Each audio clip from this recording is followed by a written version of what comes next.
What is up, everybody? Welcome back. Truth and Transparency. It was very important that I took some time and that we started this just a tad bit late because here we go.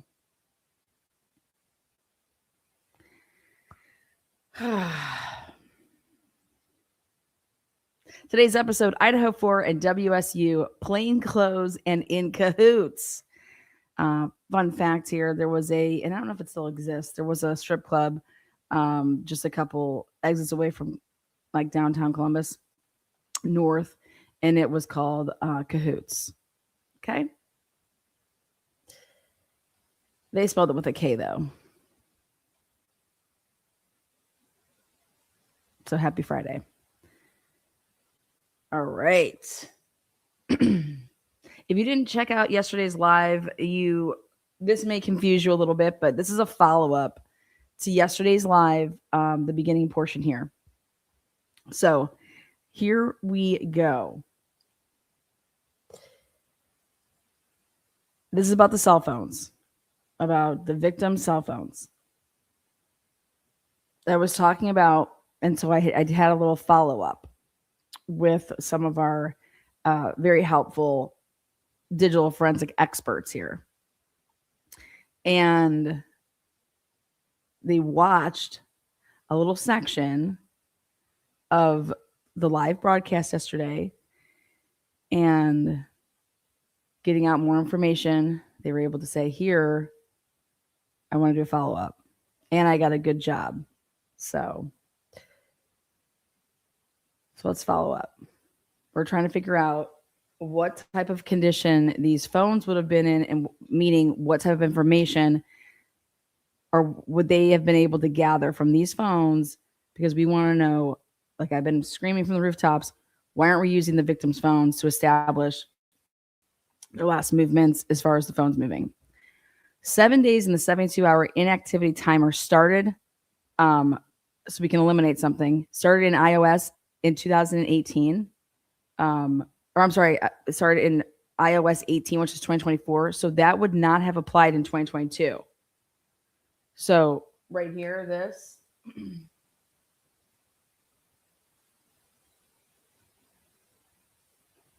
Yesterday because we're trying to figure out everything, we're able to eliminate that back when these phones would have been extracted in 2022, iOS 18, which is a 2024 version, did not exist. So that 7 day and 72-hour inactivity timer, like it doesn't apply because they couldn't have had a 2020, basically a 2024 type of phone that came out in iOS 18. So we're able to eliminate that.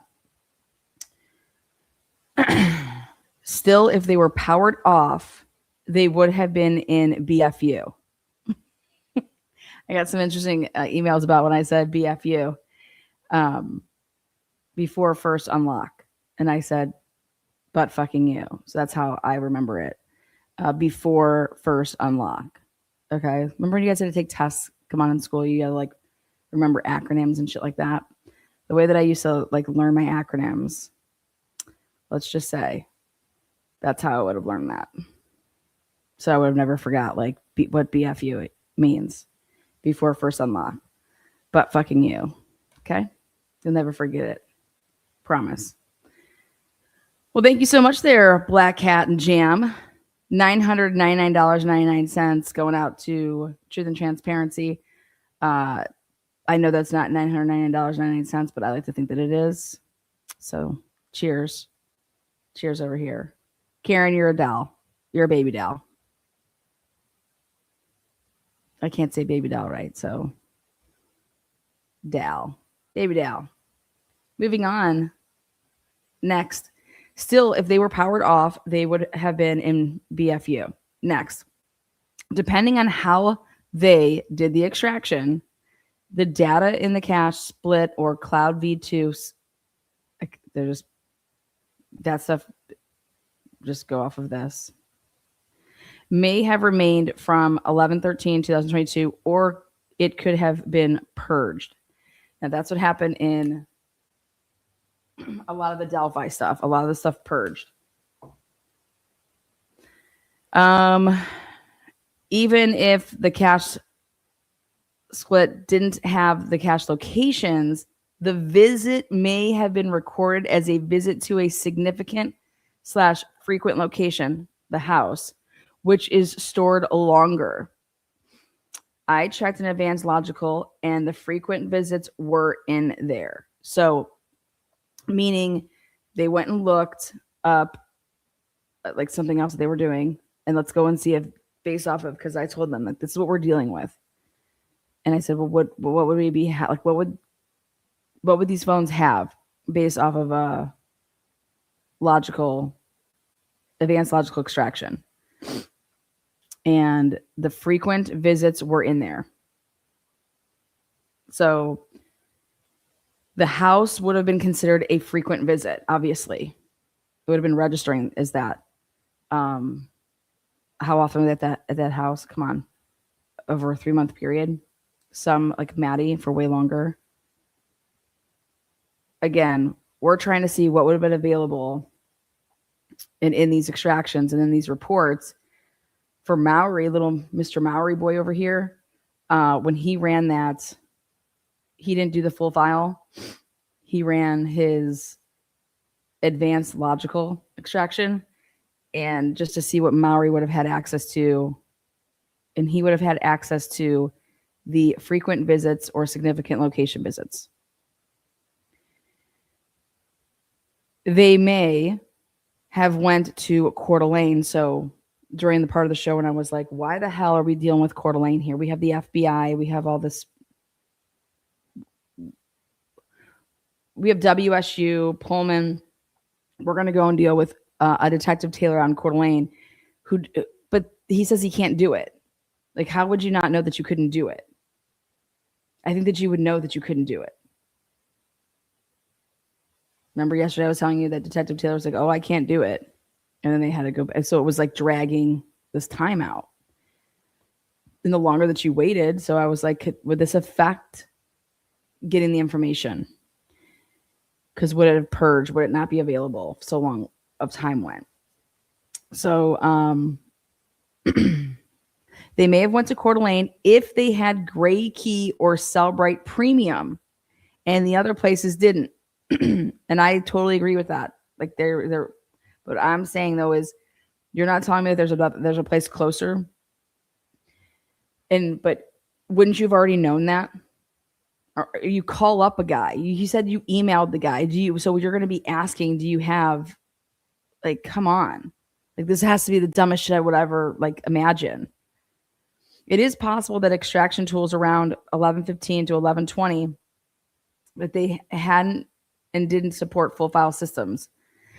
As some of the narratives stated, if the latest iOS was installed recently, if they continued to hold the device and had the unlocked pins, they should have been able to get a FFS at some point.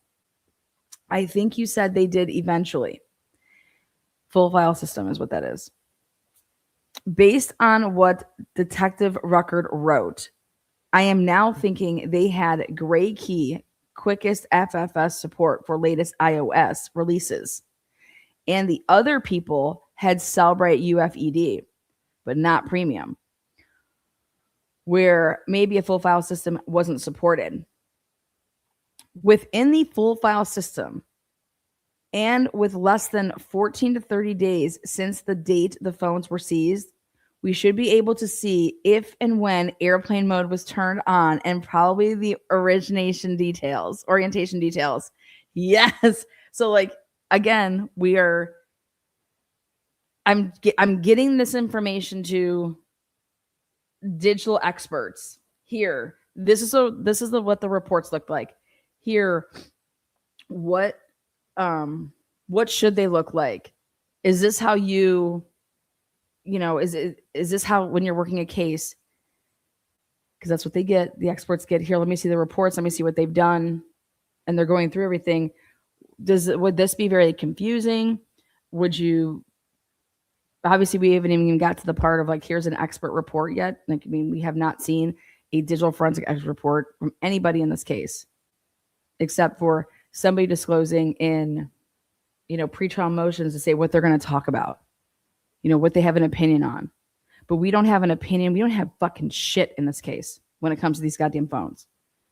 And so I'm over here like, listen, I need to talk with people that give me some language that I can use so that I can be able to put in these public requests so that we're going to get the material that we need.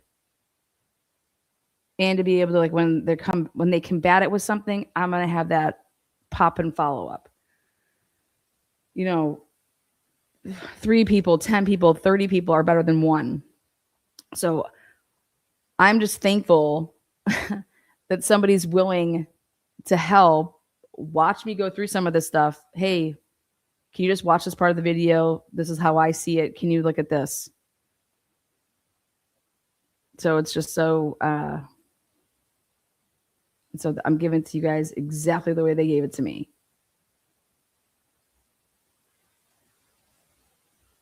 And again, this is us just running off ideas. Okay.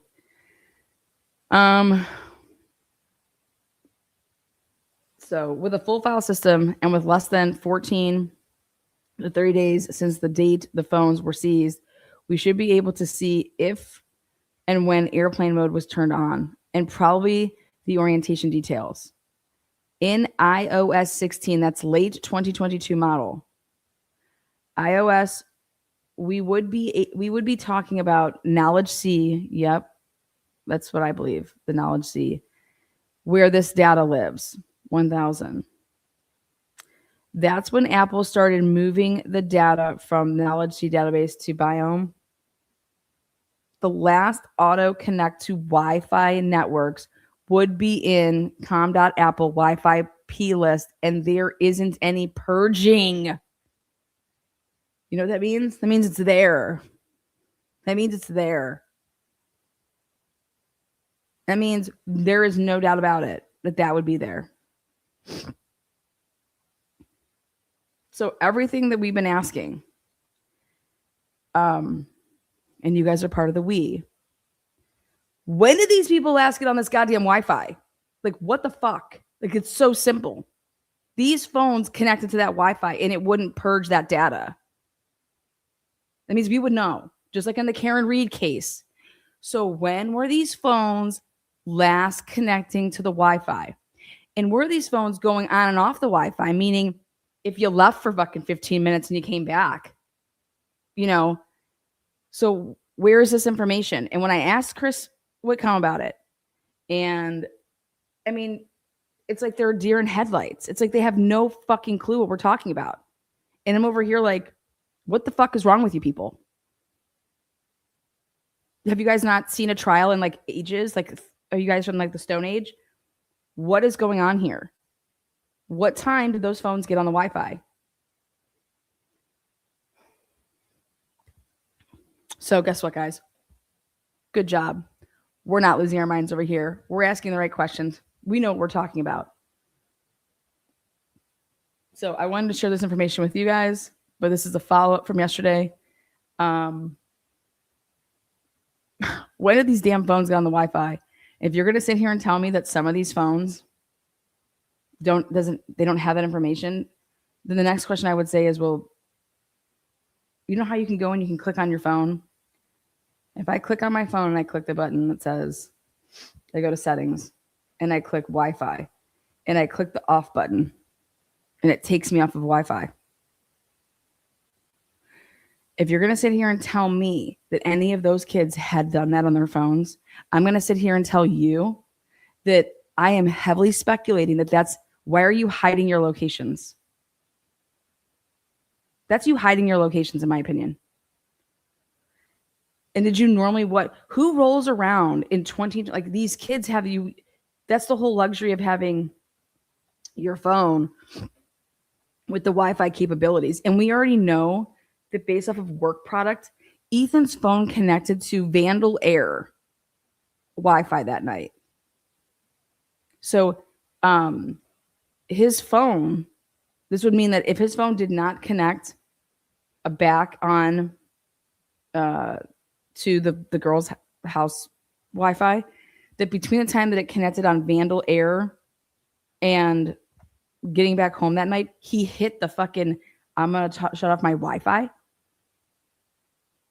You guys, it's absurd. So like, but think about this. This should blow everybody's mind. Why weren't these cops able to say when these kids got home based on this when they were going through the material way early on? So let me break this down. When Bethany and Dylan tell you they have no idea when Ethan and Xana came home, okay? Obviously, Maddie and Kaylee can't tell you because they're not with us. Okay, so nobody can tell you this. Okay. Wouldn't you think they'd like peek at the fucking phones and see what they say? Especially if you're putting the phones with the humans for that night. Because you're over here saying that Xana was taking pictures at 2 o'clock in the morning or 1:38 and Xana's ordering her DoorDash. But we didn't know where Xana was when she ordered her DoorDash. That tells me that at 2:15, Xana's phone had not connected to Wi-Fi yet, because that's the easiest fucking way to tell where Xana was.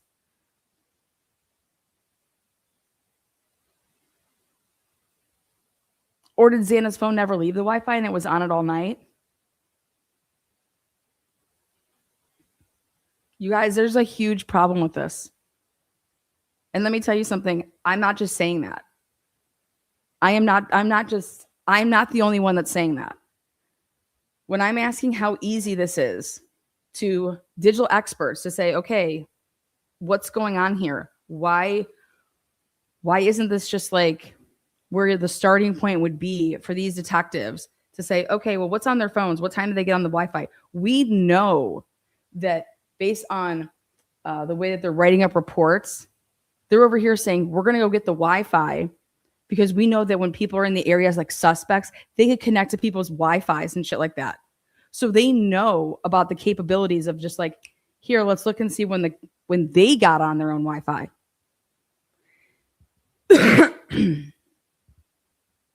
And nobody wants to talk about that. So if I'm the custody queens, the first question I'm asking Cyree is, I know this has nothing to do with what you were asked to do. What time did each and every device of the victims and the surviving roommates connect to Wi-Fi, and did they stay on the same Wi-Fi those phones, the entire duration? When did they get on it? And, you know, the last time when you should see it getting off to getting back on, did that ever get back on? Is if those survivors ever went back to that home where their phone would have been with them and connecting. But guess what? They never did they never did an extraction after the police department that they went to. So when they were interviewed, the surviving roommates were interviewed, they took their phones and they did an extraction. It wasn't full file system.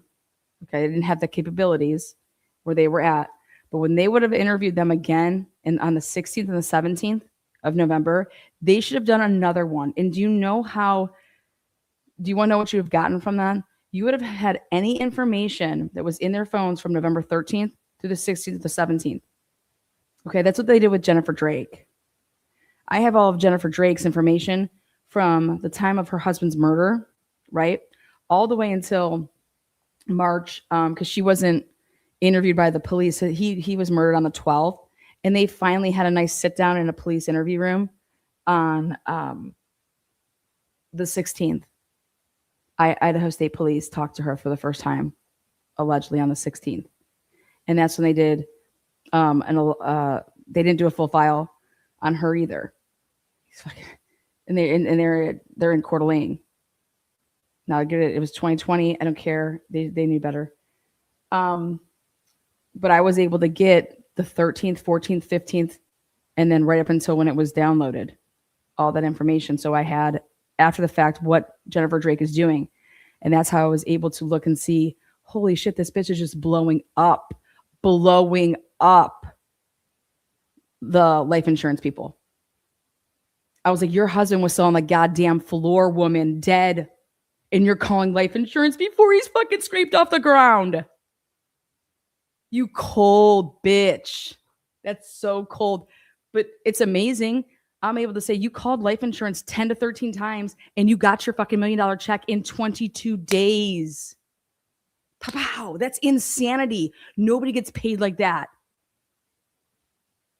And you bet your bottom dollar, who made a phone call to that life insurance policy? Me. Who said, hey, do you guys maybe want to look into some fraud? Me. I was like, this is wild. I was like, I cannot believe y'all paid this woman $1 million. How? This is an unsolved murder still to this day. Because the cops, Van Leuven said, oh, Jennifer Drake's been so cooperative. She's not involved in this. Excuse me? You hadn't even started investigating because Gary Tolson on the same day, it's on a recorded line saying, we can't, we just started on this case. Like, nobody's been rolled out. And then Jennifer Drake didn't like that answer. So she goes to Van Leuven. Hey, Van Leuven, you need to call. And you need to tell them, I need to get my money. Anyways. So go ahead, get a screenshot of this. And I always love when I get a little note that says, good job. It's like we're in school again, guys. We're going to take some tests. Everybody should note that if you did order your pre-order for the Cyray book, it has been shipped, depending on how you ordered it. If you ordered it and paid the extra money to get it expedited, like I did, I should have mine. I got 2 copies. I wanted one signed by Carrie and Cy, and I want that to stay away. And then I want my own to have as like a workbook, because I'm gonna create a test. Because you guys know I tried to get into the program it's only for law enforcement people, but I think that they need to change that. I think that sleuthing has become such a big, it's kind of like journalism. It's become such a big part of our culture now, and people are doing this, that I told Cy that he needs to accept web sleuths, people like myself, like to be able to take a course like that. Like, why not? Why not take our money? And by the way, don't get it twisted here. Okay. You're going to have disagreements, or you could be disappointed in people. Happens every day. But this channel and my support of Cyray, and, love Cyray and Carrie, it has nothing to do with, I could be disappointed, or I could be like, hey, I totally disagree. And I'm not happy with the fact that, there was bad actors, and now you don't want to say there's bad actors. And I have the right to my own opinion on that. That does not change who I care about in this world, and who I, think the world of. I know how to separate the two. And when you can learn that, you're going to go a lot farther in life. I learned that at a very young age, because it's like, it's my opinion. It's your opinion. Who gives a fuck? And every day that you fucking argue or say, hey, where do you want to go to dinner with your spouse? They want to go to fucking, I don't know, Italian, and you want a steak. And then someone's got to compromise. Otherwise, you're going to be eating alone, right? Which sometimes isn't bad. Hey, you go to that place. I want to go to this place. Because then we're just going to be bitching, one of us, about the fact that we're at that fucking place. I'm perfectly content at the bar and eating my beautiful steak and striking up random conversations. Okay. Now, so we are moving on the right path of life here today. Last night, so this is the reason for the delay, is I had a couple phone calls this morning, and I wanted to have all of this so we could have a perfect, I figured, hey, we can wait.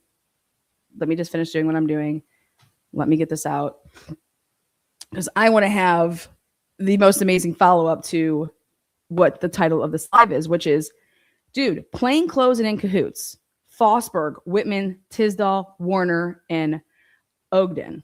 Now, we're going to create the perfect triangle here.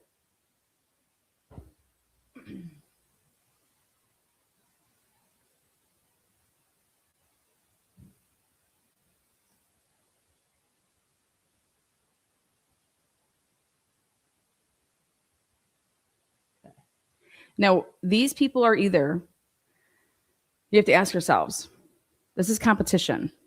These people are always in competition. Police officers are going to be in competition if you are trying to move up the pole. I don't care what anybody says. If you're trying to move up the pole, you're going to be in competition. But also you're going to create allies, right? Okay. So back when everything was going down, I almost named this live. WSU aren't the only perverts. Pervs. Okay, these aren't the only pervs in town. Lana, what the hell you're gonna name your live that? Yeah. Why?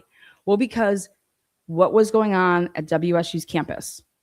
You want me to sit here and say that MPD on Idaho's campus wasn't dealing with that same type of shit in what broke out in 2020, 2021, 2022, when it finally broke out in November of 2022, November 1st, that big old article where we have a whistleblower talking about the fact that you have cops who are high ranking, either looking the other way or being part of the banging of, young female adults, who you're basically, you're not,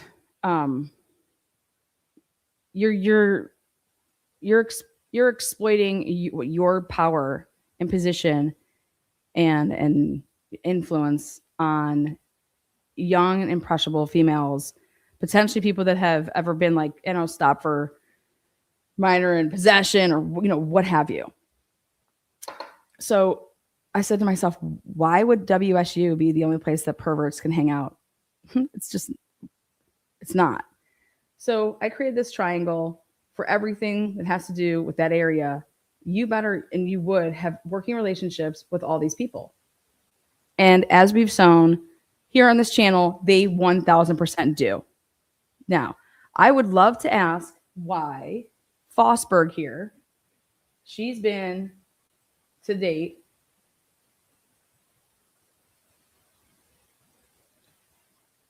I have the, I think we got more records. Hold on.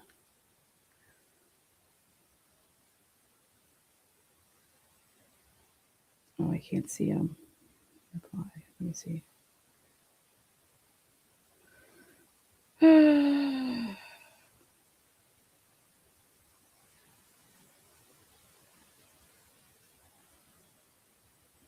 I can't read them.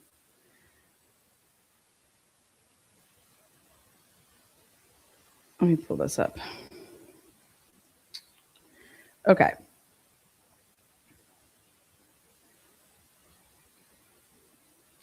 Fosberg in 2018.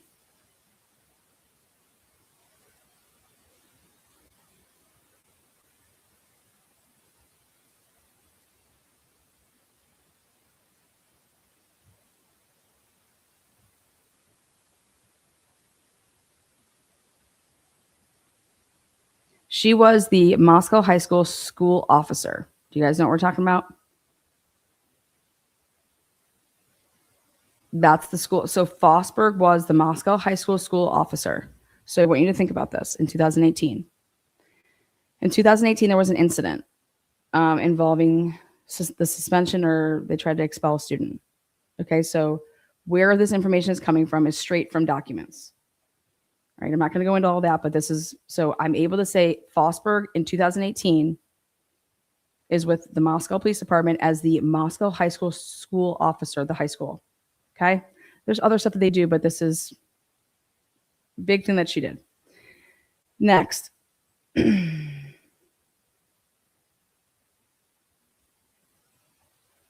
the way that they use it is resource officer. No different than in Canton for the Karen Reed case. Canton High School, they had a resource officer. So then in 2024, there's an update on Facebook.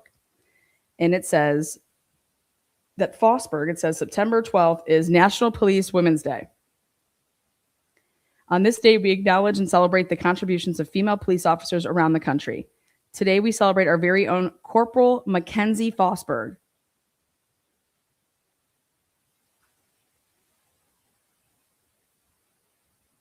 She's at WSU. Now, obviously, I'm just going to work in between 2018 and 2024, but hang tight. It gives me the rundown of her years. And I was like, cha-ching, here it is. Corporal Mackenzie Fosberg. Corporal Fosberg has been a police officer for 9 years.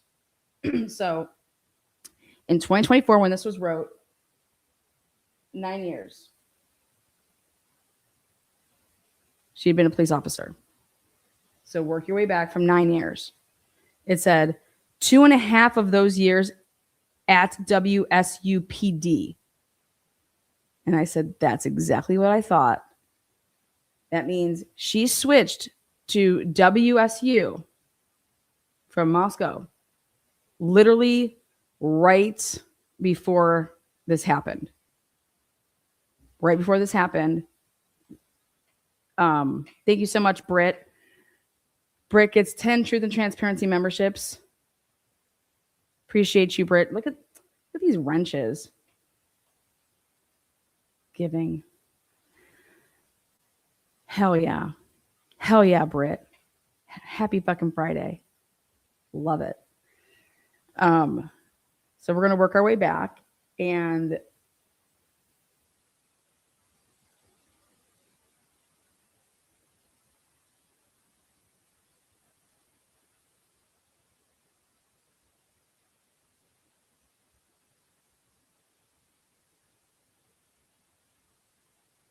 so based off of this, we would say that she then switches between 2021 and 2022. I'm able to eliminate 2021 because what? I have her doing work at Moscow Police Department. So it is in the 2022 year that she switches from MPD to WSU. And she's working nights. You get paid more at night. And she's working with Curtis Whitman.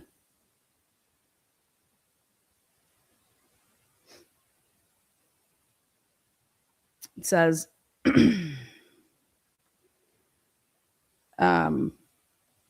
so 9 years as a police officer. So we're looking at 2000 and what? 15, 14. That's when she joined. She is a crisis negotiator. Yeah, she sucks. She was involved in the Brankopaca stuff. Like, this name is not new. A bicycle officer. I said, holy shit, yes, a bike cop. Bicycle. A bicycle officer. And has been an instructor for our cadet program.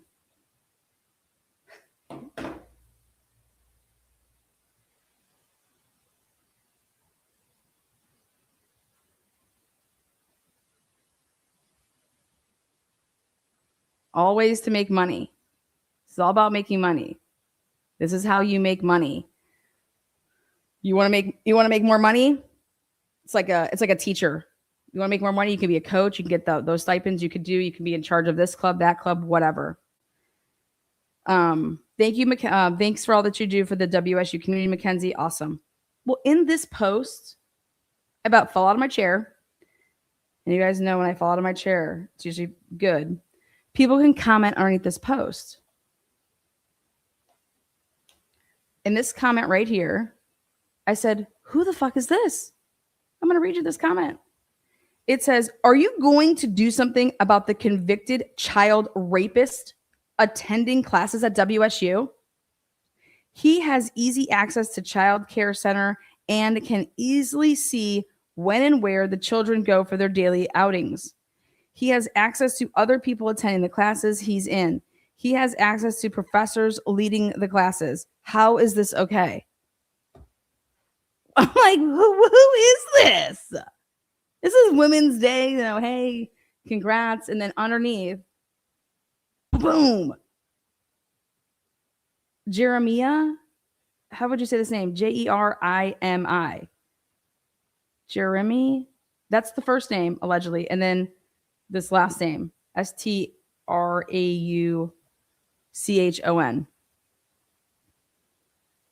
And I'm like, I need to talk to this person, like who, what? And it's like, where is this coming from? So this was posted again. If you take a screenshot of something, it'll tell you how long it had been there. Well, you guys, it's 2026. So the screenshot says, 2 years ago. But up on the post, it says September 12th, 2024. But I went to the comments section to see all the comments and when they were posted. And so right after this post was made, this woman got on there I've never seen this though. I don't know if she doesn't have, usually if you don't have Facebook anymore, any comments that you've ever made anywhere, it's usually like the user is not available. So like sometimes they remove the comment, sometimes the comment's there, but it just doesn't. But something that I noticed, and this is just, I want you guys to see if you can see this. Do you see how this is way darker in black? And this is way lighter? Do you see how this is way darker? See, dark, light, dark. I said, oh, that's interesting to me. So anyways, I just put all this in my back pocket. This was under this post, okay, about the Women's Day. And as you can see here, it's from Facebook, right? And it says September 12th, and when the post was made, oh, you can't probably see. There you go. 2024. Okay. Is that Jeremy? Why must you do this to your kids? Come on. Why? Jeremy. Well, it looks like a chick. But I want to talk to her. I want to know all about this. Okay. So going back to Fosberg here. Fosberg worked and has worked with Whitman, Tesdhal, and I want to remind everybody that Jacob Tesdhal, I think, did I post it last night? It's part of actually my thumbnail here. Remember that Jacob Tesdhal was handed off here, you're now going to be in charge of doing and the president or the treasurer, it's the treasurer, of the Fraternal Order of Police, running that. He took that over from Shane Gunderson. Shane Gunderson was doing party patrols. And now we get into, okay, Warner in Ogden. Now, Ogden here, we have the Moscow Police Department, the WSU Police Department, and the Pullman Police Department. So Maury, why wouldn't you work with, what is the capabilities that WSU has? What is the capabilities of Pullman have? Why are we going to Coeur d'Alene? And this guy can't even help you. You don't know that. I thought you wrote an email. So you're just sending a phone somewhere. You have no idea if this person can really work on these phones. Makes absolutely no sense. And so let me get this straight. Mackenzie hears about all the problems that are going on in WSU Police Department with all this sexual harassment. Mackenzie wants to leave Pullman or Moscow Police Department during this and go to WSU and be part of that culture where they had just, like I said, did they recruit Mackenzie to come and be part of WSU because, hey, we're losing people. We had all these people on the command center they either retired early, they did all these things to basically remove themselves so they wouldn't be fired, so they can make sure that their pensions are right. And Mackenzie's over here like, yes, let me just go and get in with all these sleaze buckets. I'm curious of her pay raise when she went to WSU, because it's close enough that like it's, but who wants to go get into that, sometimes a couple bucks extra an hour isn't worth, like, if I'm happy, it's not worth it. But here it seems like Mackenzie started getting way better roles, if you ask me. I'm over here at Moscow doing what? I'm the resource officer. Then I'm doing what? I'm still working nights. Now I'm doing party patrols because I'm picking up these extra shifts. I'm sure she was probably part of the cadet program at Moscow. So she leaves, but she would have amazing relationships, working relationships with who? With all the people that were working nights in Moscow. So you're going to sit here and tell me that leading up to the murders, Mackenzie's not in contact with her old, buddies? Fuck that. Yeah, you would be. These are your peeps, right? But how about after the murders? After the murders. Fuck yeah, you'd be talking to your people. Oh my God, like what? Oh my God, what happened? Like anything we can do to help you, blah, blah, blah. Like, I'm so sorry. Like, oh my God, you were working that night. You were working a party patrol that night. You were working party patrols that night, Jacob? Yeah, girl. Wait, I saw your report. You were working till 4:00 in the morning. We'd never worked till 4:00 in the morning. We worked until 1.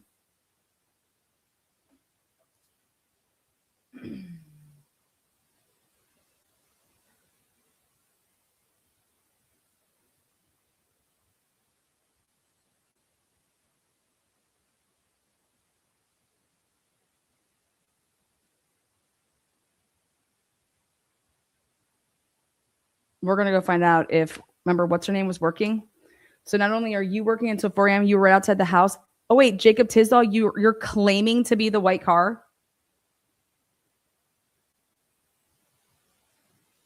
That's circling around? Do you know how... I would love to know what Mackenzie Fosberg thinks of all of this right here, right now. Now, where does Ogden come in?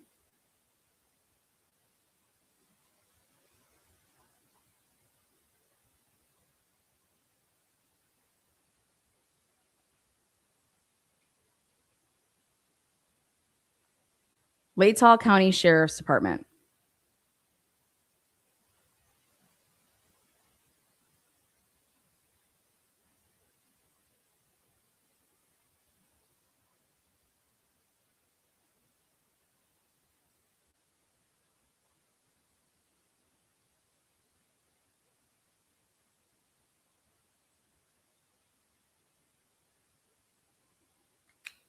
Okay. So we have our triangle. MPD, WSU, Pullman. Then you're going to have the Latah County Sheriff's Department, and you're going to have, what is it? What's that area called? That Sheriff's Department. Okay, awesome. So you have the people that work underneath them. And one of them is Ogden, who he is the deputy, the jail deputy. He's the sheriff deputy. He works at the jail. And his niece,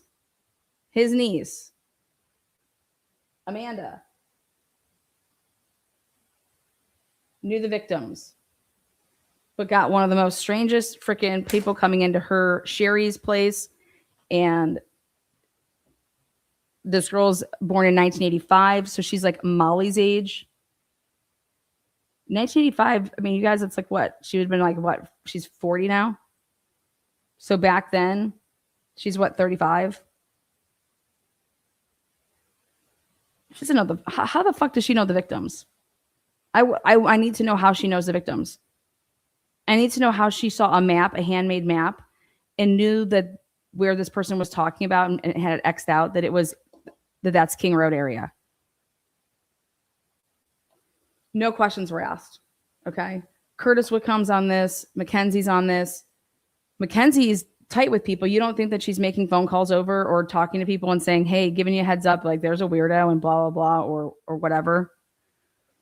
So you want me to believe that this tight-knit community being led by Gary Jenkins, community of pervs here, that there's no pervs here and there's no pervs here. Yeah, right. There are. And here Mackenzie leaves, goes to WSU. well, why would you do that? And as a female, go into well, because of the more opportunities. They're going to let me be a crisis negotiator. They're going to have me be this. Well, how did they know that you were good at any of that shit? Did you just say that that's what I want to go into? We don't really have that over here. And at Moscow, like crisis negotiators, like what? And that if you go to WSU, we have so many more SWAT incidences that occur. And so, and wow, you would just walk right into a role that, boom, Brent Kapaka's situation.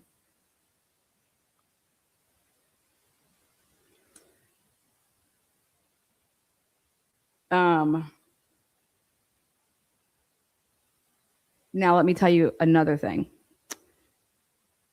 If Mackenzie was having conversations, Mackenzie Fosberg is having conversations with Jacob Tesdhal, they would have been working together doing cadet shit at Moscow. I don't believe that she just started doing cadet shit at WSU. I'm going up the assumption that she was definitely doing this stuff also at Moscow. You're going to sit here and tell me that she's dealing with Molly.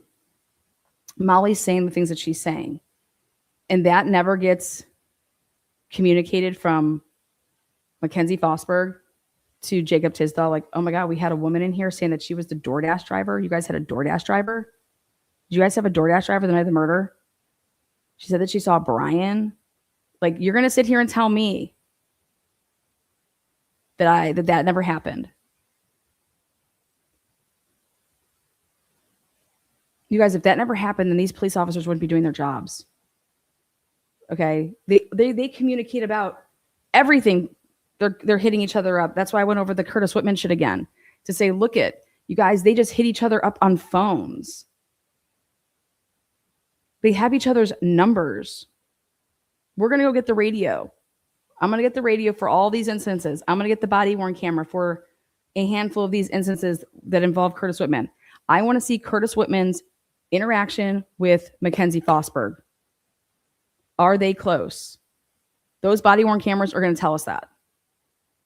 We're going to be able to see some body language. We're going to be able to see how they work together. We're going to be able to see a ton that doesn't go into reports from those body-worn cameras.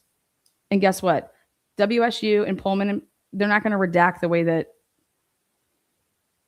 Moscow's been redacting.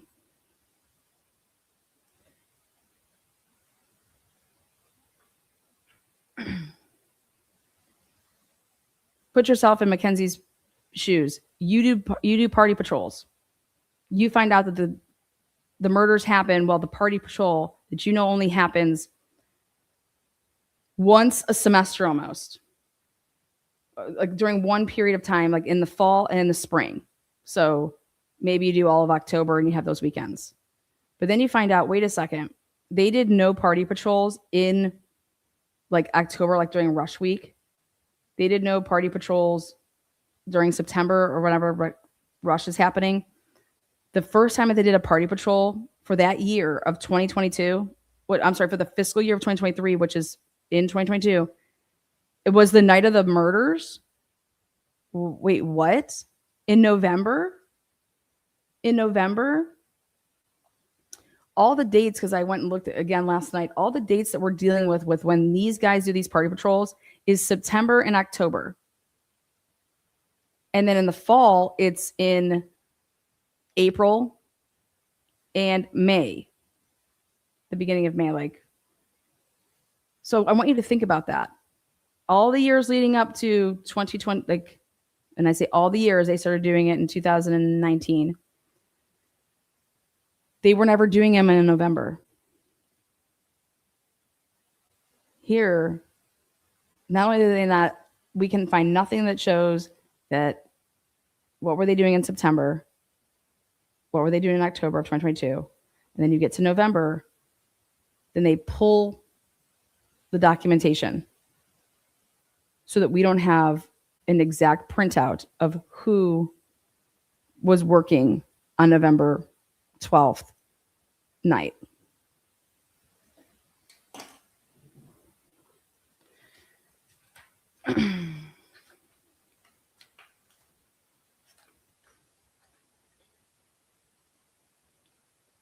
this wouldn't all like if I was in Mackenzie's shoes and she's got a good head on her shoulders, she knows she'd be like, yeah, this is all like scandalous. This is weird. Like, I know what we had to fill out. Yes. Like, I want to know how many contacts they said that they had that night. I want to see how their math is adding up. Every single night that I looked at the contacts versus then what happened, none of them equal out to the same amount of like the number of contacts versus, okay, we have to assign what happened. Was they just a warning? None of them add up. So if I had 40 contacts, these people can't add, and they're just documenting stuff that makes no sense. And it's like, here, we did something with 31 of them, but we're missing 9.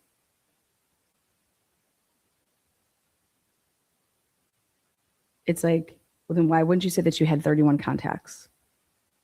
Like, you don't realize when you're filling out your bullshit that your numbers aren't adding up. I mean, this is simple math. It would lead me to ask questions, which is, well, you only have 14 citations here, but you said you made 40 contacts. What did you do with the rest of these people? Hold on one second. My secretary is here. Hi, Jax.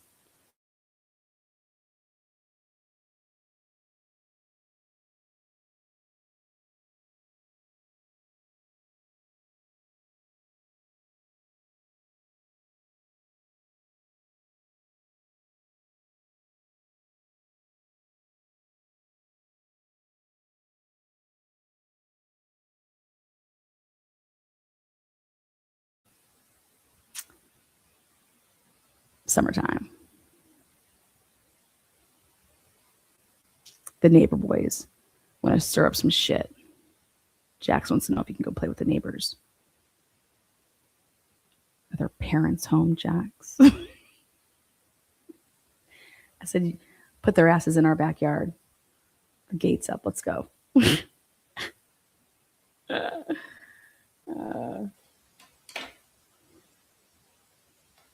God.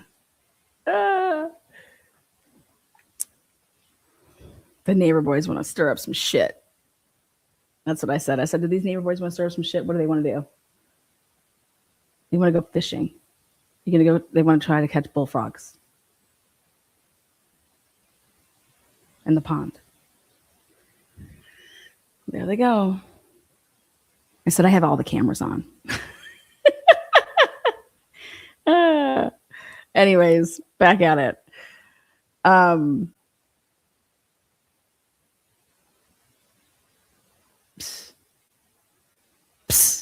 Back at the perv land.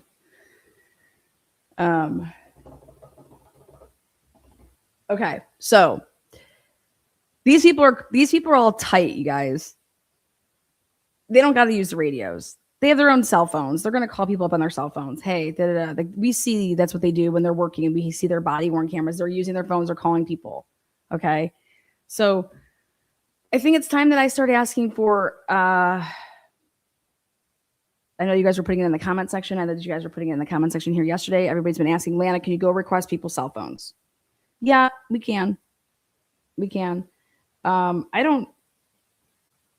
believe that everybody has a right to privacy. Okay. And so do I feel the need that now we've reached, okay, hey, there's some things that we're going to have to go try to get. Yeah, sure. I just don't try to push that envelope. Well, we've reached that envelope. I think we're here. There's some things that we need to get, but these people are all tight, and they should be tight, right? Because they have to work together, right? But it's not adding up. It's not adding up. Why would Jacob Tesdhal work until 4:00 in the morning? Why would Noonan's work until 4:00 in the morning? This is never what they were doing. They were never doing this before.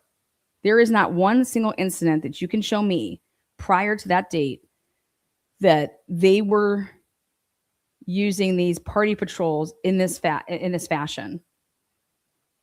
Okay. That's a big, when you want to talk about patterns, that's a big, hey, we have to take a big little, this is problem. This needs to be explained. 4 kids were murdered. And we have plainclothes officers. How many? We know there's at least 2, but was there 4 working that night? Because was it 2-man, two-man teams? But why are you still there? And why are you right outside where this murder happened? In fact, if I go off of what I believe that this happened earlier, my undercovers are unaccounted for during the time frame that I think that this started. How crazy is that now? Lana, what do you mean? Well, because we went back in the day and we grabbed all this shit.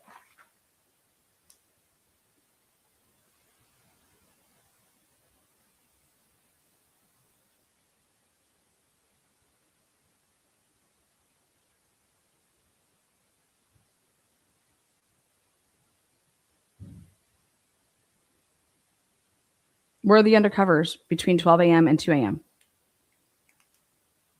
Oh my God, Lana, wait, but if they're done at 1 a.m. normally.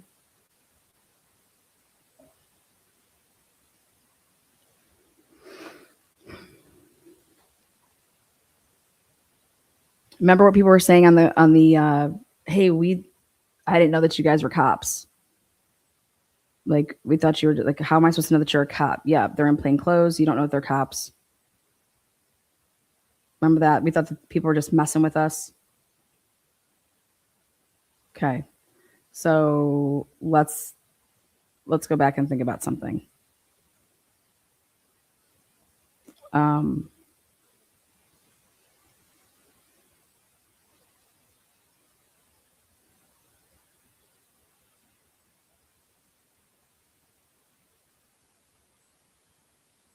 You're supposed to be done at 1 a.m.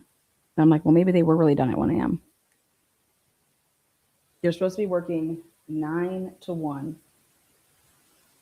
Okay. So from 12 a.m. to 2 a.m., think about this. What were you doing? What were you doing from 1 a.m. to 2 a.m.?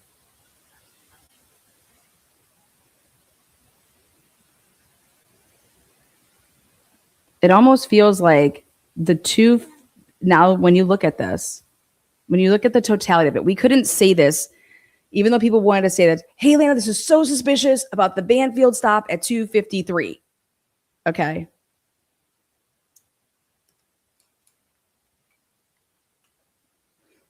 What I think is suspicious about it is that none of these kids had anything in their hands.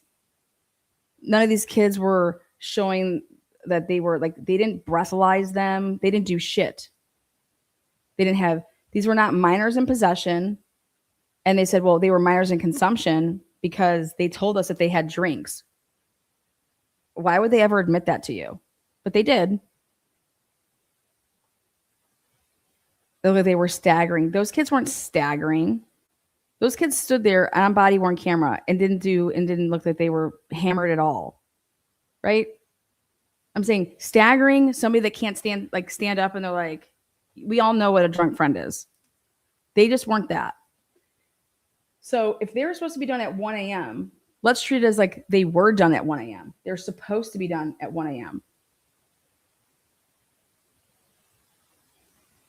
This channel has told you from day one, and I believe, okay, until my theory can be proven wrong, my theory gets to stay on the board. It's over here on the whiteboard. We have the facts, and we have over here, hey, we have to start eliminating things. That's over here. So if we're supposed to be done at 1 a.m., and I said to myself, why did they pull the card that we need, that I've showed you guys? Why did they pull the day that I need? We have all the other ones except the printout of for 11/12. Well, what I think is potentially on there is this time frame. In fact, I almost, like, there's never been a chart. Where is this shit at? Hold on. Let me just make sure. I want to have it with me. There's never been a time.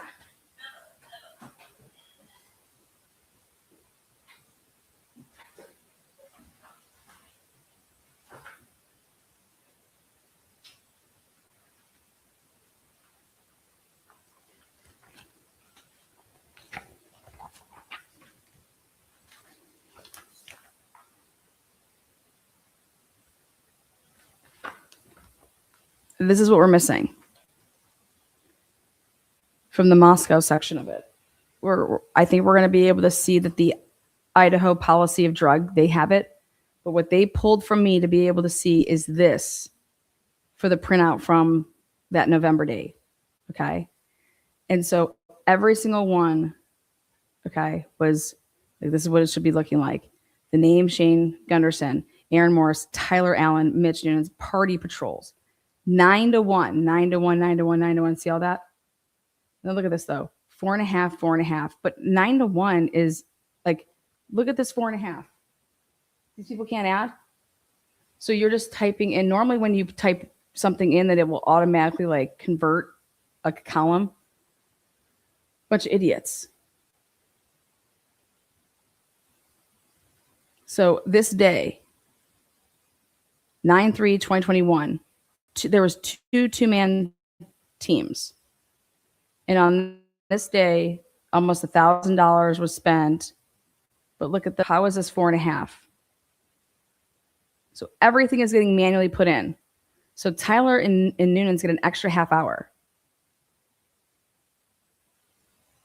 And so Shane Gunderson is getting paid at $53.76. These guys are at $43 an hour. Because that's their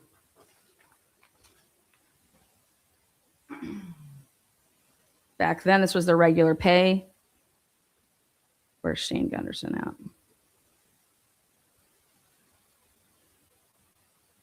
This is what overtime pay is. And this is if there was an overtime rate with benefits hour. Like, so this is the different. So when they're working these slots,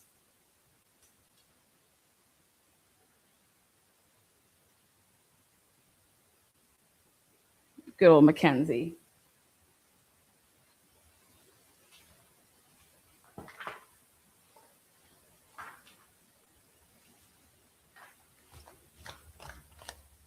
So what I believe that we're going to see is that these party patrols were from, they're going to show 21 hours to 1.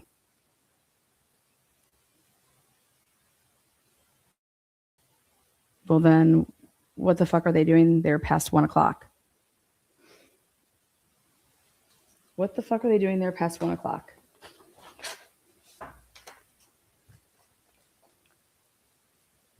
Well,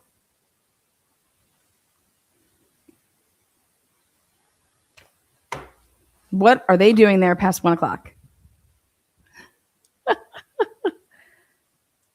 How are they explaining that they only have these 4 hours time slots? Like that's what it's designed for. They had 24 slots of 4 hours. And if any time if they were going over, it's because they started actually at 8 and they went to like 1. Like when you're seeing them put, it's that they started earlier. But here on the night of the murders, you're supposed to be doing this from 9 to 1. And now all of a sudden, holy shit, we have to call something in to be on the radio because they could have just done this. We could stop these kids, but once we go ahead and just let them go, not turn on our body worn cameras, right? Not stop them at all. We can just let them go. We're not supposed to be working. We're not supposed to be working. Our normal shifts are this. So how, and it tells me, I'm like, okay, well, what the fuck happened between 1 and 3? Like that's the time. Like that time is so significant because what it looks like to me is that they did it on purpose. They did it on purpose. But then it just didn't stop there. After they do that, then they go and they stop a kid who is carrying a sign that has nothing to do with drugs or alcohol. Theft, petty theft. That's not what you're supposed to be doing.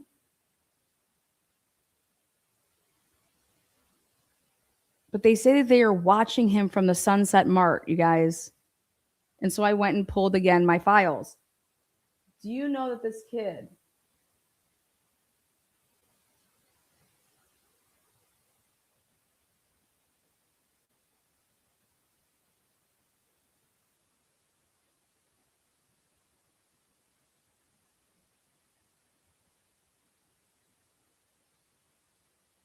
This kid tells us, who was with the sign, that he was coming back from the Groves because he had walked a friend home.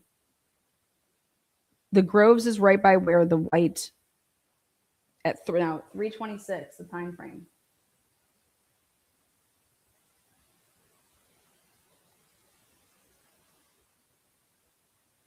So you're going to sit here and tell me that the vehicle that they're saying is Brian's was at the same exact spot at the same exact time that the undercovers were. That would mean that they're communicating.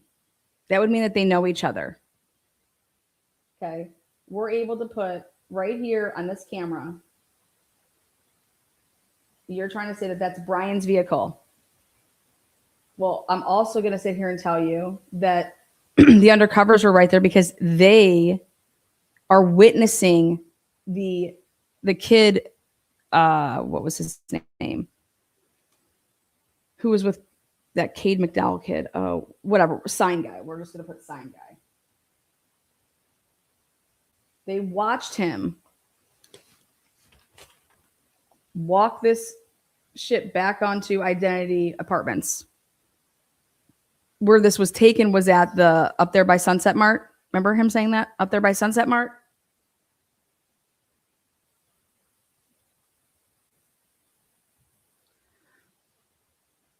That's where the camera's at. That's where the fucking camera's at that they're using to say that there's a white vehicle, SV1.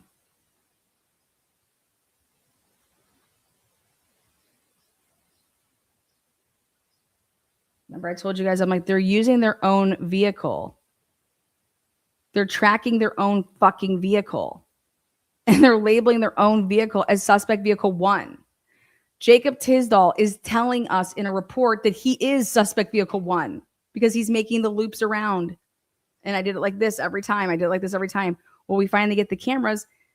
And yep, that can only be you because that's the only time that's happening. And these are the times it's happening. Then Payne goes and gets the car, the Ford Fusion car, and does tests in it. So this is what I've been putting out since 2022, 2023. My videos go back, they speak for themselves. But now as we're getting more pieces to the puzzle, we can tell ourselves that they were trying to also hide stuff because they pulled the paperwork from me getting in the FOIA. For me not to know what they listed like this, where is the date 11/12? Oh, it's there. They pulled it though. Who pulled it? Well, Eric Warner pulled it. Eric Warner was the one that put it together. He got paid 3 hours for it. He got paid 3 hours? Yeah. He should be fired. We're going to be calling Moscow here. Did I not tell you guys we're making a phone call? We're calling. I'm putting them on speakerphone. I've given them 8 days to get back to me on this specific thing. I said, I'm going out of town. When I get back in town, this piece of paper better be in my inbox for 11/12. Because I want to see this. Because what I believe it's going to show is that they were only working from 9 to 1.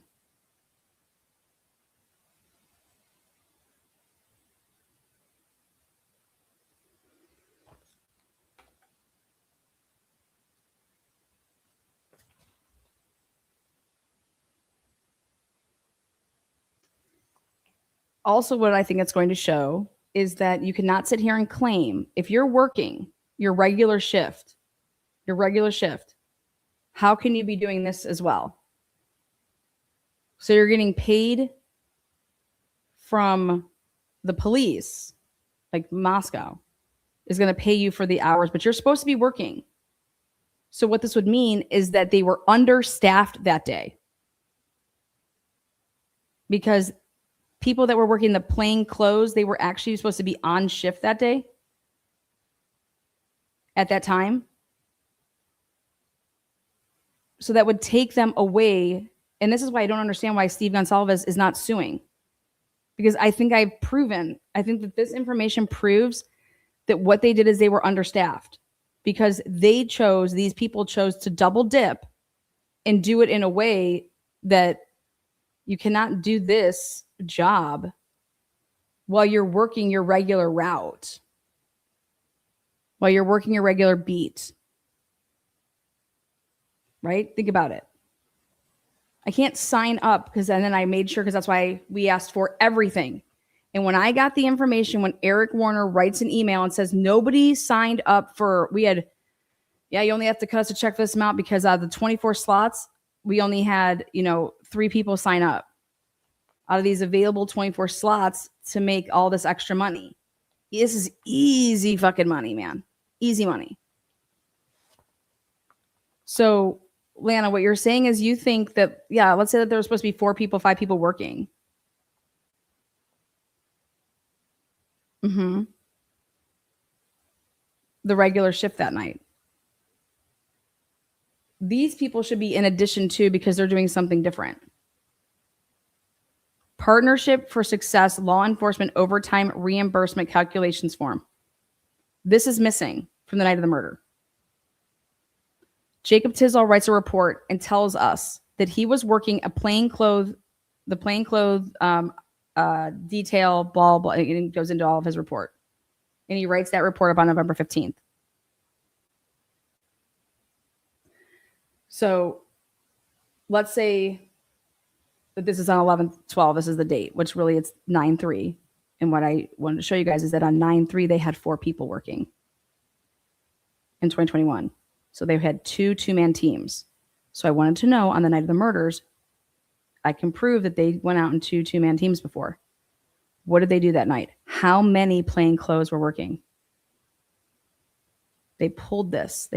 That exists. That's why we went and got the Moscow side of it, and we went to the ODP people and we got their side of it, which they work in 1980s, where we had to send that check into. Okay. So I said, I don't want it sent in the mail. I want this all emailed. Like, you guys know how to send PDFs. I know you know what the fuck you're doing. So that night, let's say, just hypothetically speaking, let's say that there's a team of 4 people working, doing the normal shift. That has to be then this would all be in addition to.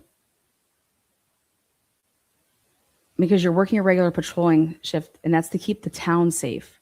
That's going not just like worried about the university. The cops are doing whatever that they're doing to maintain order. That has nothing to do. We don't say, hey, there's 4 of you guys working. Hey, do 2 of you guys want to sign up for this and do this? No, these slots are in addition to. So if you're already working, this is what I was saying. If you're already working, how do you sign up for this? You fucking can't. All right?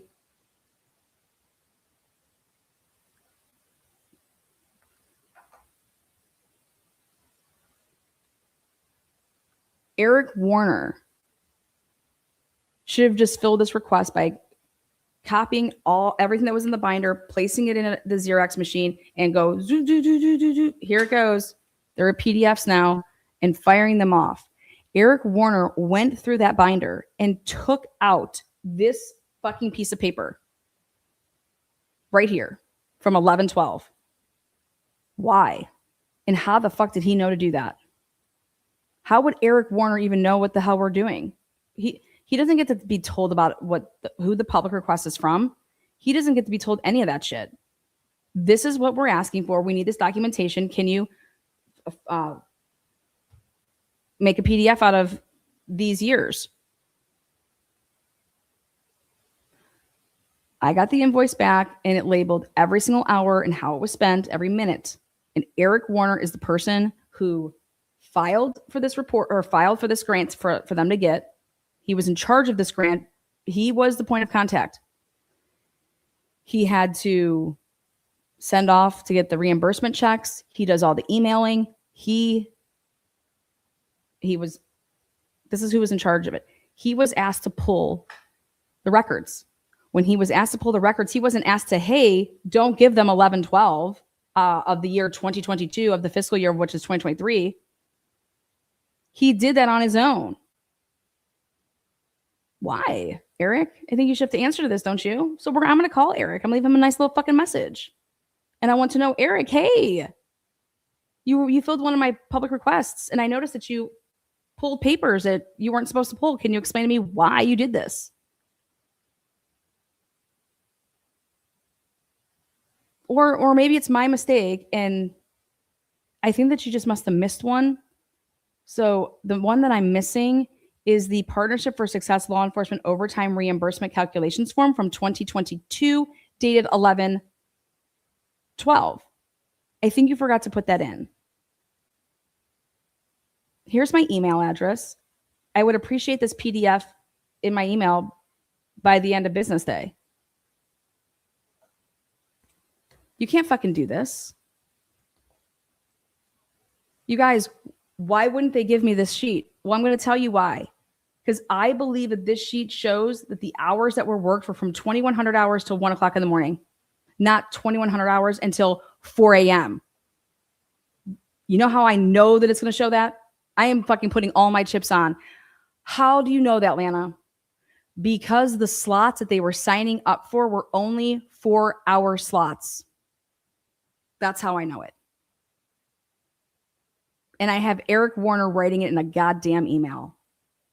Chef's kiss.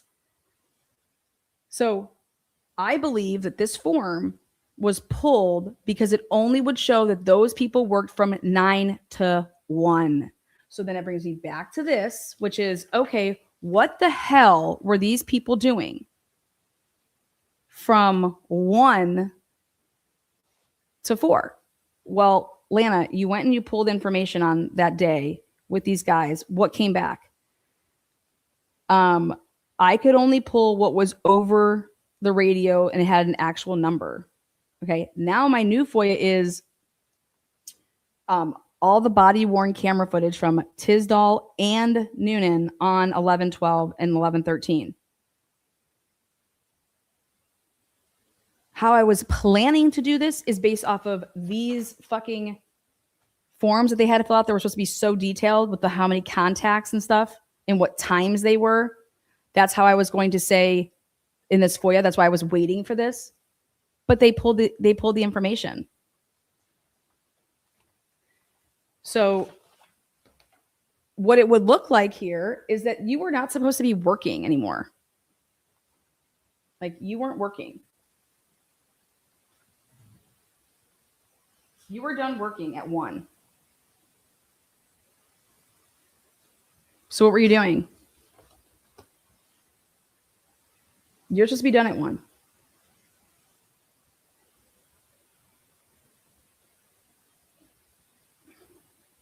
You're not on the shift to work like the regular shift. So what were you doing? Well, we could tell you this. They were hanging out at the Whites. You know what people do after they're done with shifts? Hey, I'm done with shifts. I'm going to what? I can go do whatever I want. Like, I'm off the clock. I'm not working anymore. But what were they doing? What were these people doing? What was Noonan's, not Noonan's, but what was Tesdhal and Rosie doing? Well, I can tell you I don't have anything on them from 12 a.m. until technically 2:53. But the reason that they're covered in my book until 1 o'clock in the morning is because of this shift. So what I'm interested in is from 1 until 2:53. So I want all of their phone calls, radio,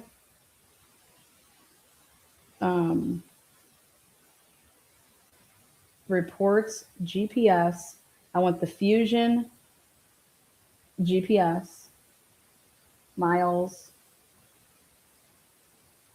from 1 a.m. until 2:53 a.m. Because guess how I'm going to toe tag them with this?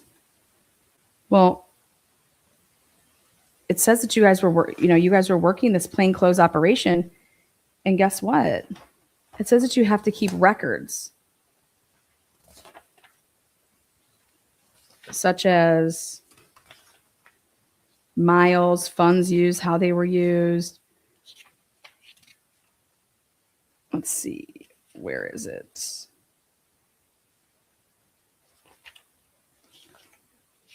You would have been prepared and you had to know this, so you would have had all this. Otherwise, you can't get paid. You can't get reimbursed. You take it out of your own money, I guess.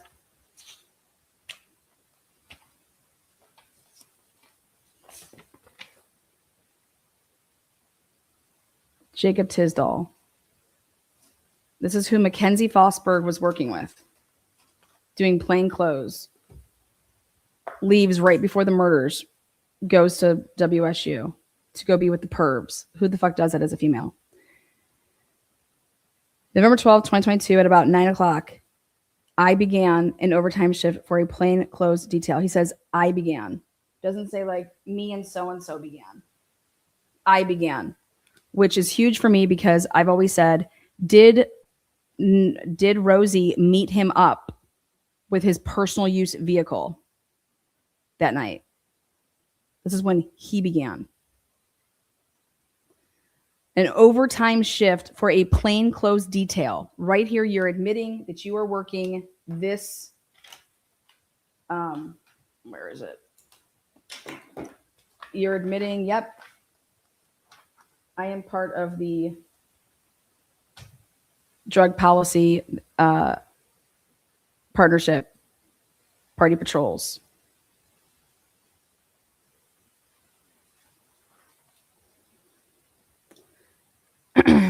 This patrol was for minors in possession, consumption of alcohol, along with other alcohol and drug offenses.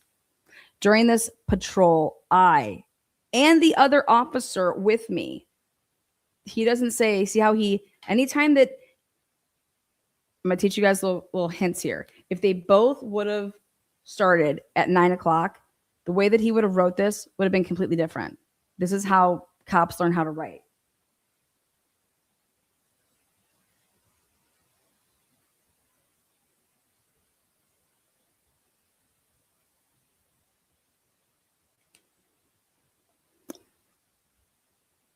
He doesn't let us know about Rosie Rosendahl in that first sentence because he says, I began an overtime shift for a plainclothes detail on the University of Idaho campus at about 9. I began. Right there, if they both began at the same time, you would be introducing Officer Rosendahl right then, and you're not. This patrol was for minors in possession. He's stating it. During this patrol, during this patrol, I and the other officer with me, Officer Rosendahl, only had our body-worn cameras. That's how he has to introduce him into this. During this patrol. That means sometime after 9, he joins. We were operating out of the Moscow Police Department Ford Fusion. We were operating, which I drove throughout the entire detail. This particular department vehicle did not have a dash cam or any other recording device. Why are you announcing all of this? Think about this report. My street time conducting the plainclothes detail concluded at 3:52 hours on November 13th, 2022. And I said, where are you getting that number from? During this detail, Officer Rosendahl and I, okay, wait, hold on. First of all, before we even, this would be 2 hours and 52 minutes past when you work normally. That's a problem in and of itself. You were only scheduled to work until 1 a.m. This wasn't like something happened at 1 a.m., which I had to finish up because we stopped somebody. We had something big going on, and it lasted until 1:39. Okay. There is no record of them doing anything from 1 a.m. when they should have been done until 2:53 a.m. No record of what they were doing for 1 hour and 53 minutes. Lana, aren't you saying that you think that something happened then? Fuck yeah, I am. Hell yeah, I am. Where is Ethan and motherfucking Xana? I've been trying to track Ethan and Xana during that exact time. That exact time frame. I'm trying to locate Ethan and Xana.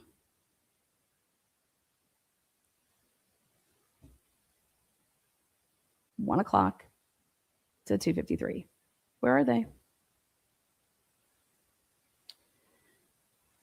During this detail, Officer Rosendahl and I made several patrols through the area of King Street and Queen Road. During each patrol of the area, we traveled on the north side of 500 Road, Queen Road, heading east. We wrapped around the building, heading south on the east side, then west on the south side of the complex. South meaning down that side street. We then traveled north on the west side and turned west onto King Road and proceeded to King Street. That is the exact loop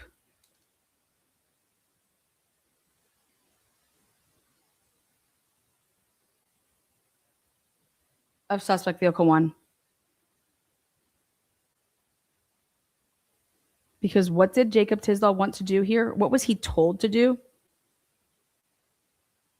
Somebody, like, he would have asked, like, why is he writing up this report?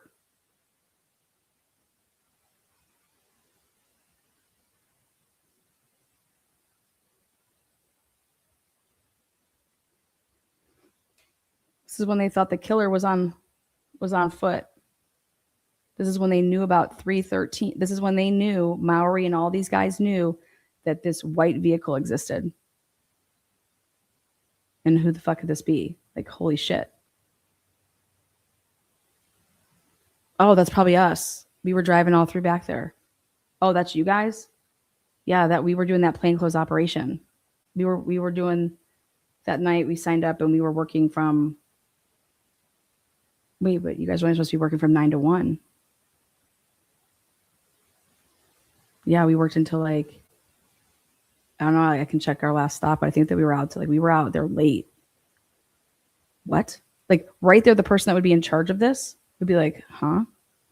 4 kids were just murdered, and I got 2 officers that are doing whack shit on this night and are right where the murders happened. Huh? What?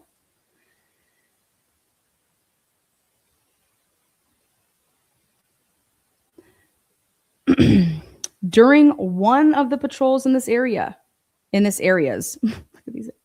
While approaching the southwest corner of 500 Queen Road, this is when they, now you can't go and look at it on Google Maps, they took down. But why he is referencing 500 Queen Road like that is because back in the day, when you would go back and look through Google Maps and look at that area, it would be popping up 500 Queen Road, which is right by where the bottom, it's right where basically the Queen Road apartments start and the house ends, right by where that side street is. But it's on this, like, heading, but it's on Queen Road. It's not on the side street, but that's right where that begins at 500. They got rid of that. They blurred all of that shit out. They changed all of it. But if you go back and watch the older videos that we have on this channel, you're going to see exactly what I'm talking about. So the person that was writing this was looking, in my opinion, at Google Maps when they were writing this. And that's why they're saying it like this. While approaching the southwest corner of 500 Queen Road, I recall seeing a darker colored vehicle. So it says during one of the patrols. This to me is absolutely ridiculous. But the only person with a darker colored vehicle that night that I believe that he would be talking about is Eric Gower. And the reason that this sticks out and he's trying to like make it all kosher is because Eric Gower works with them. So During one of the patrols in this area while approaching the southwest corner of 500 Queen Road, I recall seeing a darker colored vehicle with tail lights on. This vehicle was parked facing south on the south side of the parking lot. And then I said, what? Then I said, are they talking about the Ford Explorer? Because now they're talking about a parking lot. The parking lot is their home. It's like their driveway, whatever you want to call it, a parking lot. It's their driveway. It's like where they park their cars. There was a short section of the parking lot which extended to the west of 500 Queen Road, south of 1122 King Street, which was where the vehicle was. And then I'm just like, wait, what? Each time we patrolled this area, I drove the same route. This is them again, SC1. During the final patrol, which to the best of my recollection was between 2 and 3. Right here, he should be saying to himself, we're not supposed to be working past 1. Like, what the fuck? And he's trying to say that his last patrol was between 2 and 3. There is no vehicle that drives around and makes that fucking path between 2 and 3. No vehicle does what this man is saying. So then they got me thinking on if they have on 11:15, Maury has all the 11:13 stuff from the house 1112. Like, they have the fucking cameras. They're trying to account for vehicles.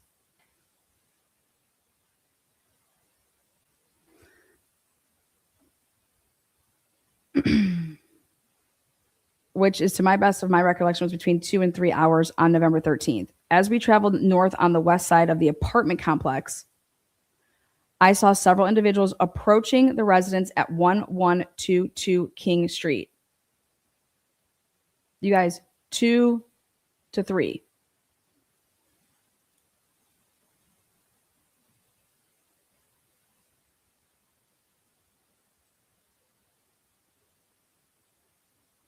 Everybody's at home by 2 and in their rooms by 4.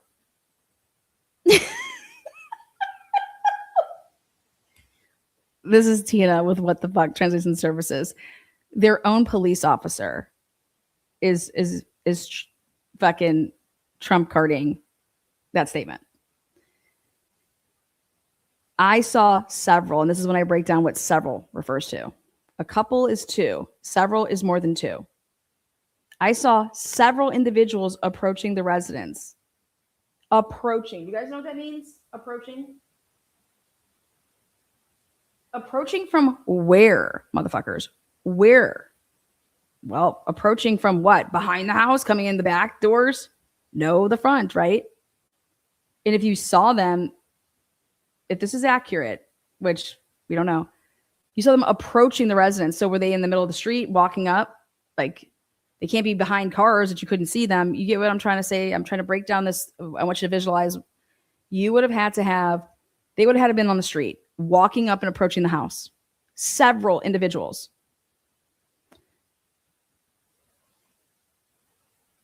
Mind you, at no point is there a vehicle that made a circle around between 2 and 3 p.m. 2 and 3 a.m.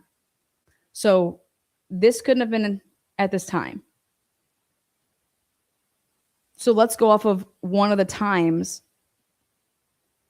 Do you guys remember at 3:29, the first loop around, it takes an extra minute. When they go up there for the first time, the SV1. And you can go get it on Aztec Industries when she's breaking down how long each loop takes. Well, the first time that vehicle goes back there, it's an extra minute longer. So now think about this. You're stopping and you're watching what's going on, and you're seeing people go and approach this house. And I was like, can that vehicle be the vehicle. Because where do I have it? When is it coming back on? And I'm like, okay, at 3:31. I'm like, it's going to be so close, but yes. Yes. Because at 3:31, so at 3:29, when that car is making a loop, begins to start making its loop, it takes an extra minute back there. According to the timestamps of Linda Lane, according to the timestamps of 1112, right? But then the vehicle leaves and the vehicle goes left, though, back around Walenta. Because at 3:31, 3:32, that time frame, a body-worn camera is being turned on by Jacob Tesdhal over there on Identity to deal with this sign. But he doesn't radio in anything. And maybe it's not. He doesn't use his radio to call anything in until 3:38.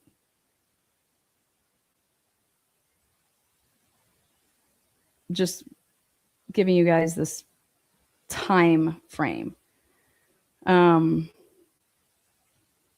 Okay, so we know that it's not Brian.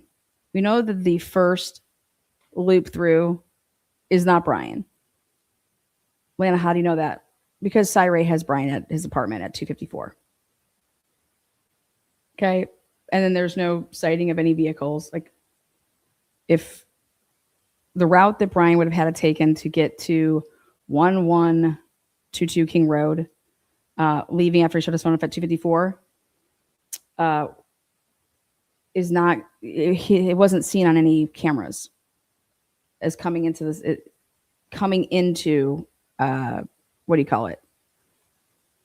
The 302 car in Floyd's that has, fog lights. Brian's doesn't. And now, but Sai's going to tell you that that's superficial and that could be, you can make it seem like you have fog lights. I'm like, okay. Well, you can say that, but I can also say, hey, like any other expert would get up there and tell you that there was fog lights, and then you guys can look like the conspiracy theorists when you're going to say, oh, well, somebody could have manipulated that.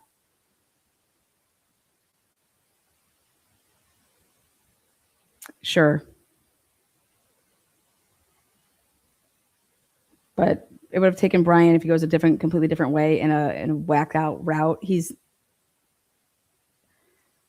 They have 7 or 8 other cameras that could have caught him before he gets to the middle of the street at 326 on Indian Hills Drive, which is exactly where the undercovers were at. So you want to sit here and tell me that you want to put Brian and the undercovers together at 326 in the middle of a road? That car had to originate somewhere. Where does it originate from? Why don't you keep on? And the reason that they don't want to keep following that vehicle is because where's it going to bring you back to? I believe it's going to bring you back to where the undercovers were. So back over here is, during this detail, I was looking for alcoholic beverages, open alcoholic containers, and individuals who appeared to be intoxicated. Yeah, that's what you're supposed to be doing from 9 to 1. What are you doing after 1? I observed the individuals as I drove past, but did not see any reason to contact them. And that's where I say, bullshit. I think that he did.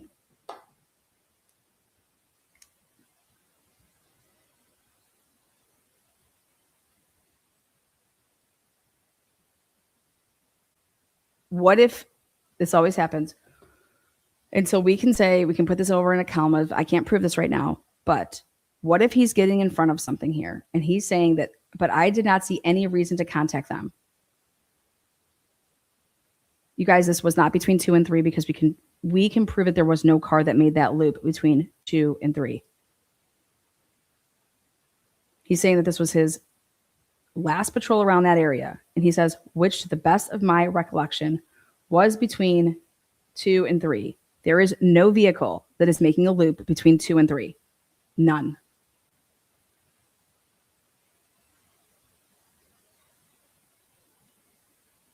There is one that makes a loop at 329.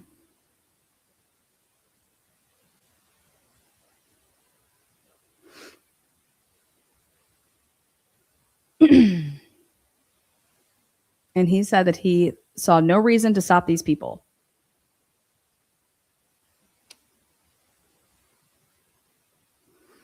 But hang tight. I recall my view of the individuals being obstructed by vehicles and brush on the east side of the parking lot for the 1122 King Street, like that, the property, which means that you're on that side street, which means you have the trees. Yep, but guess what? It's November and it's bare. It's not. And the cars that you're speaking of, yep, they're there. So my view of these individuals was being obstructed. That means that those individuals were close and by those cars. So they're on their property. Okay, these aren't people that are at and on like the middle of the road based off of this description. I recall my view of the individuals being obstructed. The individuals were walking close a vehicle, which was parked in the northeast corner of the lot, walking close. And they're trying to say, again, this corner of the lot. Again, they're trying to say, hey, this SUV was there. As I turned onto Queen Road and traveled west, that's like making a left to go down, right? And so the house then would be on your left-hand side right away. If you're going down that side street, you make a left. As I turned onto Queen Road and traveled west, I continued to view the individuals. From my recollection, there were at least 2 individuals, possibly 3. I recall one of the individuals having blonde hair. I do not recall exactly how many individuals there were, what they were wearing, or any other details. As I quickly looked for beverages in their hands and whether they were staggering from intoxication. And now this should blow everybody's mind. You lying piece of shit. Because those boys had nothing in their hands. Nothing that you pulled over on Banfield. They were not staggering.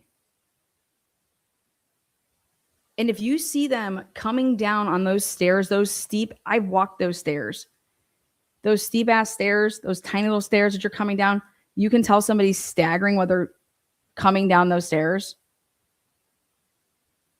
Where were they coming from? Because they're all trying, like, what they don't realize is that they're basically alluding to the fact that at the same time as that those 3 people were approaching that house, 1122, is on their last loop, which then leads to the pulling over of these kids. As I turned onto Queen Road and I traveled west, I continued to view the individuals. Yep. Since we made several patrols through the area, I cannot say with 100% confidence I saw the vehicle on the same pass as I saw the individuals. And him talking about, now this is just out of the blue here, does not make any sense. Oh, you're going back to that fucking dark sedan that you're talking about over here? This stupid shit here that you want to talk about? I recall seeing a darker colored vehicle. This. Well, thanks. You just put somebody else there. And this is where I think Translucent goes wild and is like, yeah, the car that you saw was Tyler, the football coach, and he's in the house banging somebody. Kid you not.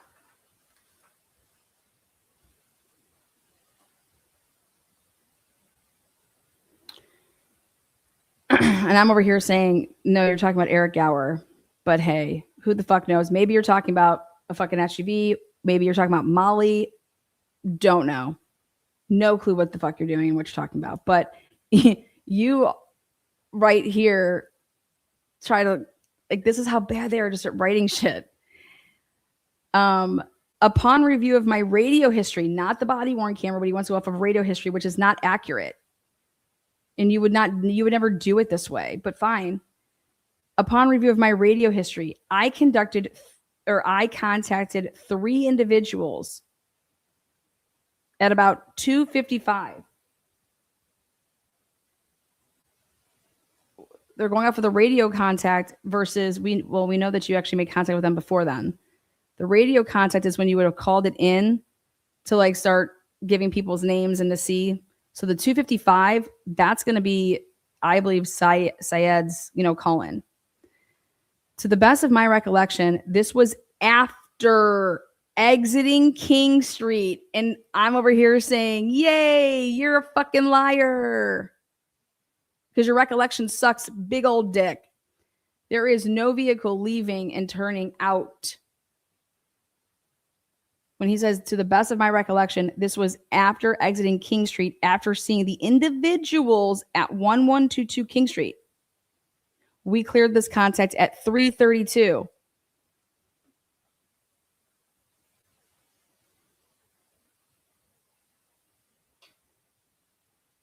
And that's where I think they made a big mistake. You cleared this at 3:32, and that's when I said this is impossible. This timestamp.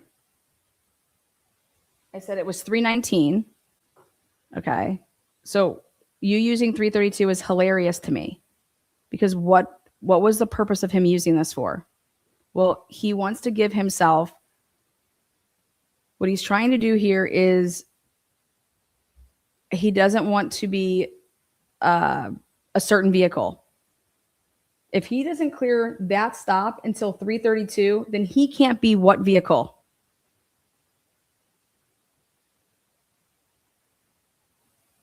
He can't be the 326 or the 329 vehicle because, hey, I'm still at this stop. Well, guess what, though? I can prove that Jacob Tesdhal lied about this 3:32 stop time, or like that when it was cleared. Well, Anna, how can you prove that? Because he was already on another call, which was the identity theft shit. We also use Linda Lane to have that car pulling away, and we have it on camera, so we're able to say that at 3:19, you're pulling away from Linda Lane. We're able to go off of, he wants to do radio shit. Fuck your radio. I'll shove your radio up so far up your fucking ass. Fuck your radio. We have your body worn cameras. We know what time your body worn cameras got turned off and you were in your vehicle ready to leave. And then we time that up with the Linda Lane footage. And we are able to peg that you pull away. Now, this is what should blow everybody's mind is, where are you even getting this timestamp? Just to throw out there, 3:32. That should blow everybody's tits off. That he wants to mark down 3:32. Where the fuck did you even get that number from? But he got that number from somewhere, and it's important. And I think I know, but I'm going to hang on to that for right now.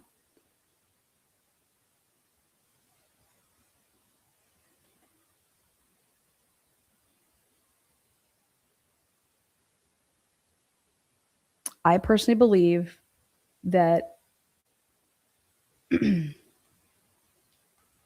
I have single-handedly shown a timeline, okay,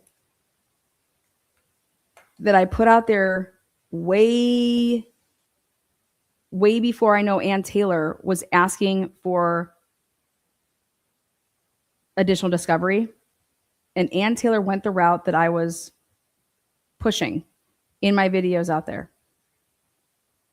Ann Taylor watched my shit. How do I know? Because her office contacted me and they wanted my source, Dave. How the fuck did they ever see that? How do they even know about Dave unless you watched? Because I was actually putting out factual shit. I was actually doing a timeline. I know it.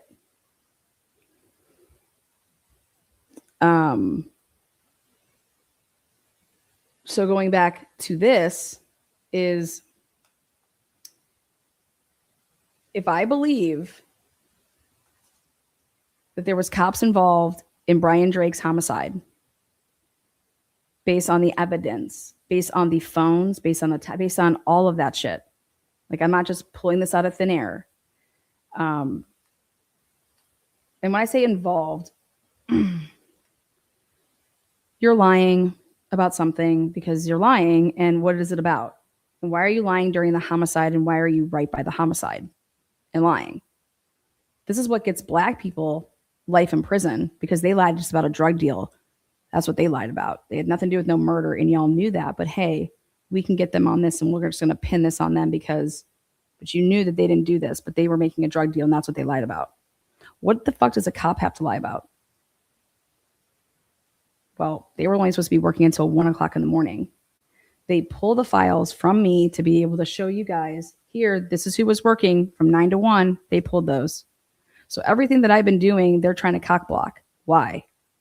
If they've done everything on the up and up, and it's just, fuck yeah, we were obviously patrolling. We're patrolling the area. Okay, well, I'm telling you that I don't believe that the homicides happened when y'all are saying that they happened. Because somebody could say, Atlanta, what does this have anything, though, to do with something that happened at, between 4 and 4:25? Huh. Where are you getting that number? There is no proof anywhere that the crimes happen between 4 and 4:25. That's the state's theory of the case. Just like the state's theory on everything else in life. Prove that the crimes happen between 4 and 4:25. And if you think it's going to be through Dylan, that's not proof. That's laughable. Dylan didn't call Bethany. Bethany called Dylan. Prove to me that Dylan was home. Prove to me that Dylan was fucking home at 4. Right when we show that Dylan lied about the fact that she wasn't sleeping and she was up and doing all this shit. Dylan is, take her out of the equation. We've already discredited her. You're going off of when Dylan and Bethany are doing these text messages. You guys, that has to do with hearing something and somebody bumping into. How do we know that it wasn't Murphy that bumped into the table, the beer pong table?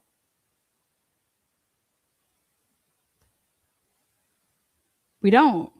How do we know that it wasn't Dylan that made a scream and bumped into the beer pong table? And then that's why Bethany actually called Dylan, because it's like, did you just hear that? Like, I think that you heard what I heard because you're screaming.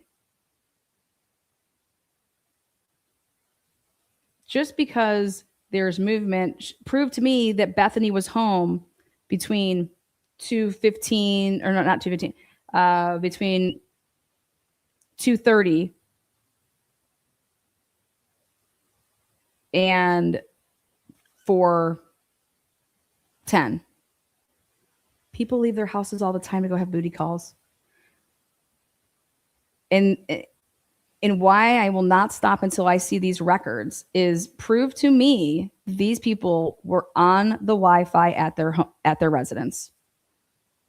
We can start there.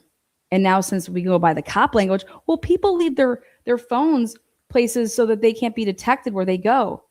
Because I'm going to throw that in your face and say, well, why? How do I know that Dylan or Bethany didn't leave their phones? Okay, because their roommates are always checking Life 360 or Find My, because they're always sharing. So let me break this down. If they're sharing locations with one another, and I'm having sexual relations with people that I do not want my roommates to know that I'm fucking, I'm not taking my phone with me to where I'm going to bang, you dumb motherfuckers. I'm leaving my phone, acting like I'm going to sleep, and then I'm tiptoeing out of the house, having my little rendezvous, and then I'm coming back.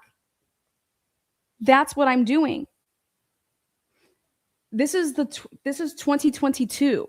In 2020, or in 2000, when my roommate was hiding this one kid on the baseball team that she was banging, we didn't have that application. We didn't have our phones like that where we could. But I'll tell you what, if it was fast forward to here, we would have all been sharing locations with each other for safety reasons. I guarantee you. So how would we have ever gotten around? Well, I don't want this to get out that we're sleeping together. So I could not take my phone with me. I'd have to shut my phone off. I'd have to take off my location server. I have to do something because it'd be so easy because I'm trying to like not have my, because I don't want to, oh my God, here's a, da, da, da. Like, and it's not because this person or me is cheating on somebody. It's, I don't want my fucking business out there.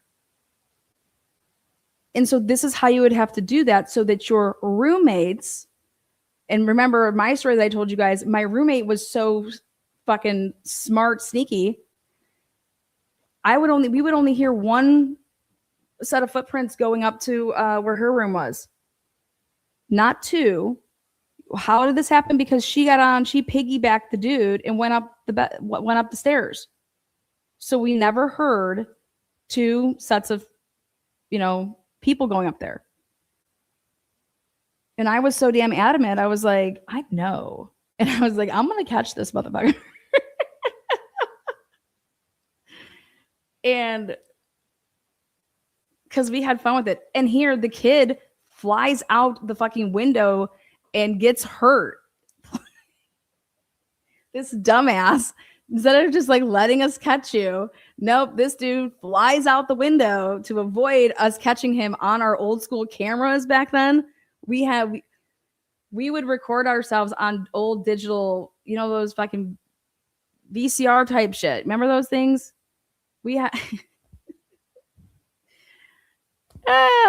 he fractured his left hand. Motherfucker had to make shit up because he could not play baseball for like 6 weeks. He was on the baseball team. Motherfucker ripped his whole pants.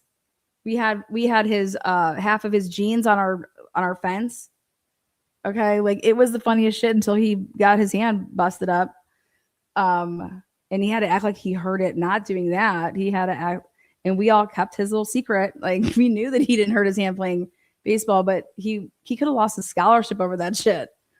Anyways, in 2022, if I was in college, you best believe I would have been turning off my locations or shutting off my phone or not bringing my phone with me. Okay. To go and then come back. And so you'd be looking at a pattern of behavior and history with those cell phones. You'd be talking to those girls, and then you would be looking at the phones and you'd be able to see if that type of stuff happened. But they don't want anything, the cops don't want anything to do about talking about these girls' phones and Ethan's phone. And that should be every red flag in America should go up. Period.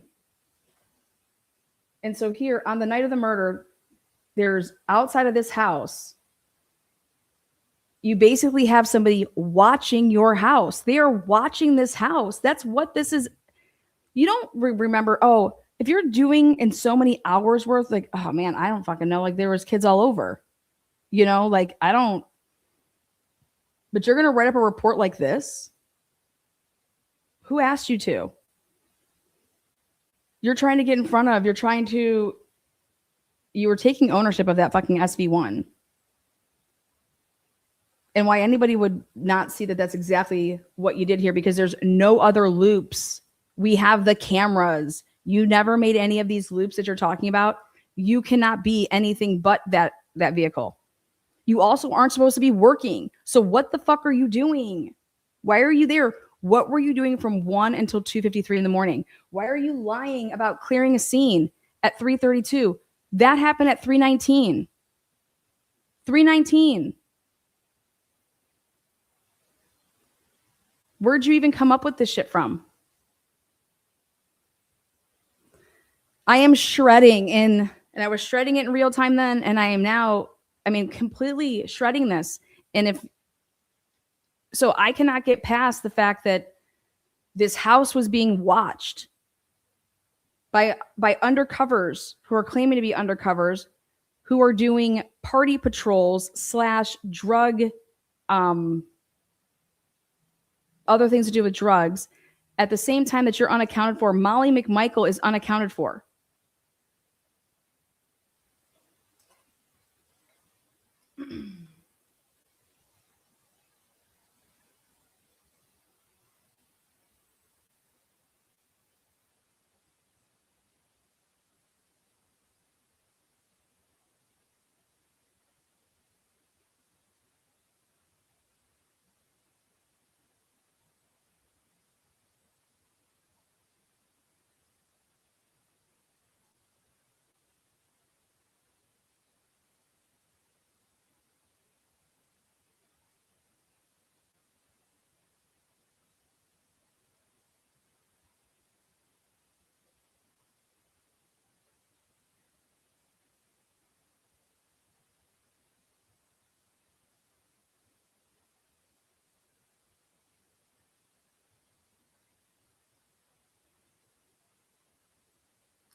Look at all this.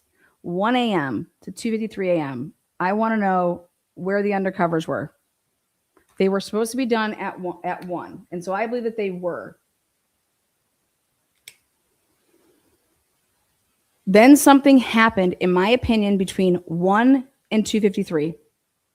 Something happened to then force them to have a stop at 2:53 a.m. to go on camera.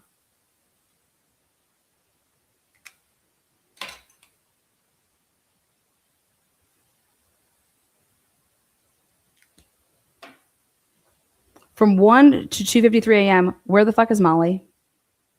What is she doing? From 1 to 2:53 a.m., where is Ethan and Xana?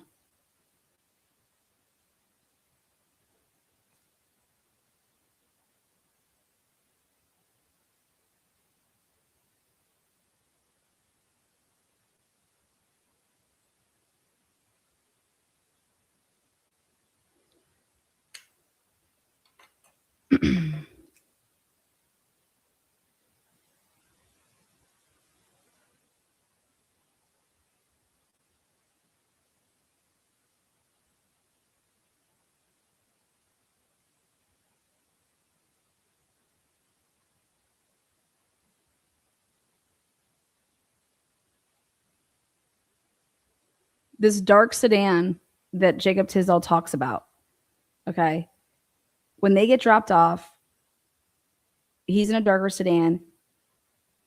And what Jacob Tesdhal wants to say is that he saw this basically. Okay? That a car was pulled up over on the side. Only thing is that we don't have loops for you, Jacob Tesdhal. Okay? So you were on foot. Okay? You could be making loops in a car because you can prove that you weren't doing that. So you were on foot. If you want to say that you were doing anything and working past 1 o'clock, then you were on foot. Think about that.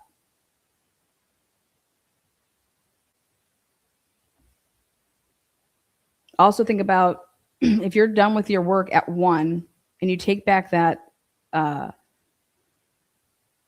supposed to take back that Ford Fusion, but we can prove that you still had the Ford Fusion. So you still have the vehicle out way past the time that you're supposed to have been working.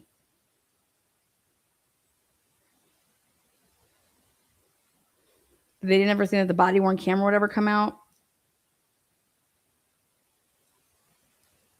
He's saying that his last loop, which he believed to be his last loop, was right before that he stops those kids.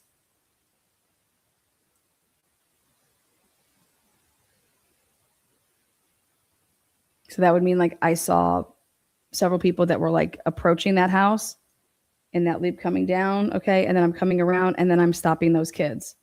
But guess what? There is no loop coming down because you were hanging out in the White's parking lot. If you're hanging out in the White's parking lot, how the fuck? Because you can't see anything in the White's parking lot if you're sitting in a vehicle. You'd have to be. That would mean that you're communicating with somebody who's telling you stuff.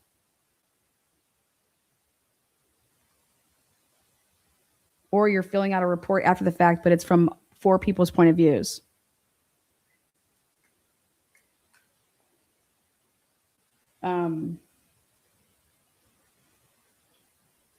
The Sigma Chi party ends at 1. So now you can put that into the mix. That on-campus parties that you're like the Greek life that you're supposedly like monitoring and stuff like that, it ends at 1. So then that makes sense to me why you're doing like these 9 to 1s because these parties are ending. Then I said to myself, if these parties are ending, wouldn't people be leaving after like, leaving these parties and going like, but hey, that's what they did 9 to 1. So you weren't supposed to be working. So you're going to sit here and tell me during a trial, Ann Taylor put Jacob Tesdhal on her witness list. Jacob Tesdhal would be up there for hours if I was the defense attorney. I'd be getting my narrative out and cross-examination through Jacob Tesdhal, and then I would be recalling him to the stand when it was my turn to remind the jury, because this is supposed to be a very long trial, to be reminding the jury about my narrative and where it originates from. And it originates from a police officer writing up a bogus police report. And I would point out all the fucking inaccuracies of his police report.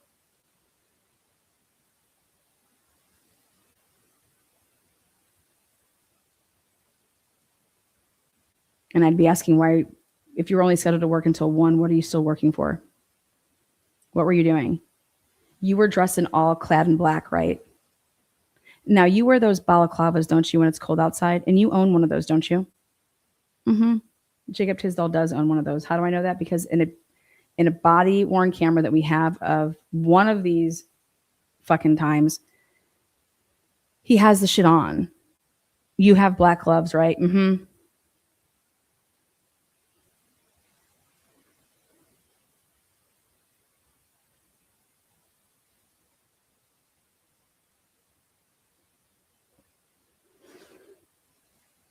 So we don't know where the undercovers were from 1 to 2:53. We don't know where Molly's at. We don't know where Ethan and Xana were. At 2:15, nobody knows where this call for DoorDash originated from.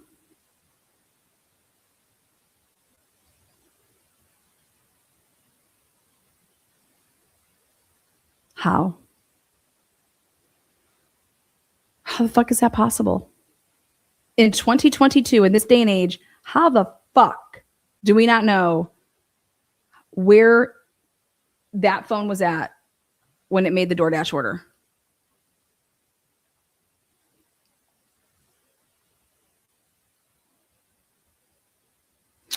Because just like in the Holly Bobo case, just like in the Dr. Moore case, defense people, lawyers just accept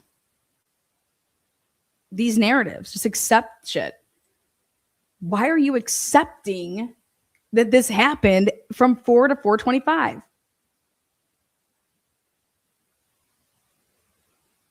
What the hell?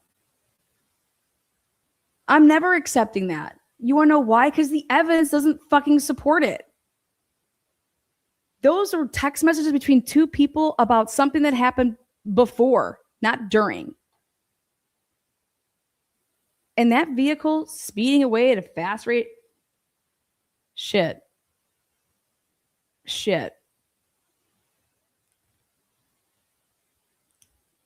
I got a cop saying he is suspect vehicle 1, making the loops around. He doesn't know what time shit is. And for all we know is there was just a change. They were supposed to, change the time stamps of things because it was daylight savings time.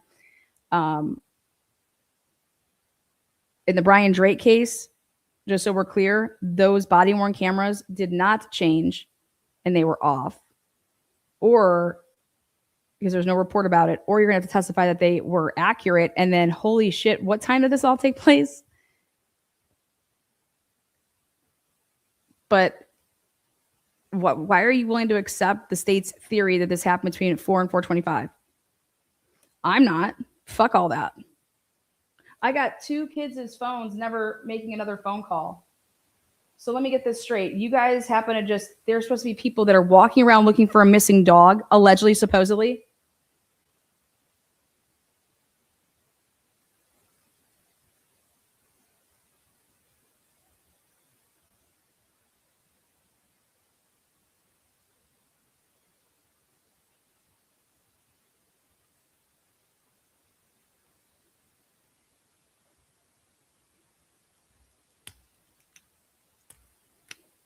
One to 2:53, unaccounted for. Boom.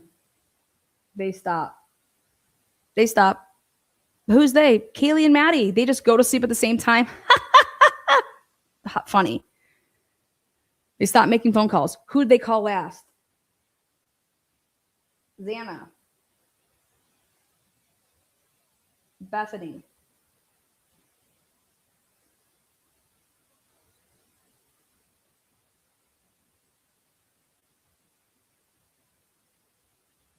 Maddie calls Xana and Bethany. Doesn't call Dylan, though. Why? Very strange. I don't usually call people if I'm standing right by them.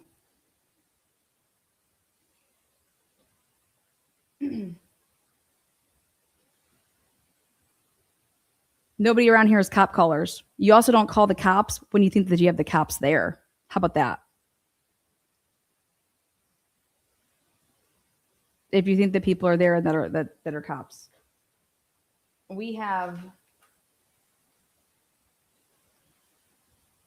Whitman left work.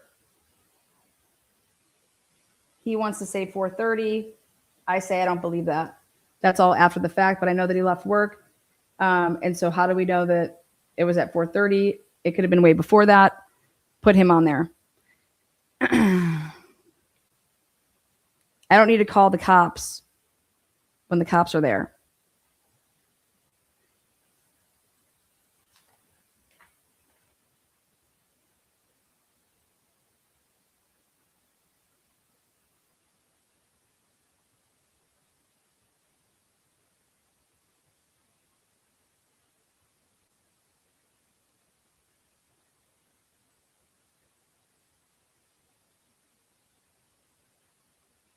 They pulled the records from the 11-12 plainclothes grant paperwork.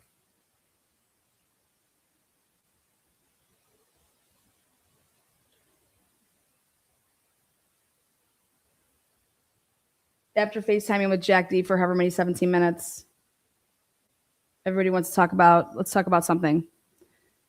Jack D says he does not remember. I don't know. I didn't know that we were on the phone. I didn't know that. Wait. I don't know. I must have clicked it, but I was like, thought it was an alarm or something. Okay. Ready? Let's talk about Chris Watts and Nicole Kessinger. They had how many minute conversation on the night when Shanann's supposed to be coming back from the airport? There was, I think, 107 minutes. It's been so long, but 2018 case, Chris Watts. I want to just remind you guys of this. Chris Watts, Nicole Kessinger, what did y'all talk about? What did y'all talk about? Why were you on the phone for that long? And you know what I said to myself? Well, I wanted to make it seem like that we're talking. So these two phones, leave your phone where you're at. I have my phone where I'm at, and they're conversing, right? Hang tight, right? It seems like I'm at home, you're at home, and they're talking to each other, right? But what if we just staged all that?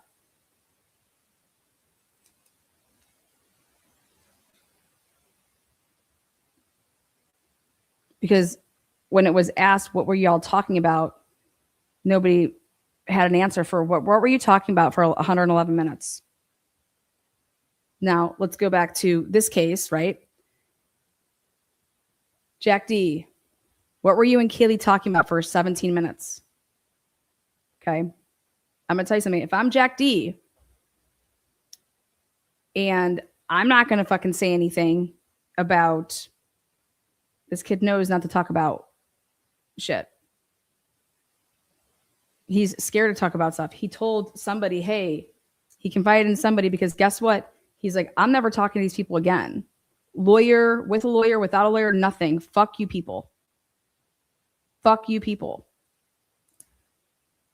You guys understand that? Jack D, unlike Dylan, with a lawyer, just la da da da. Bethany never talks again. Jack D never talks again. Which is smart in my opinion.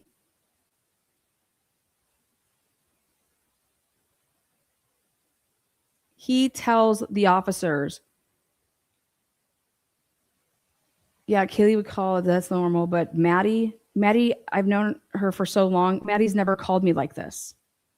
So Maddie calling, and then that's when I said, well, do you think that it would be something where Kaylee's taking her, I hear I'll call from, Maddie's phone. Not, and I thought that could be a possibility, but guess when that was ruled out? When we finally find out that Maddie called Xana and Bethany at 2:53. Those were her last phone calls. not to Jack D. That got left out of the fucking narrative. Why? We have to always understand when the house leaves stuff out, it's not by accident. It's not, because it's just sitting there right in front of your face. Oh, wow. Okay. Maddie calls Jack D, who she never calls, and then calls Xana and Bethany. Why? Right after somebody that she never calls. Something is going on. Something is happening. Something is happening. And then this whole big concocted story, which is, hey, Murphy, comes from Bethany, which is, I don't know, like Maddie came to my room. Maddie came to your room. What are you talking about? She never mentions that. No, wait, Maddie called you at 2:50. So Maddie called you at 2:53. You didn't answer it. When you woke up from supposedly hearing fireworks and whatever, your phone's right there. You have an iPhone. You pick it up. Guess what's staring you right in the fucking face? Your last missed call. Your last missed call. Guess what Ann Taylor kept out of the hands of everybody? Bethany's phone movements. Your last missed call. Boom. Maddie. Maddie just called me. If you're so out of it, you would have thought maybe potentially that phone call that you just missed. You just missed it. So let me call her first. Because she called me. No, I'm going to call Dylan. Why? Well, because it was Dylan's voice that I heard. That's why. I didn't hear Maddie scream. I heard Dylan. Dylan, what was that? Did you hear that too? That big boom? She's hearing Dylan's voice. She's like, oh my God, Dylan heard what I just heard. I called Dylan.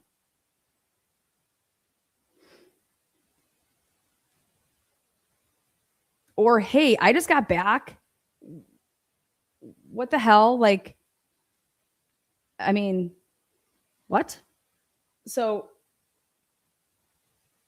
the undercovers aren't supposed to be working. They're monitoring this house after 1 o'clock when they're not supposed to be working. Then the kids that they say that they pull over, they didn't have open containers. Why'd you pull them over? Then how did you know that they were coming? Where were they coming from? You couldn't see anything because you were actually not. You're trying to say that you were somewhere like you should have been easily like Jacob Tesdhal. He just wrote this report up 2 days. Like this hits you right away. There's murders. Okay, you're able to run back everything in your head. Jacob Tesdhal would have been able to remember, in my opinion, that on my last go round up there, when I came down, that's when actually we pulled over and we're getting those dudes. But see, something doesn't compart with that. Ready? Because you don't mention about there being dudes. You see the girls, but if you were coming down and around, where did these dudes come from? Especially if they had to travel down the steps. They're coming from right where that house would be, right in that area. You would have seen them. But now we're able to work our way back and say, okay, that didn't happen because Jacob Tesdhal did not come from making a loop because there was no loop at that time. How do we know that? Because we have the fucking videos. So now we're able to destroy all of this shit. So why is Jacob Tesdhal lying?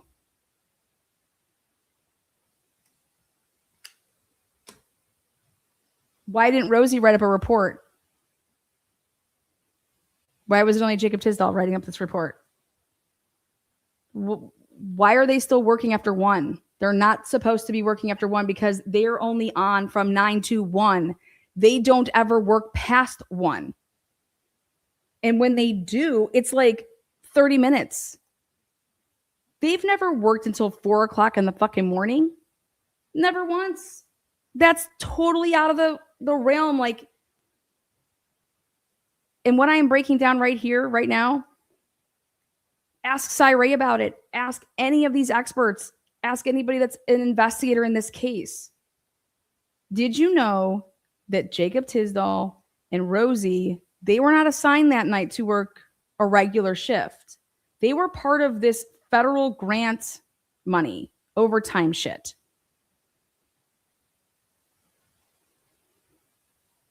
Do you have everybody accounted for? Who was all working on the night of the murder? You're not going to, and I think Ann Taylor was. I think Ann Taylor knew exactly what she was going to do. I think Ann Taylor was buying herself time. I think that she maybe made some gambles here but they kept losing their asses. Hippler was not, like, they were going to get no calls. No calls, none.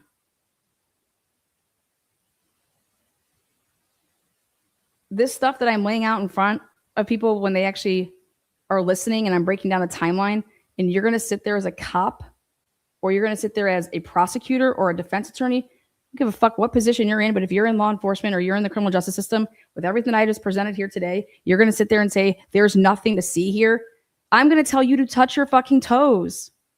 That's what I'm going to tell you. The feud version was never seen on 1122 cam ever in the footage that we have. Unless the Ford Fusion is suspect vehicle 1, right? But Mark's saying it's not suspect vehicle 1 because it doesn't have the same. And I'm like, well,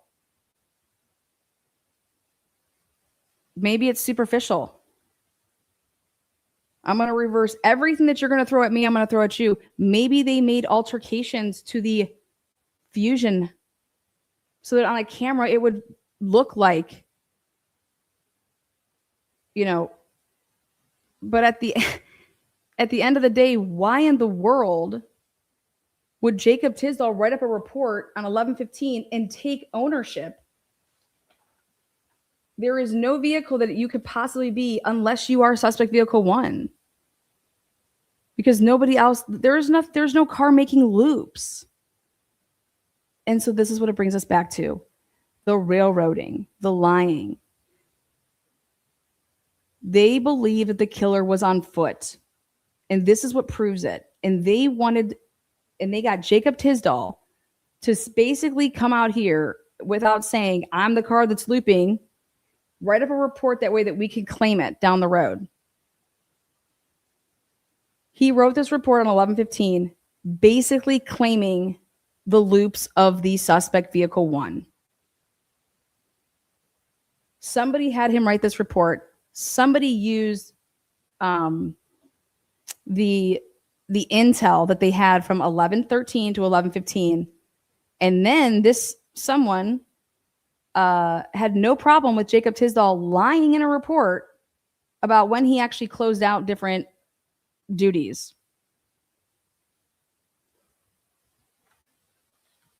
How would Jacob Tesdhal know that I need to act like I am still at and closing out this 2:55 call in the Banfield until 3:32? That's a bold fucking lie. He's making up this timestamp and he's doing it because he doesn't want that gap space. And that gap space is so important because that gap space is identifying a different vehicle that's going to be at 3:26 in the morning on Indian Hills trails, but nobody knew about that vehicle yet. So that's why when you read someone like a Cyray's book, I would tell Cyray, do you understand that the only person that would know how significant it is that you are claiming to still be somewhere at 3:20 or at 3:32 could be somebody with fucking personal goddamn knowledge of something that has never been reported yet? Because nobody knew about the Indian Hills sighting until November 29th, allegedly on paper. November 29th. Ann Taylor already caught on to it. How?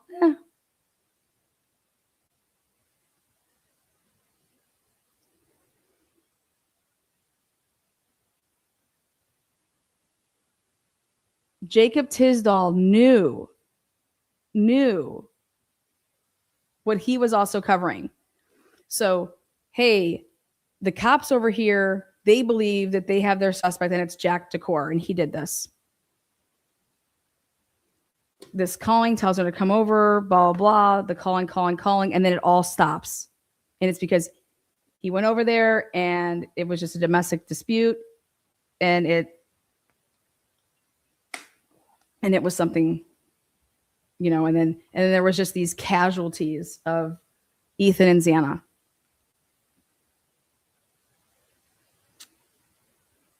The fuck out of here. Jack DeCoeur didn't kill anybody. Jack DeCoeur didn't do anything of the sort. Okay? Sorry, but he just didn't. But I think Jack DeCoeur knows a lot more. I think Jack DeCoeur was threatened.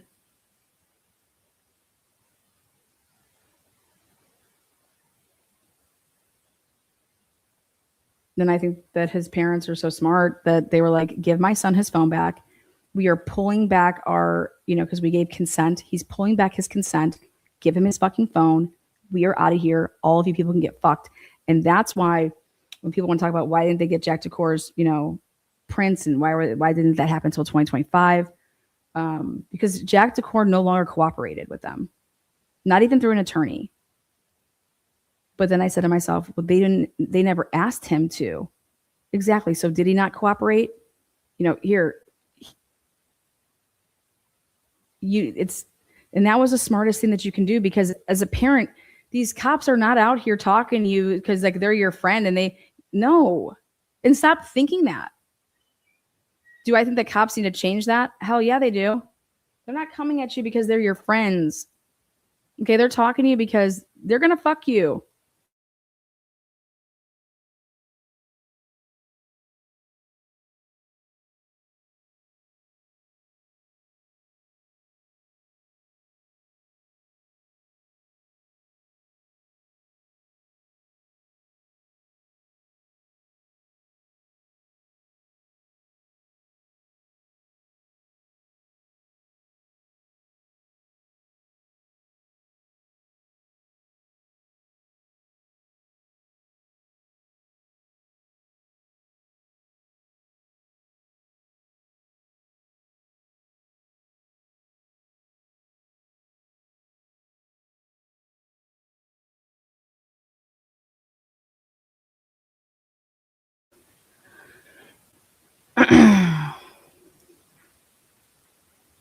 Okay. It does not have a light at the bottom center of the rear window. That's easy. They could have covered that up. I'm just saying, when I sat down and heard somebody tell me that these fog lights were superficial, I fell over and I said, okay, then everything can be superficial then. Let's talk about the Ford Fusion. Who would have more of a reason to disguise a car knowing that there's cameras all over there? So if you're going to go that route about what these cars would look like on camera, who the hell drives a car around how many times for it to be on camera right before you're going to commit murder? But yet that vehicle is nowhere to be found on any other camera in the area. How'd they get in? Where'd this car come from? It just flew in. Why would this car go over to Indian Hills? It has no reason to be over there. Oh, because it's not Brian Kohlberger's car that's over there at Indian Hills at 326. It's the undercovers. Just so we're clear. The undercovers are the 326 car. Take that to the bank. Oh, but Lana, they were still at Banfield. No, they weren't. Jacob Tesdhal lied and wrote 332. Did he clear that? That's not when he cleared that. He wasn't at that call from 255 to 332. He was at that call until 319. Because I have the body cameras. I have the reports. I have the radio activity. And he knew that. And so he lied. And so Jacob Tesdhal lied. Why? Well, because, and he lied so early on. He lied on 11/15. We did not know about the cameras that would surface on Indian Hills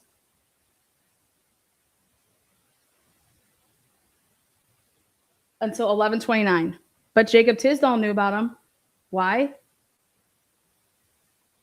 Because Jacob Tesdhal, I believe, gave somebody a ride home. Who's a cop that gave somebody a ride home on Indian Hills Drive? It's in a report. There was a cop that gave somebody a ride home. Also, Jacob Tesdhal knew that he was over at the Groves and driving all over there right where the police department is. So, but how would Jacob Tesdhal is the only person that would know that he needs to have his vehicle accounted for so that he is not a certain vehicle. And if the crime didn't happen until 4 or 4:25 between that time frame, you do not need to start accounting for your shit before that time. That is what this all boils down to. You don't need to do any of this, but you're doing it because at that time when they originally said that this crime happened between 3 and 4 a.m.,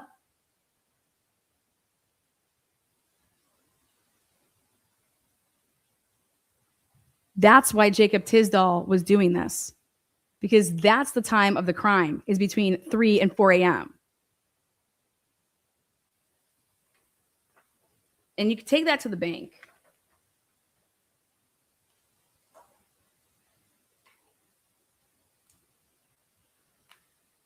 $253 is not a for people to not wake up and see how compelling the evidence is. This is very, very compelling evidence that the only people that knew that they needed to have their whereabouts covered and lie though when they're even doing it because but I need to say that I'm here longer because I know that I'm somewhere else that I shouldn't be. I mean, it's wild shit, guys. This is who wants to debate this? This is fucking crazy to me. But here, it's just like the Brian Drake case. Why y'all want to focus on this 7/26 time frame that Jennifer Drake is saying, oh, I was on the phone with my husband and he said he got shot through a window. Well, he didn't. He was already dead, Jennifer, but that's fine. But that's how this Brian Drake wasn't killed until 7/26 because there's a 9-minute phone call between him and his wife. No, those are 2 phone calls that are connected. Just like we have no idea what's going on. We have no idea what's going on, except for those 2 phones are communicating each other through the world of digital. Like they're just, but what Jennifer Drake is claiming is going on in those 9 minutes, all the evidence that's not, that's hearsay. That's hearsay. What she wants to tell you that she was talking to Brian Drake. Everything else points that nope, Brian Drake was already shot because the gunshots already happened from the eyewitnesses that actually called in the 911 call, as well as the last patient that they saw another vehicle and it was another woman there and that they then had 2 vehicles. I mean, all this other shit. But it just boils down to, Jacob, why are you lying? Why are you lying and saying that you did not close out that Banfield call until 3:32 when you knew it said 3:19? And that there's other evidence that shows that you were at another call and that your body-worn camera was on at 3:31. So there's like 2 ways to discredit this man who wanted to lie about this. And it's because of the evidence surrounding this vehicle's movements that's labeled SV1 beginning at 3:26. And it's because it's the Fusion. That's the 3:26 car where all this originates from. And then I've already broken it down to say, wow, there's 2 vehicles, guys. And that the cops should have known this if they actually did the math right. Because you can't be on this camera that's over here if you're traveling in a straight line. I can't be on this camera at, let's say, 3:29 if I'm on this camera at 3:31. Like, this has to be moving forward in time, not backwards. And so I already proved that there was 2 vehicles and that the feds knew it. They wrote up a report. They tried to fuck with the time. They tried to act like they don't know how to do math. And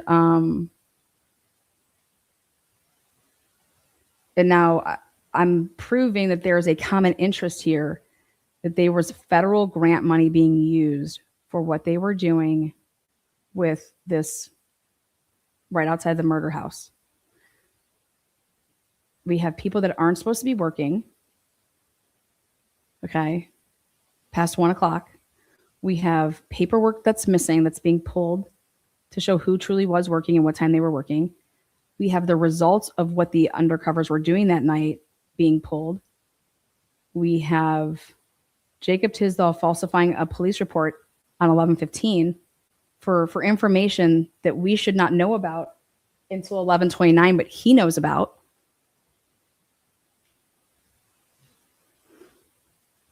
We have people that want to label the killer on foot right off the rip. And we want to account for all these cars. We have Molly McMichaels doing wild shit with that order. She's a CI. She's fucking out of all of this shit. And those guys knew or felt the need to get on camera at 2:53.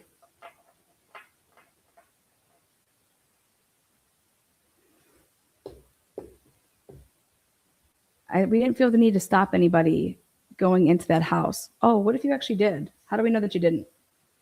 And maybe that was way earlier. Maybe it was at like 2:30 that you actually stopped people that were around that house. Why would Maddie be calling? Maddie's calling Jack D because of something. Maddie didn't call the police. When I hear this stuff, oh, if Kaylee and Maddie were in danger, they would call the police. Well, not if the fucking police are there. So if I hear that one more goddamn time, I'm going to take the phone and boot it. Nobody calls the police. Okay? Because then I hear an interview when the Gonsalveses say that we understand why those two didn't call the police. What? Well, then you have to understand why your kids didn't call the police. They're not cop callers. Also, if this was a situation that, let's like hypothetically say this. What if, hypothetically say this, that Kaylee and Maddie come home, they just go straight upstairs to the room, right? Those two follow. They're all up there talking. Now think about this. I said to myself, why was there such a need to congregate in and just go straight up there? Like they didn't do any, hey, we're not hanging out in the kitchen, but we're going to go upstairs and congregate up there on the 3rd floor.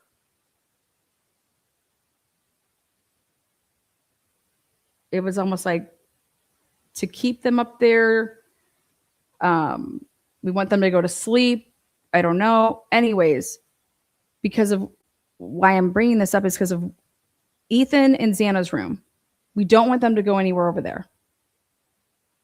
Why? Well, because of what has already taken place. We don't want anyone to see that though until the morning or something like that. I'm just saying, throwing this out there. Okay, well, that's not what happens. And here, Maddie and Kaylee see this shit. And they're like, what the fuck?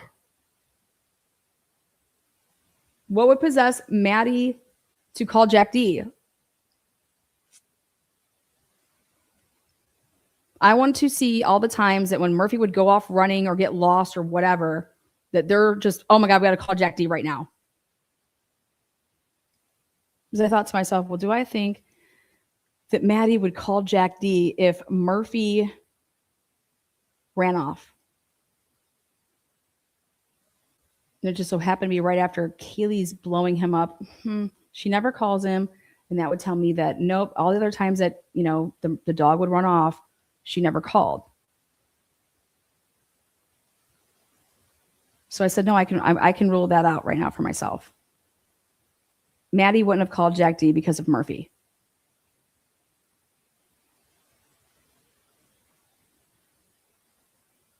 Because it's happened before and she never did it.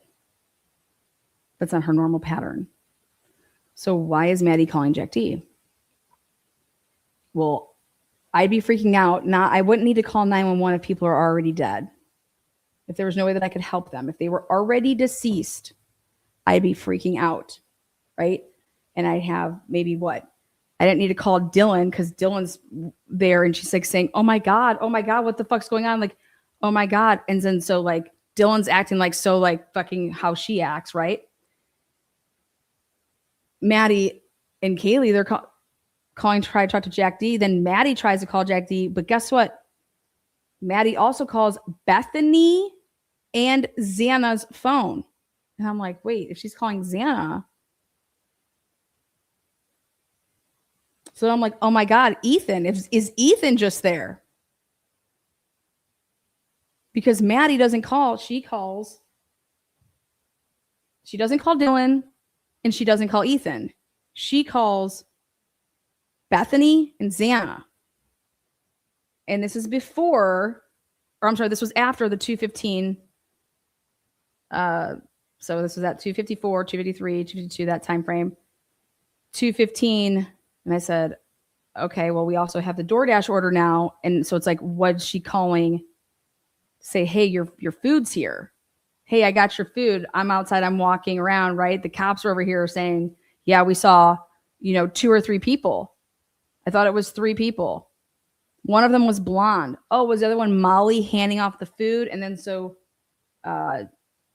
she's, calling for that reason. But then all of a sudden, boom, right after she hands her the food, she calls and she snatches, Molly's snatching up people's phones. It was Maddie and Kaylee walking around together. Molly hands the food off. And then what? Boom, ambush. Because boom, we're snatching up their phones. Get the fuck upstairs. Let's go. How do these phones just stop moving, stop working?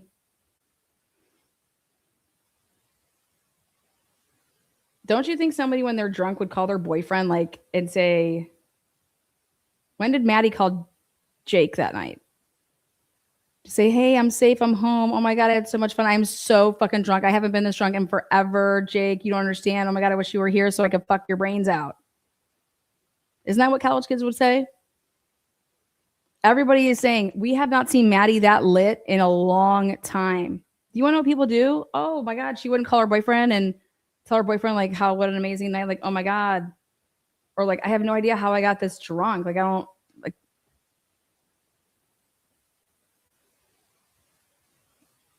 So when's the last time that Maddie called her boyfriend? Wouldn't that be something that you did when you're right before you go to bed? So that was always something that bothered me, that after calling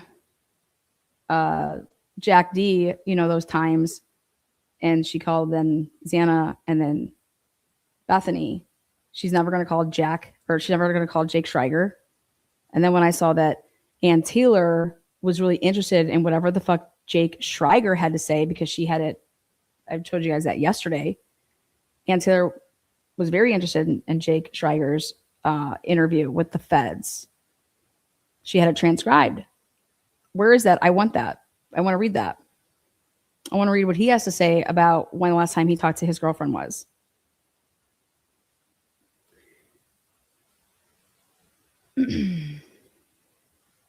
.251 is that horrific scream. In my opinion, that's what time. And then it's followed up with all these phone calls.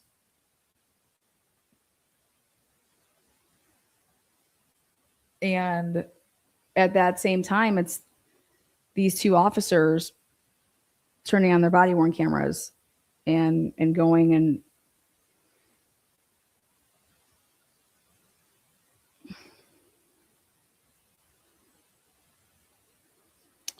and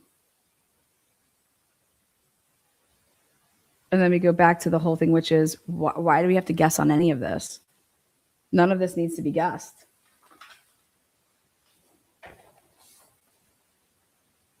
Because I shouldn't have to be hitting up a ton of experts to figure out what's the secret behind the victim's phones and why nobody has a report where it's saying that you've looked at the extraction and you're able to, this is what it should look like.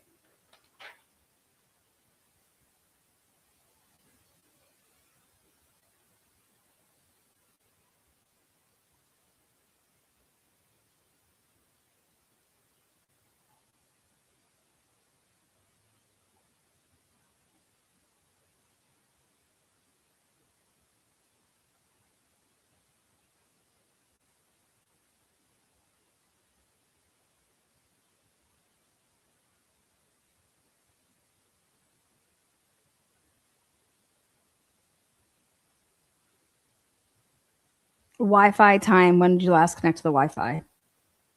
Boom, boom, boom, boom. Last phone movement. That's the phone's movement. That means when's the last time that phone is moving in meters? Apple Health data. The last call. The last text. Google, apps, all these things.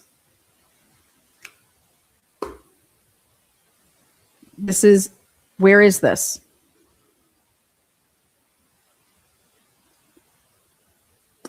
Look at Dylan's phone. Yeah, I woke up around 11 or 12, and then my roommates weren't answering, and then we freaked out, and so I called them over, and then we called you guys. Well, no, that's true. Because she's on the internet all morning, and she's awake, right? Okay, great. Lie. So, but we're going to sit here and not have any report that talks about, well, the last Wi-Fi connection, so we can put them leaving at this time because they got off of the Wi-Fi, or, Ethan connected to some Vandal Air Wi-Fi at some time. And when does he get back on? What's the home Wi-Fi? So you determine what that is. What is your guys' home Wi-Fi? What is it called?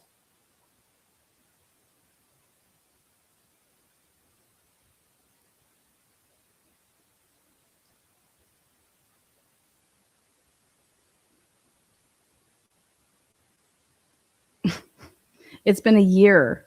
It's been a year since the homicides. Or I'm sorry, it's been a year since the plea deal, and we don't know this. And any interview that you've had to date, nobody knows this. You guys, these motherfuckers don't know shit. And Taylor did not give them this information. Are you guys catching on yet?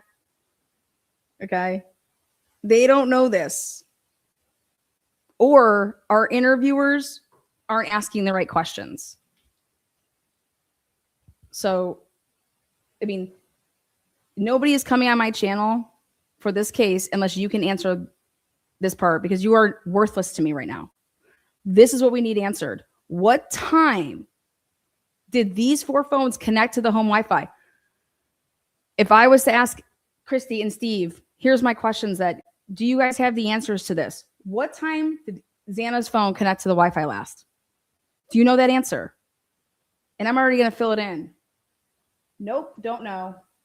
Ethan, nope, don't know. Nope, don't know. They haven't gotten to Kaylee's phone, so nope, don't know. Wow. Last phone movement. When is the last time in the health data that the phone moves, just like in the Karen Reed case with John O'Keefe's cell phone? At 12:31 and some change, he makes that the phone moves 30 steps and then never moves again. Okay?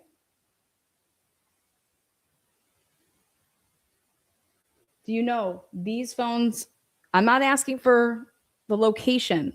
I'm asking for, in the knowledge C, it's going to show you.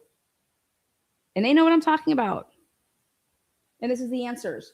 No, I don't know. No, I don't know. No, I don't know. No, I don't know.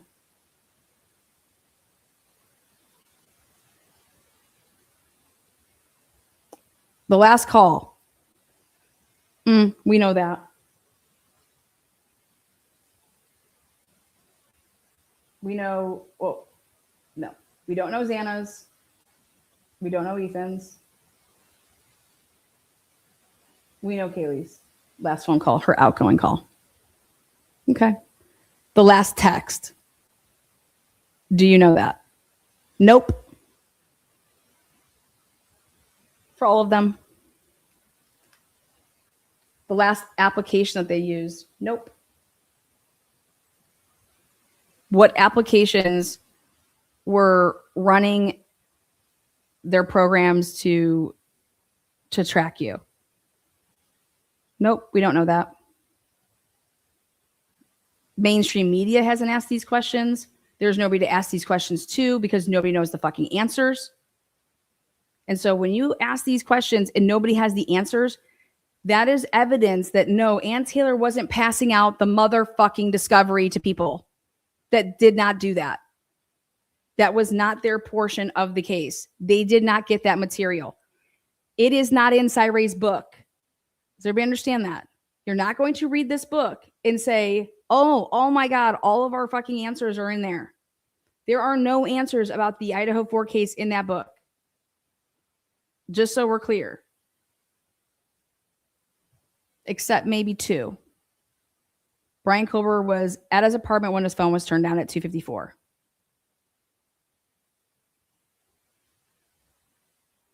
Consistent with being at his phone at home based on where they labeled the tower that his phone was on at 2:42. So at 2:42 and at 2:54,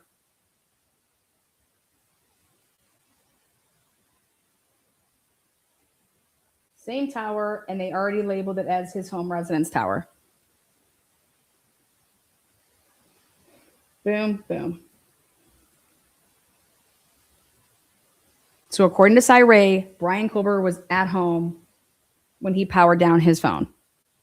But guess what? Cyray's going to tell you that in the investigation, they did not know that it was a power down.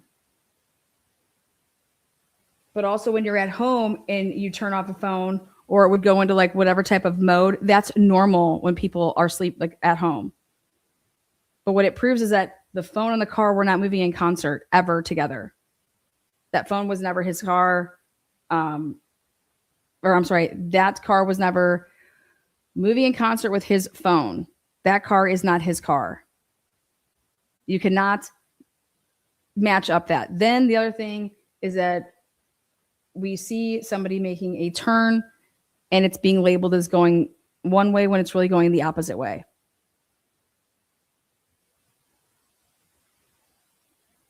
The affidavit is all lies. This is bad actors. This is not a fucking momentum mistake.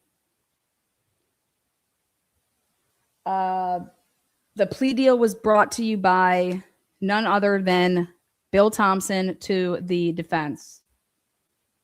Cyray is going to tell you that in that book.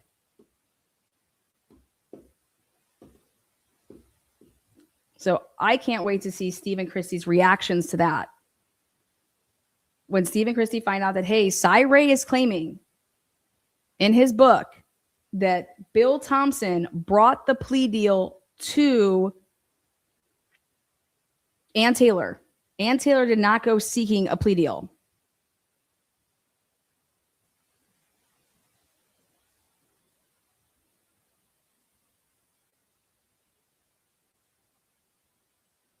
What do you guys think about that?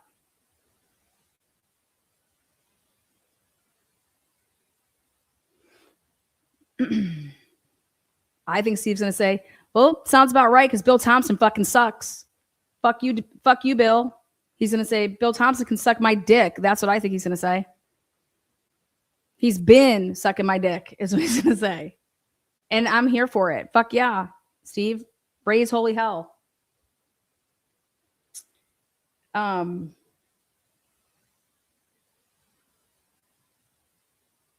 The Gonsalveses believe so much in Cellbrite, and they should. Can you imagine though? Hey, I have a question to ask them. What's your thought process on the fact that none of these victims, their phones, they are deemed worthless to the state? They refuse to use them in any timeline. Are you aware of that? And then maybe they'll say, no, Anna, that's not true. And I'm going to say, give me the receipts.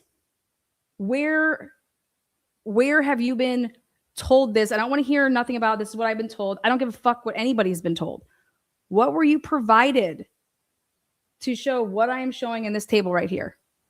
And guess what? I already know the answers. And the answer is nothing. I wasn't provided anything. What have you seen? The Gonsalveses knew that there was a leak way early on in this case because the Gonsalveses were provided so much information. And it did not come from the defense.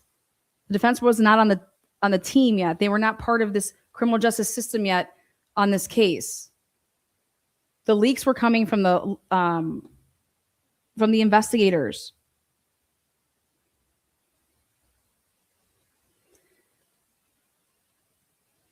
You know,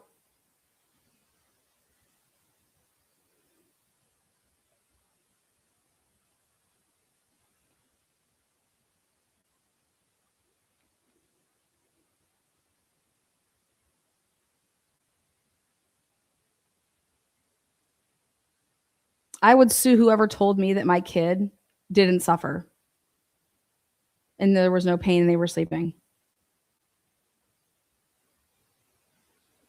I would sue them for emotional distress. Bella laughs at me when I say that all the time. I'm suing all these motherfuckers. You know how much emotional distress has been inflicted upon these families because of Bill Thompson and his motherfucking crew? The lies, and you're not suing these people? You know how much emotional damage has been inflicted upon us intentionally? These were intentional fucking lies. You know how much damage they caused me?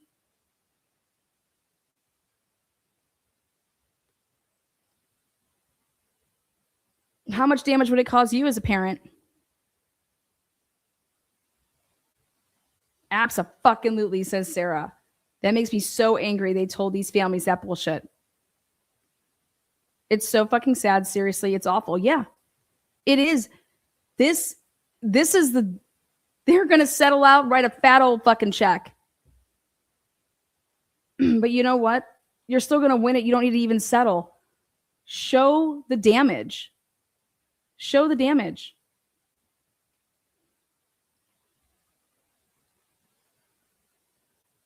This is what we were told. This is who told it to us. This is what they do to these families. Why are, come on.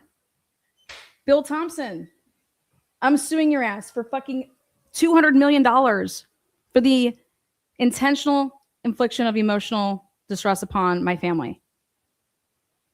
What's up? Now I'm about to call Moscow. Got to ask them a bunch of bullshit. Want to know where all my fucking files are. Let's do it.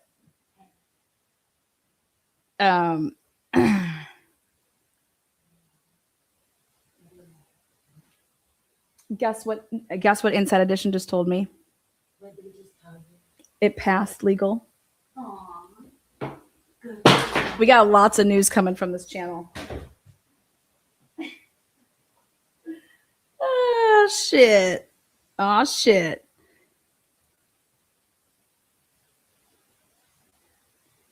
This is fucking great. As soon as I get the thumbs up, I will share with you guys. But so many amazing things are coming. That's all I know, guys. Been working hard over here. Kiss Me Where IP Atlanta. We're tired of this shit. Yeah.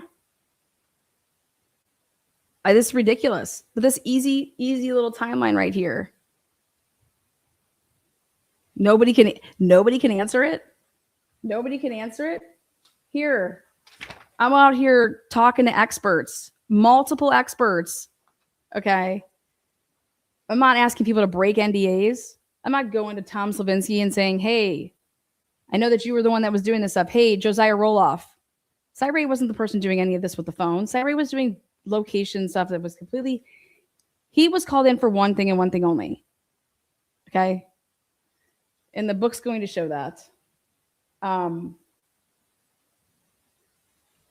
going down and I'm breaking down with other people to say, what are the possibilities here? What should they have? And if they try to say that they don't have something, how could that possibly be? And so we're over here doing our fucking work. But guess who's not doing their work? Well, Bill Thompson, Ashley Jennings, everybody that stands by this goddamn plea deal and that we got this motherfucker. And here you go. And so Cyree says to me, Alana, what can't people understand? Brian Colbert is where he needs to be, and the police fucked up. And I said, excuse me? The police didn't just fuck up, in my opinion. And what's a fuck up? What are we talking about? Have you seen everything that I've been showing? And the answer to that is no. The man has a life. He has a bunch of things, right? This isn't your only case. But if you wrote a book for 588 pages worth of, this is a perfect example of why this methodology needs to be incorporated in all these things, right? Well, I think I would know the inconsistencies and out. I would know everything to do about the case that I'm going to be referencing. And so I say, Cy, hey, okay. Dylan and Bethany, he's saying they are victims to the utmost. It is disgusting if you are questioning them, blah, blah. And I'm like, what?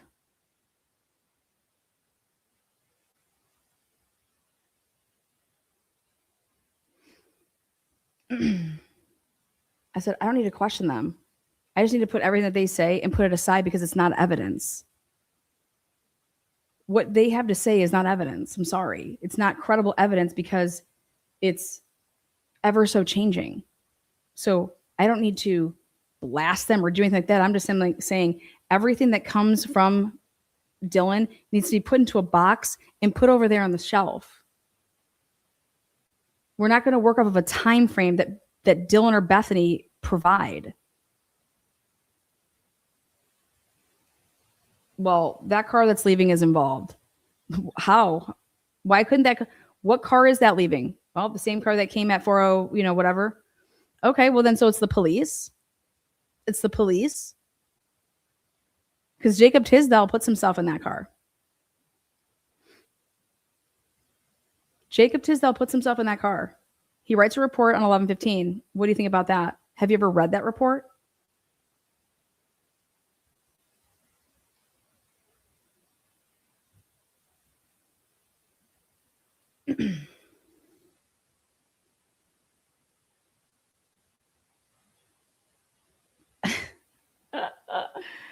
These phones, they stop moving at 2:53. So you don't think that could be indicative of like when something went down? If Kaylee is just and Maddie are just blowing people up at the same exact time, and then poof, they end at 2:53. You don't think that they could have potentially both of their phones stopping at the same time with any outgoing activity? You don't think that could be due to something that is happening to them physically at that time? How can you rule that out? How can we rule that out? How about Dylan talking about that Kaylee is going upstairs and going to bed and it's at 4:00 in the morning? Is Kaylee's phone indicative of making any movements? And the answer to that, I believe, is no. Well, we don't have Kaylee's phone. Well, there was some data that was extracted. You don't think it's at all like, the capabilities of the Secret Service. You guys they had all the resources. How are did they not get into Kaylee's phone? There's people that die every day that where their passwords aren't known. You would be working on that phone until you could get into it. So if Kaylee's phone never moves another meter after 2:53, what do you have to say about that? What do you think about that? Because then who does Dylan hear going upstairs because you want to bring her back into play at 4:00 in the morning? Kaylee, you think's moving around without her phone? No.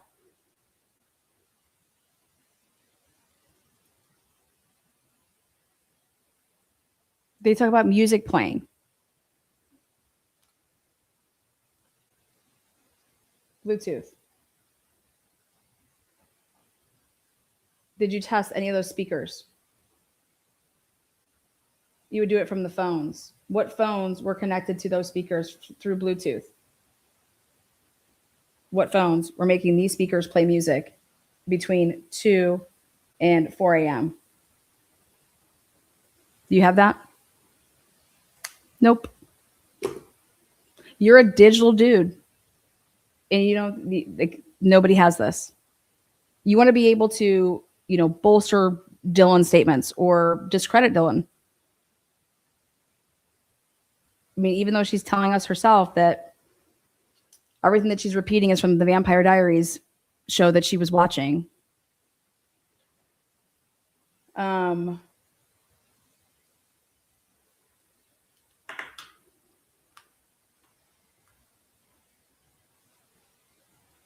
If I'm going to interview somebody, were you provided this material? So you've seen it. So you have it. Were you provided a list, your contract? Let's talk about contracts. This is such a high profile case. And everything, these contracts. Let's see the contract that you signed. What contracts did you guys all sign? I'm not talking, there's NDAs. It didn't list out the material that you were provided. Was it just so generic that it was like, I won't talk about this case with anybody?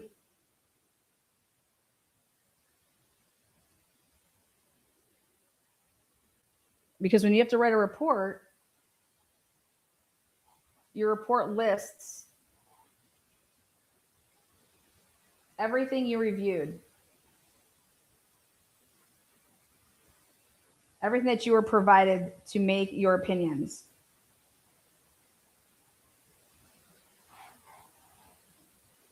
Where's all that shit?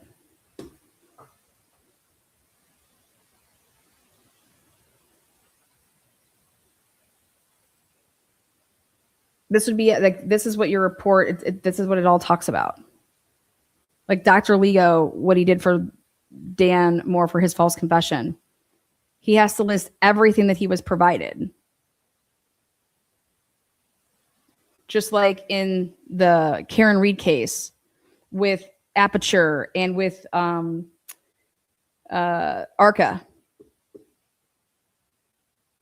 to list everything that you were provided.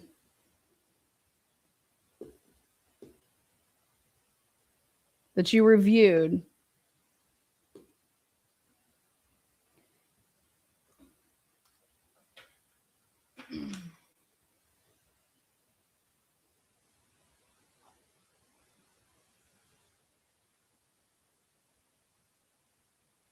Timeline. The overlapping of the victims to Brian Kohlberger. The state is saying that there is no connection, that they would have done this, that they did this. This is the only way that you could say that there's no connection. You would take the overlapping, and this is the phones, of Ethan, Xana, Maddie, and Kaylee. And you would do what he did in the Monica Simontelli case. And you would take Brian Kohlberger's phone, and you would put between June and November. And you would map when there's any overlappage, because there's no timing advance records, right? I don't know what they're doing, but let's just go off of this. Where are ever these 4 victims' phones located where Brian Kohlberger is located at the same, like that they've ever overlapped?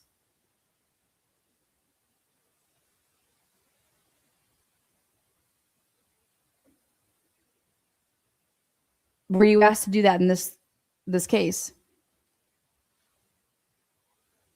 No. Was anybody asked to do that in this case? Did the prosecution do it in this case? Because wouldn't this be consistent with to try to show that somebody was stalking somebody and somebody followed somebody around? Where is any of this? Did you do any of this? Why did Tom Slavinsky and the exhibits that he was going to show there was timelines? What were those timelines that you guys were working on? Isn't it true that you were only hired to talk about the fact that everything that was built in that probable cause affidavit was known to be falsehoods because they were trained and experienced to know how to read call detail records? And so how anybody could be mistaken and that the phone was turned off at 2:47, 2:48, between there, was a lie.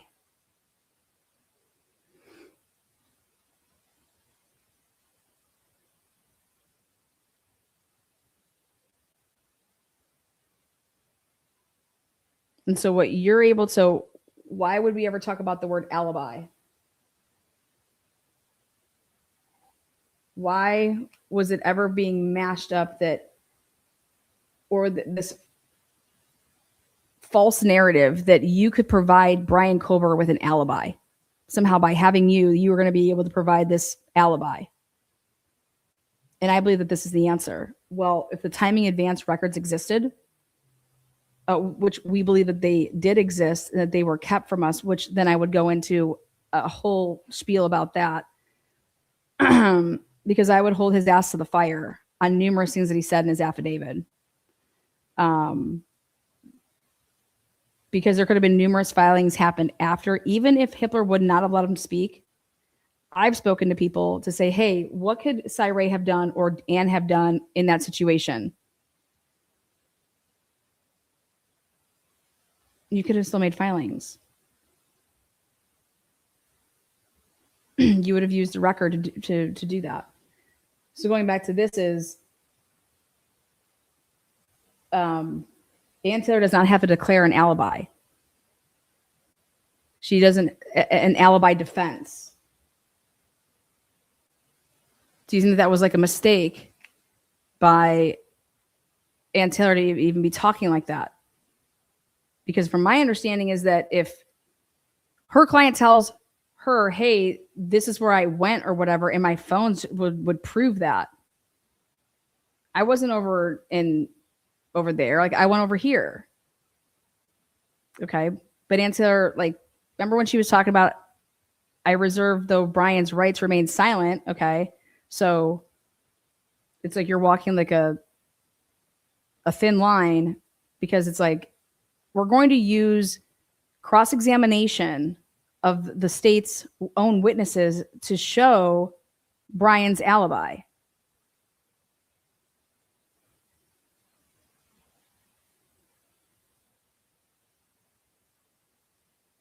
I never said the cops unalived 4 people, by the way.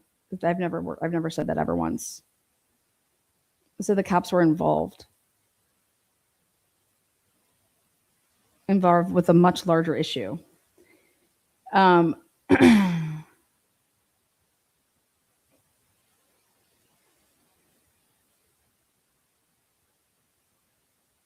I don't think that was for me, by the way, Tigger. I saw it and I wanted to comment on it.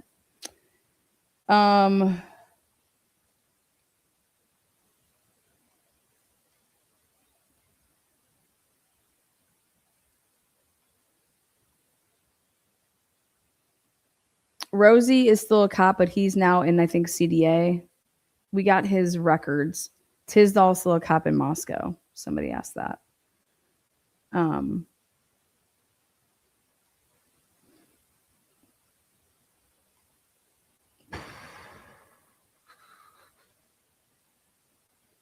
So let's go back to this whole alibi. Because remember, mainstream media just ran with a narrative and it wasn't what the fuck was going on.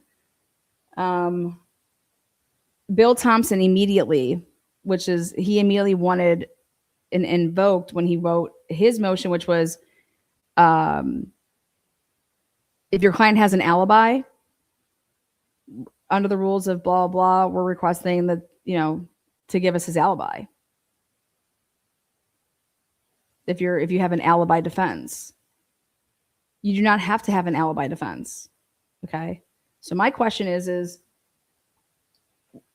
which maybe I need to just do that as a separate live to truly break down the timeline of that. Because Ann Taylor was up against a bunch of different deadlines at that point. This is when the case was in Latah County. And Ann Taylor's also saying that she does not, you're making my client basically choose between his constitutional rights, and he shouldn't have to give up one constitutional right for another. So I'm going to save all of that, but that incorporates Cy because people are under this impression that Cy is going to put Brian Colbert at Milwaukee Park.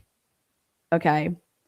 And I'm here to tell you that how can you put Brian Colbert anywhere if his phone is off at 2:54 and not back on?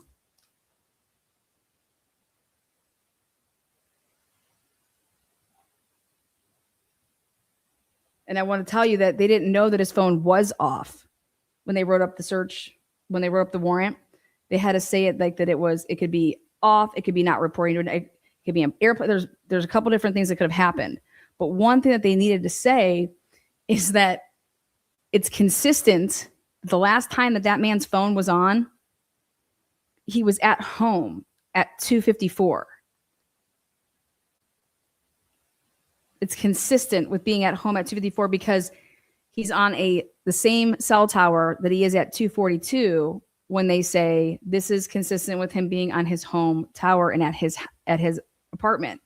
And then the next thing that they say is that then he's moving this way and it's at 2:47 and he's now on a different, he's on a different tower. And then they show you they're then talking about the Nevada way. And so I was like laughing as I'm like, okay, so you think exactly when he would have been on camera at Nevada way at 2:48, that he shuts off his phones, 3 things happen at the same exact time on that tower. And it's just like, when you look back, it's just like a chuckle for me. You're trying to line up a cell phone with a car that's on camera, all the while the whole time that you're doing this, that car is not his car, based on the evidence that you have in front of you, because his phone is back on the network, the tower that it originally was at 242. Let's just say Tower 1, 242. 247 to 248 is when they're saying that turned off. But he was traveling away because at that same time he's on now Tower 2. And then they show a clip and they're able to say, look we have a white vehicle and the third lie is that they say that the car turned this way when it really turned that way. Okay. Now, Cy was brought in to say these guys knew that nothing ended at that time frame. Then they would have independently verified that, wait, let's take a look at that video. Which way do you think that this car is turning? Where is it headed? Wait, no, you have it wrong. It's turning the opposite way. Okay, that's what you're going to hear if you read. And so it's not going this way, it's going this way. And then wait, you think that the phone shuts off?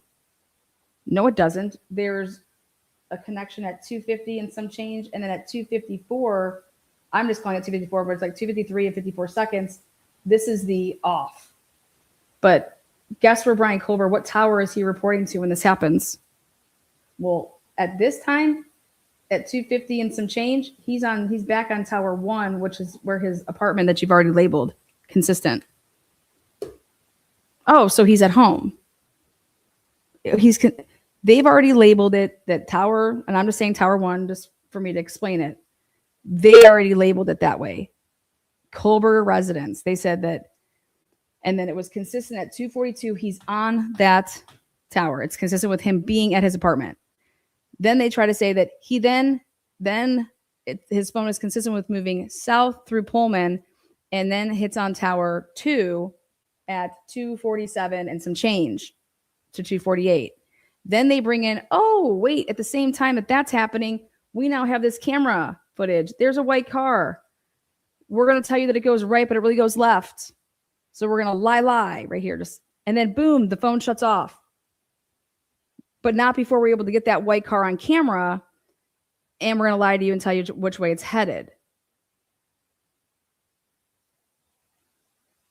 So, Cy, what were you going to testify to? That the phone did not turn off and that there's no reports ever once stating when they changed their opinion and what information they went off of to change that opinion.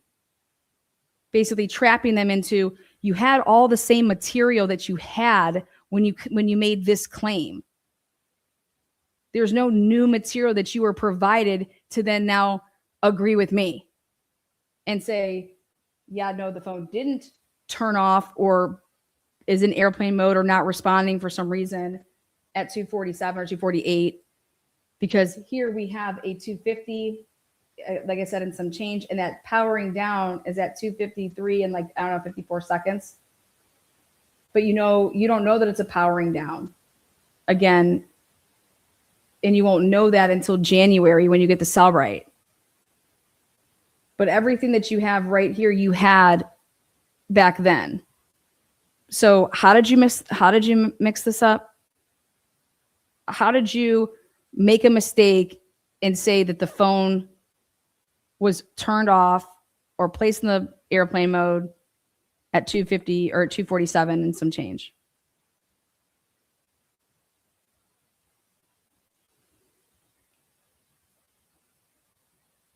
What's Nick's balance answer going to be? I didn't say that. That was what his answer was going to be. I never said that. What do you mean you never said that? You didn't consult with newbie Payne? I consulted with him.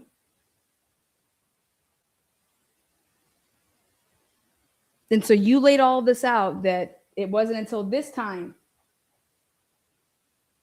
and where he was located here. You don't see how this is a big problem, because you have no reason to get a search. You cannot get a search warrant if you're going to show that this man was not headed to Moscow. He's at his apartment here, isn't he? He's consistent with being at his apartment just like he was at 242, correct? Yes. And in fact, he's on that tower at 250 and some change, correct? Yes. And so you knew that. Are you aware that Officer Payne claimed that it was your work and research, and that the judge said, hey, yep, that this was your work and you signed off to, and that's why Payne put it in a probable cause? Like, this is the voir dire that never took place. And it would never get to take place. But also, if it took place, Cyree wrote in his book that we were only allowed to ask Nick Balance one question. Did you get the timing advance records?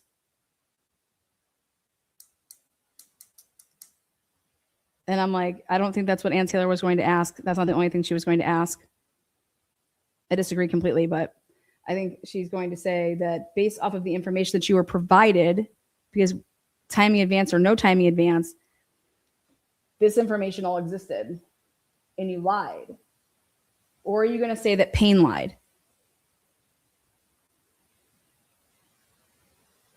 So is everybody following how this is laid out?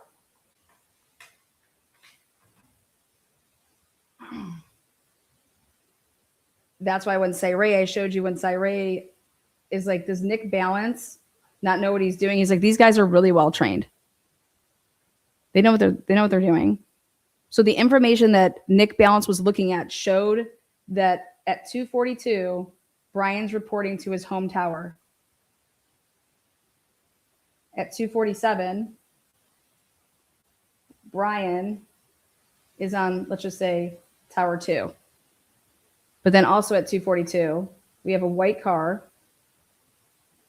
we have a camera, and we have a powering off or out of the service airplane mode. This is all being seen on this Nevada camera. And then there's another lie. So this is true. Brian, I'm sorry, his phone is reporting to Tower 2. That's true. There is a camera that shows a white sedan. True. And you can make those three claims here. And now this is false. So true, true, true, true. Now we're going to add this falsivity, which is we're going to act like on Nevada Way at that intersection. The falsivity comes is that the phone powers down or it's placed into airplane mode. That's false 1. False 2 is the direction that the car turned. They said that it's consistent with going to Pullman. It's actually going the opposite way. So whoever went and got this camera and told the direction lied. It was never checked. False 1, false 2, then false 3. This is omitted. At 2:50 and some change, Brian's phone is on and communicating to Tower 1, consistent with 2:42 and being at home. This was omitted from the probable cause affidavit. This is material.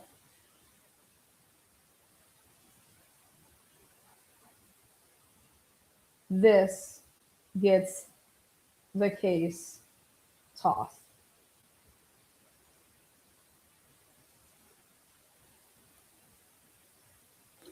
$2:53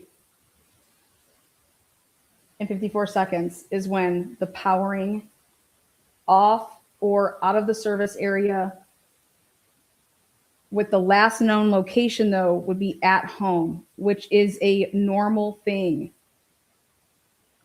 You can no longer say that you'd have to be able to, like, the way that this all lays out is that somebody was at home and their phone was placed in air, like, you know, place in airplane mode because I don't want any calls because I'm sleeping, whatever. Like, the claim that you made that this car and phone are together en route to Pullman is false. And that's what you needed to say in order for you to get that search warrant, which was to get the historical, all the historical records for Brian Kohlberger outside of the 24 hours before and after.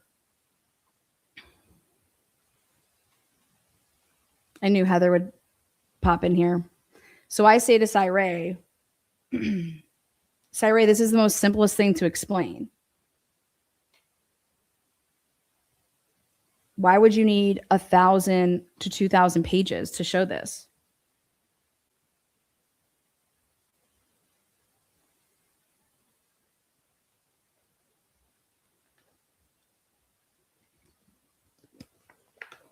Now, there's more. Okay. So in your affidavit here, the big thing is that they knew all of this. When I say they knew, Nick Balance knew that this is what the information looked like. Okay.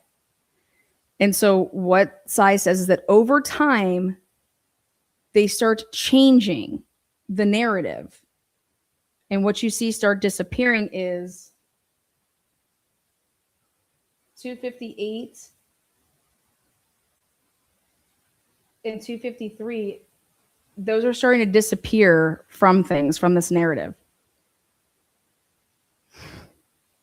Like the sighting of the car that we're going to say that, they, you know, and then I'm over here like, his point is that when you start to realize more things, like it's a probable cause, like we have to show that there was a knowing that these people knew that what they wrote was false and intentionally reckless to get something. And I believe that that's exactly what you can show here. Like this was so fucking obvious. Okay. You knew that the dude's phone is back on his home tower. And then what Cyree is basically saying is you didn't need to do that. Why aren't you just saying at 2:54 and 30, seconds or whatever, the phone powers off the phone shut down, shut off. Why aren't you just saying that? Which is consistent with somebody hiding their locations right before the time of the crime. And I'm over here like, does anybody not see this big issue for me, which is at 2:53, again, everything is going haywire. Everything's going haywire over on Idaho's campus at 2:53. And you're going to sit here and tell me at 2:53, Brian Kohlberger's phone is doing the same goddamn haywiring shit? Between 2:53 and 2:54? This powering down? That's pretty ironic, don't you think? But what Sai's saying is that at 2:54 and 30 seconds, this is consistent with somebody hiding their locations. But guess what you would need to put in front of this? The IGG. This is how you got to Brian Kohlberger. We got this tip through IGG. So why aren't you just saying this? From IGG, we got this tip and it led us to this name. Then we did everything that we said we did. Okay. And then when we saw that he had a ticket or pulled over for whatever, we got his phone number, we plugged it in. It wasn't there. Okay. Basically, somebody told them that it wasn't enough. I'm not giving you a search warrant for this. Like, you have no probable cause for, like, you're just making stuff up. Because think about it. Without the IGG, because you have no way to say his name. You're acting, right? Because the lie is that you found Brian Kohlberger's car on November 29th. Lie. Well, Cy Ray believes that that's true. I'm just dead. That's why I was so ready to have this like yappity yap on a live back and forth and saying, are you high right now? This didn't ever happen. This did not happen. I want you to explain to me what you think happened about that. This is part of the lie. They ran queries. They were running queries. And then Curtis Whitman, let's talk about who the fuck Curtis Whitman is. Do you have any idea who Curtis Whitman is? Do you have any idea that on the night of the murders, he's leaving and then lying about why he's leaving, about some football game that he thought maybe nobody would take a peek and see that, no, you worked at 4:30 a.m. and the football game was over and started. That was a noon football game that day. So we go back to this and it's like, he's over here and his argument is, why aren't you just following the evidence? Well, all the evidence shows is that this power down.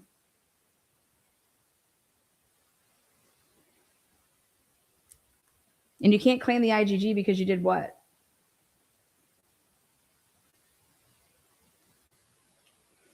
Because you violated the intern policy, which is the federal shit. The FBI is violating their own policies. If we put IGG in there. So they're like, we can't use IGG. And I'm over here like, well, because you guys didn't use IGG because you'd actually have to show the steps. So this is why I believe that IGG was never used. Because you would have just shown the work. That's why I believe that they didn't get to Brian Kohlberger that way. They got to him by a name. Somebody said his name. But you can never say why.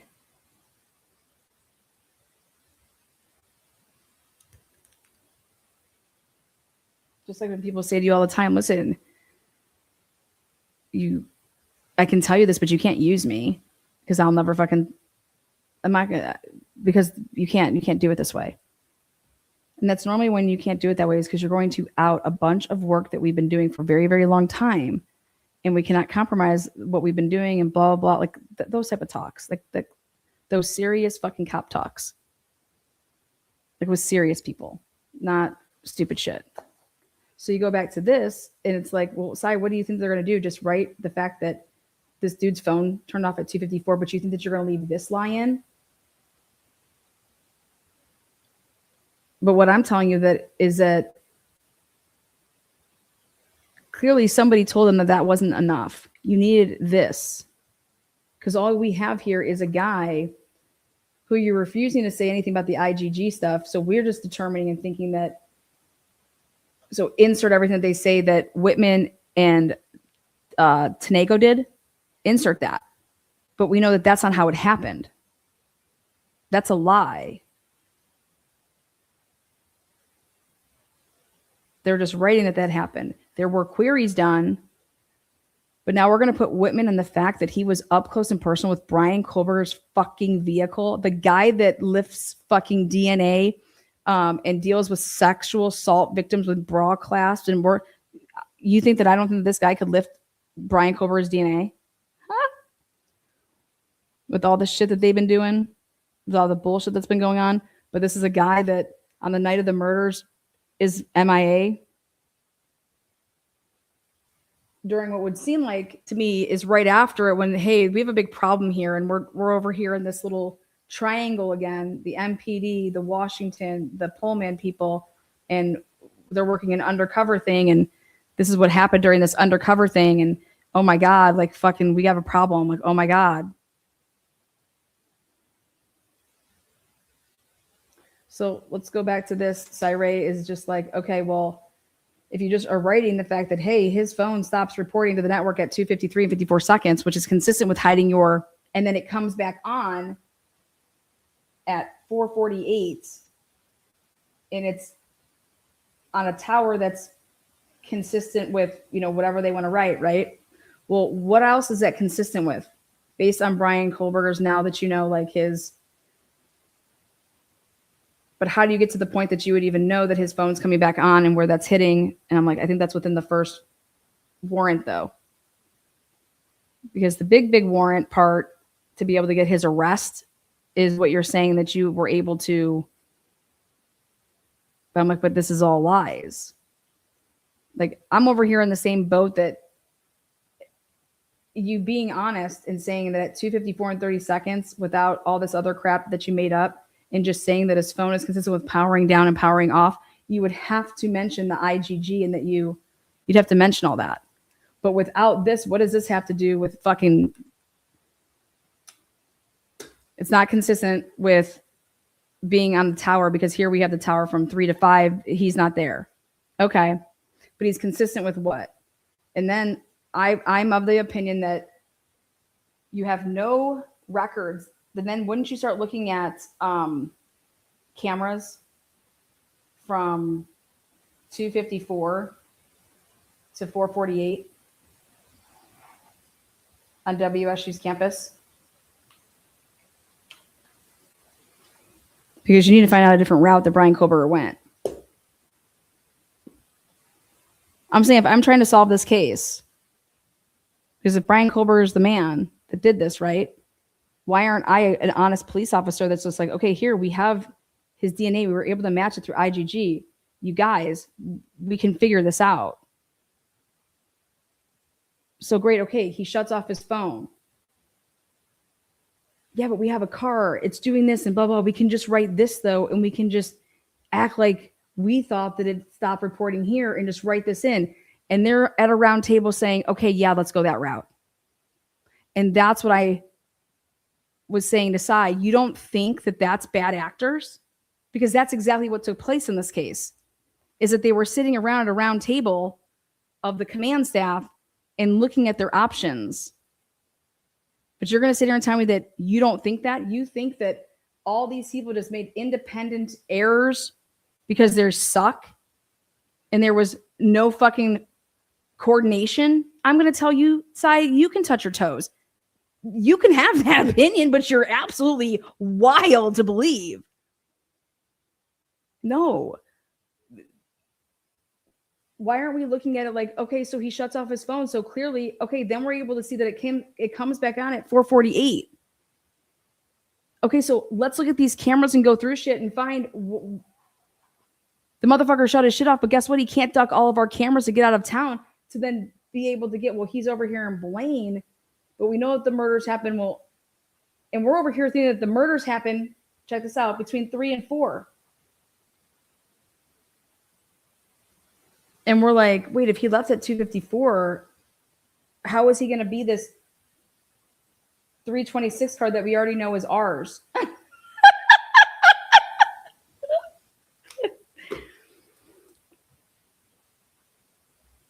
You guys, this case is This case is my bitch. I have no problem saying that. Because Bill Thompson, I'm your daddy. Okay?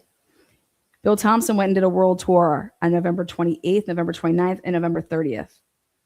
I would send my kid to school here if you knew what I knew, in quotes, is what he's told the world when he was being interviewed. My channel is a goddamn haven. If you are doing a true awesome documentary on the Idaho4 case, I have created a haven, and so have other people. But maybe this, like, their train of thought is just whack. But you've created these artifacts that do not exist anymore. And it's my work product, and I own the rights to it. You want my work? It ain't free. You want my work in the Idaho4 case? Yeah, sure, let's talk. But there's stuff that you can no longer get because it's just unavailable because of the way that they scrubbed the internet. But my channel is literally, yep, a gold mine. Right here. Somebody wrote it.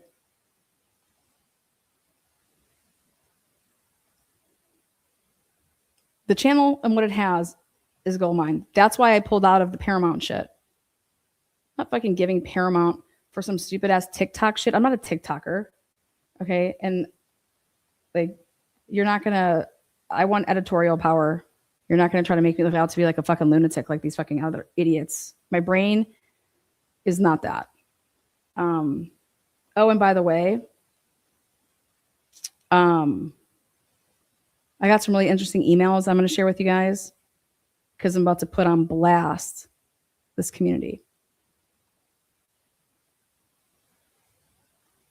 And you guys are going to be like, holy fucking shit.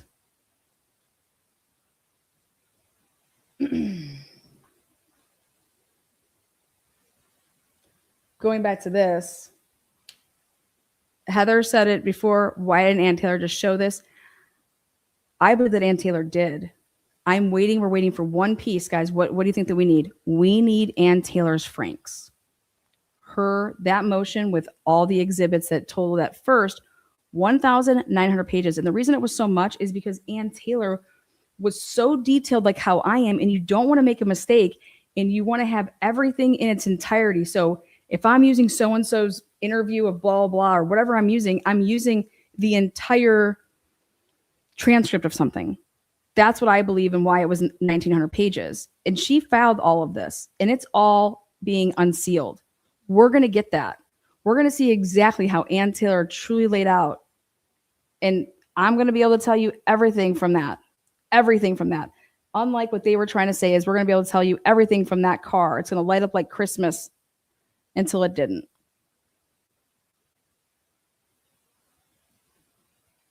And so I have just a question.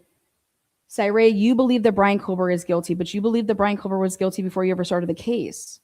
So doesn't that right then and there make you probably somebody not fit to take on this job? Well, no, Lana, because I can separate. And that's, I think, the luxury of this is that here I'm about the principle of it. Like, you don't go and railroad people with evidence that's not there. Well, railroading people. So humans railroaded him, right? Because we were not going to leave this interview until Cyree is admitting that there was bad actors here, and he knew that there was bad actors, and that's why he took the case. Because that's the truth. You don't get to use these tools and make it seem like to a juror that they're saying something that they're not, because the juror doesn't know the difference, but I'm supposed to trust in you because you are an expert and you have credibility and blah, blah, blah. And I'm giving you that credibility just because you have the name FBI on your badge. Everybody can, sit and spin with that. But that's what's happening here, is that certain people are being put on pedestals because of their quote unquote credential. That needs to go bye-bye. But how do you get that to go bye-bye? Well, when you show the work that you've done in case,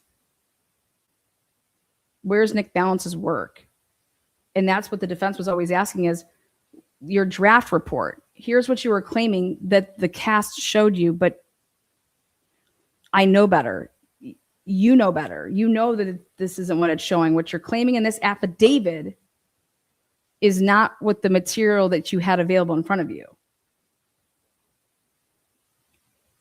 And so that's where it's like,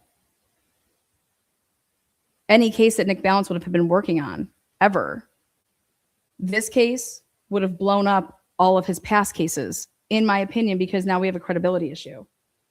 Now we have work product issues because you'd have to go back and these would be automatic appeals. So you believe that Brian Culver is guilty. That's what you believed before you ever took the case. Now, when you pull back the onion and you see all of this stuff, and you're honestly not going to say that the crime scene was not aligned with, I mean, you think that this happened within 2, 7, 10 minutes?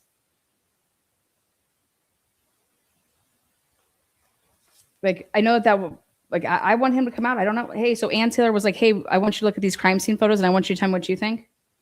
I want to know what Ann Taylor asked you to do in this case. What were you asked to do in this case? And if you can't answer these questions or you're not willing to provide, I need you to publicly state that I can't answer that. I'm not going to not ask questions. And then whatever your answers are, I have the follow-ups. If something doesn't make sense to me, I'm not going to say, okay, moving on. I'm going to say, wait, what? No. Let's go in chronological order here. Let's go with a timeline here. When were you brought in on this case? And what were you brought in for? Because how did Ann Taylor know that there was a problem? And how did she know that she needed to seek you out? Or did you seek out this case? Because you saw it as a way, because you've been monitoring these people and you've known for a while what these people have been doing in cases. And so what, did you read the probable cause? And were you like, I'm curious on how this all happened, aren't you guys? How did Cy get involved in this case? Why would you ever think about it? You do not testify for defendants. Now you're going to sit here and tell me that you got involved in a case where you believe that the defendant is actually fucking guilty? I got to hear this. The American people want to hear this shit. I want to hear, I'm here for the ticket. Here it is. I'm here for it. Why would this be the case that you'd want to die on this hill with this case? And then when it's all said and done, write a book and say that it wasn't bad actors. That blows my tits off.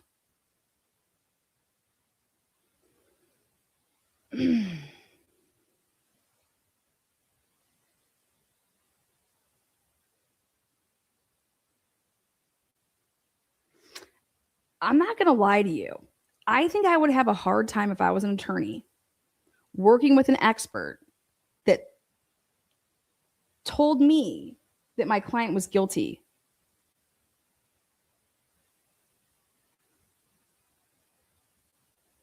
Because I would say, what? You're not hired for that. You're hired to be an expert in a field area about something, about the case. But Cy also knows that the innocence, I shouldn't even say the word innocence, the guilty or not guilty, that belongs in a courtroom. He makes that perfectly clear in his book, that that's where it belongs.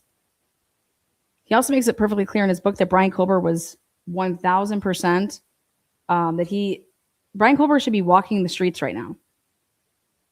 Guilty, innocent, if he didn't do it because of all of this shit, like you violated the fuck out of his rights.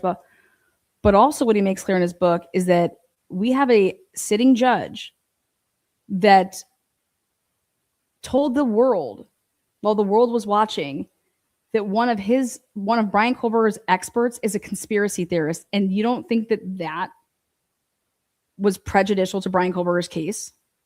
Because it was. Before a trial ever happened, we're in pretrial motions, and you're going to tell an expert who has the experience and the credibility that he believes that he has in this field, writes an affidavit, and then this is what happened. This is what, without ever hearing from the expert. And I'm over here saying, and you don't think that these are bad actors? The fuck? Just come out and say it. Own it. Hey, but guess what? I want to introduce my methodology because this can never happen again. And we have way too many good people in law enforcement. But that would never fly. You can't call them out. But I would think that it would fly, because don't call out all of the people that are involved in law enforcement. Call out these select few people and get them the fuck out, because they're only going to do it again. And here was that opportunity. But I would want something to come from, if I was in his shoes and I believe the way that he believes, I wouldn't want, and I was willing to go to trial and know that I'm going to help somebody that I believe killed 4 students get off of murder. Think about that. Why the hell are you willing to do that? Well, principles. But if you're willing to do that, you're not willing. So think about that. If this would have went to trial, you're willing to do this. But then when it came to write the book, you're not willing to call out the people that were the bad actors. That doesn't make any sense to me. And it shouldn't make any sense to you. And Cyray should have to answer to that. That question is a tough question, and it deserves to be answered, in my opinion. Because it would be like the 4 kids aren't dying for nothing, right? Let's make something happen because of this, right? Brian Kober walking, if that would have happened because this went to trial, but this stuff needs to change, so why can't both things happen? That's how I look at it. And maybe I'm just like, I don't know. But then I would also be asking myself, I would never be in Cyray's position and saying that somebody is guilty. Like, how do I know if Brian Kober is guilty or not? What the fuck? So then that's where I'm like, Cy, why? If you actually take a step back, maybe they're like, look at this stuff.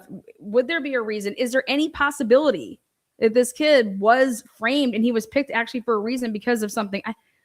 I have no idea, but I'm just, when you look at this in the totality that I'm looking in, this is wild. This is wild. Look at these interviews. Look at these interviews that are being conducted. They are horseshit. Nobody can learn anything from these interviews. How do you expect to solve a case through any of the interviews that we've seen being conducted right now? You can't.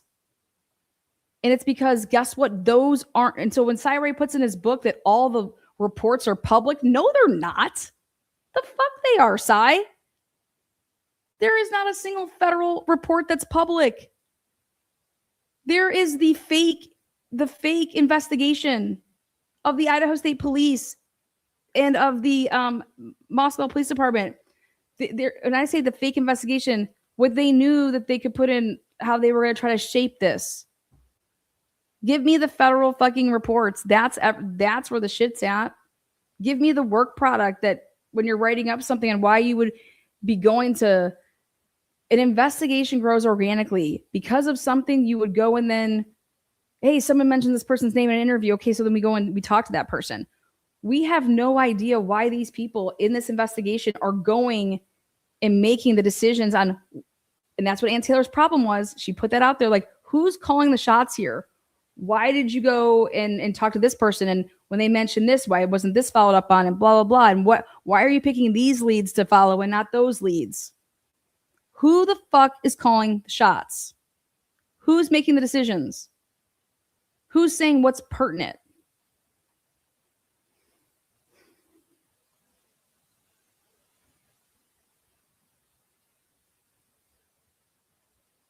And so when you lay all of this stuff out, when people want to say the word totality to me, or I hear the word totality, come on down, baby. Let's talk about totality. There ain't a motherfucker out there that's going to be more total than me. Okay, yep. And these aren't rabbit holes, you guys. We're sealing things up. And when something can be written off Okay. And Sy talks about that's part of his methodology. Well, I didn't realize that everything that I was doing in my own way to investigate cases, I've been doing your methodology for years, Sy, because everything has to be independently vetted. Each part of the investigation has to be able to stand on its own. Somebody saying something is not that. Okay. An artifact from a phone that clashes with another artifact from like something else that's digital. Okay, let's look at that. How could that be? I just thought that was common sense in investigating 101. Maybe when I went to school with criminal justice, this was just like, this is common sense to me. It's common sense to me when I have two people saying the opposite thing. Okay, either one of them is wrong. I'm not saying they're lying. One of them is wrong, or both of them are wrong. I'm not even considering what's right here. I'm saying this person says this and this person says that. Well, how about fuck what you guys say? Oh, there's a camera right here. Let's just go take a look at the camera. Then I would say to myself, well, why is this person lying? And I want to find out what they would be lying about when the camera's right here, clearly showing what the person over here said was completely accurate. Especially if it's about something so silly, like I walked somebody home when I didn't. Well, it sounds like you were trying to place yourself somewhere.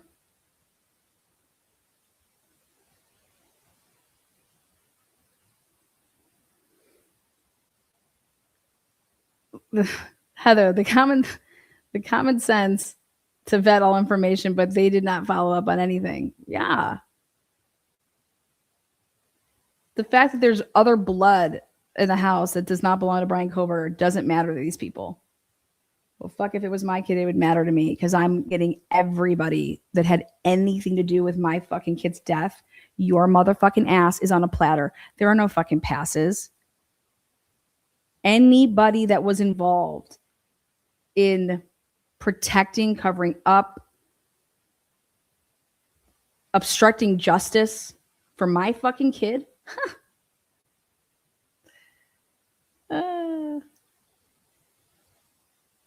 Brian Kober, 1000% could be the guy. He says he did it. Amazing. Awesome. Believe him until he says he doesn't. Awesome. But the evidence tells us that there is way more to the story. So if everybody's been lying to me as a parent who I'm supposed to be trusting in, fuck you people. I'm going to do it myself. I'm going to figure this shit out myself. And then rather than fighting with people to talk about like a hair, if it was tested or not, fuck yeah, let's go test that hair. Because I want everybody and anybody that's involved in it. What do you mean there was a hair in Ethan's hand? Why would I be saying shut the fuck up to that? Why wouldn't I be saying, hey, I want to hear about that? What do you mean there was a hair in his hand? Because I've known that these assholes have been lying to me since day one. Do you think that more people were involved in this? Could there be? Because I want to test that hair.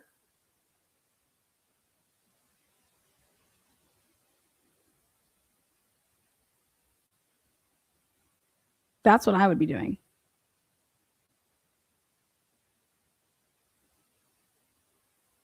Especially if I had the capability. I'd be demanding, I'd be calling up Bill Thompson saying, what the fuck are they talking about? Well, can anything happen from this? Like, I mean, should it be tested? Maybe there's more people than just Brian Kober. Hey, what about this other blood?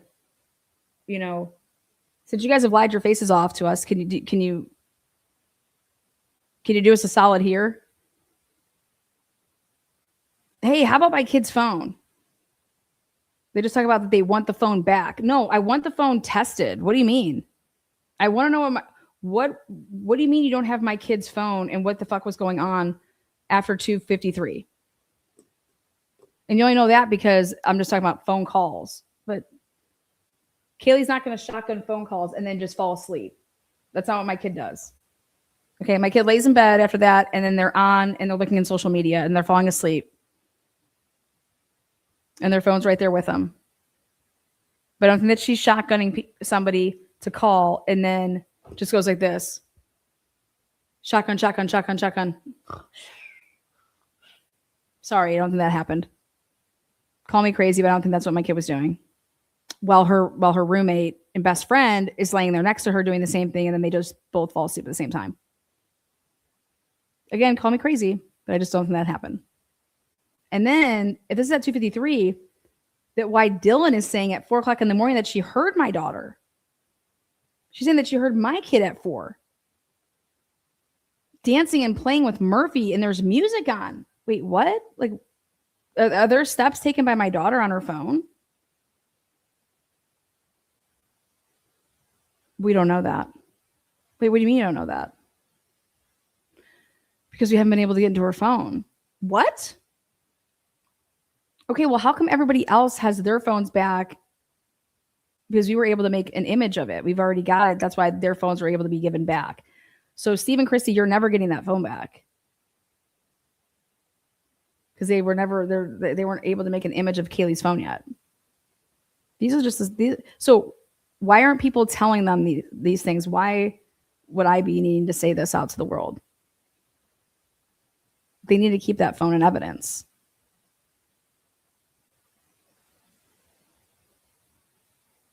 The phone's never coming back until they can get into Kaylee's phone and make an image of it.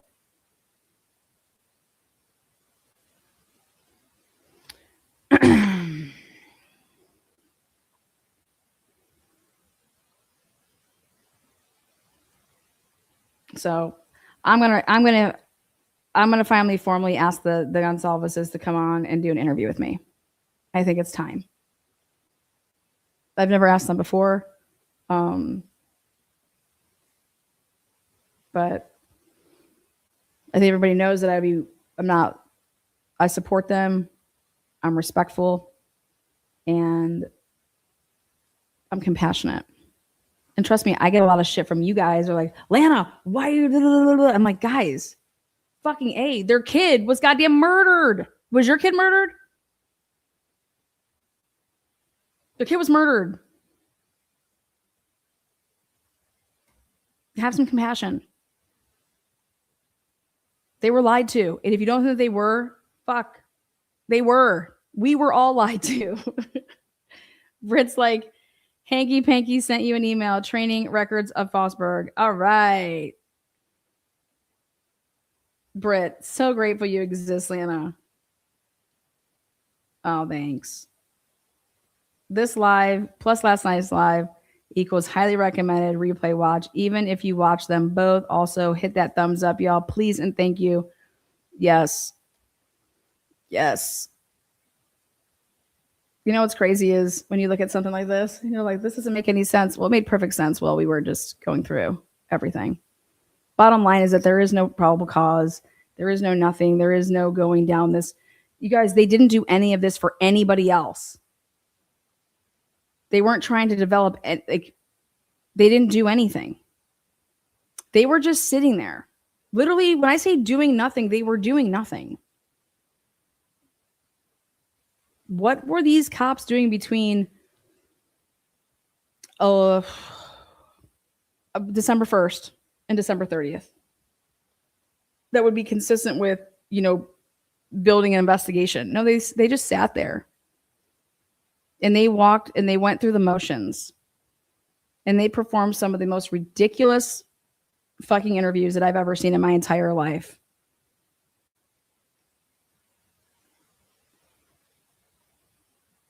Thank you, Allie Tally. Thank you, Karen. Alana, you are on mute. Oh, and I'm 24 months. I don't think I was on mute. Hopefully we got that all fixed up. That was 3 hours ago, though. 3 hours ago, it's 4. Okay, good. We have to stop. Make it make sense.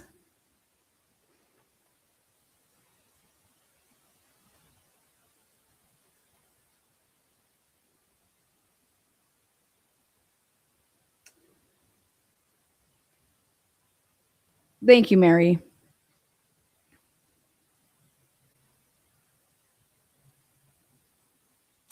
Heather says, I generally believe that they did not want to solve this case. They were hoping it would go cold.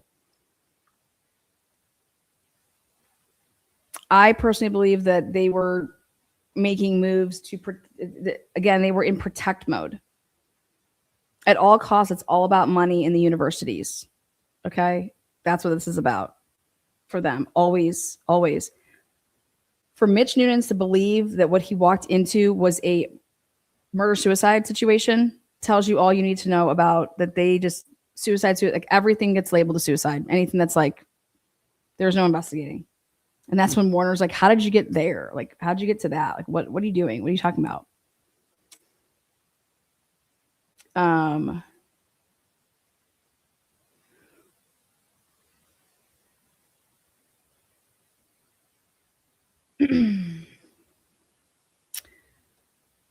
I believe the G's are in the dark as much as we are. I just know that they were lied to about a lot of things.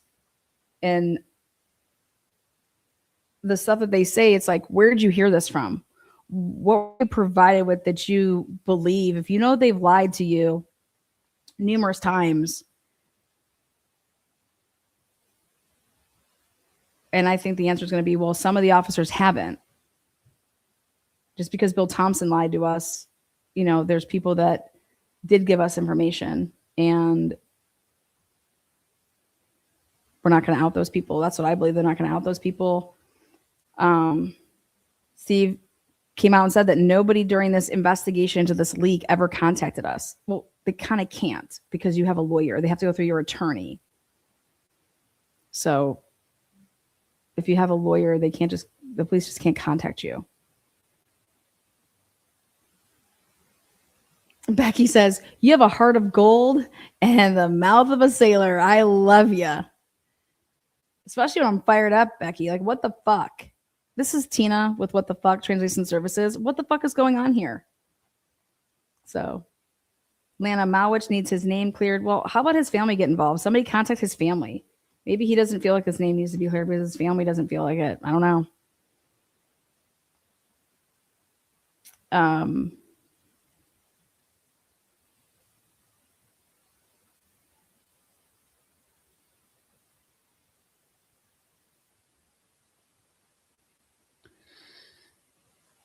Ask the hard question. You guys, the hard questions, I look at them as like they're not to put anybody. It's just like we have to sort this all out. So if you have answers to things that we may be questioning here, that I don't know why you're questioning this. This is what this is. Blah blah blah. Then fill in those blank spaces. For me though, it's like, how can you interview somebody that's in an NDA? How can I do an interview? How are you going to also tell me like what I can and can't question you on? I want to talk about your involvement in the Idaho4 case. You know, obviously stuff like, can you please describe every single wound? Did you see Kaylee? Like, are you kidding me? Like, Jay, what inspired you to do this? Are you on crack, Jay? What inspired them to do this? I don't know, Jay, their kid was murdered. What an idiot. I mean, who asked that question? Like, what? Like, is she a blonde?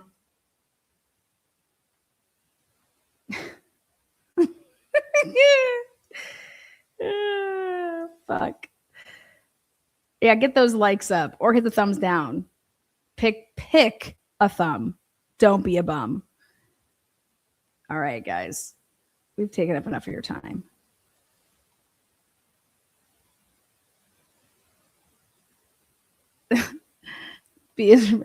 Yeah, that was a really stupid and insensitive question. Yeah, because she has no fucking clue what she's doing. She has no fucking clue what's going on. The girl is a box of fucking rocks. Okay? Dumb as fuck. Jay, lazy as fuck. Steals everybody's work. Speaking of which, you guys, I gotta tell you about this. Somebody sent it to her. She watched, obviously. Oh, Lana, commented on her marvelous interview. And she's like, who dissects somebody's word for word? What are you talking about, girl? We're playing the interview. We're dissecting your stupidity. And it's not hard. But she's like, oh my God, Lana lied. Lana lied about things. Lana's a liar. And it's like, okay, what did I lie about? Ready for this? She said she named 3 things. Let me tell you what I said. I said that she bought subs. That wasn't on the list. She didn't say that was a lie. I said, bitch bought subs. She's bought subs before. Bitch steals people's work, acts like it's her own work. No joke. Did it to Sleuthy Goosey. She stole her timeline. What was it? Here, hold on one second.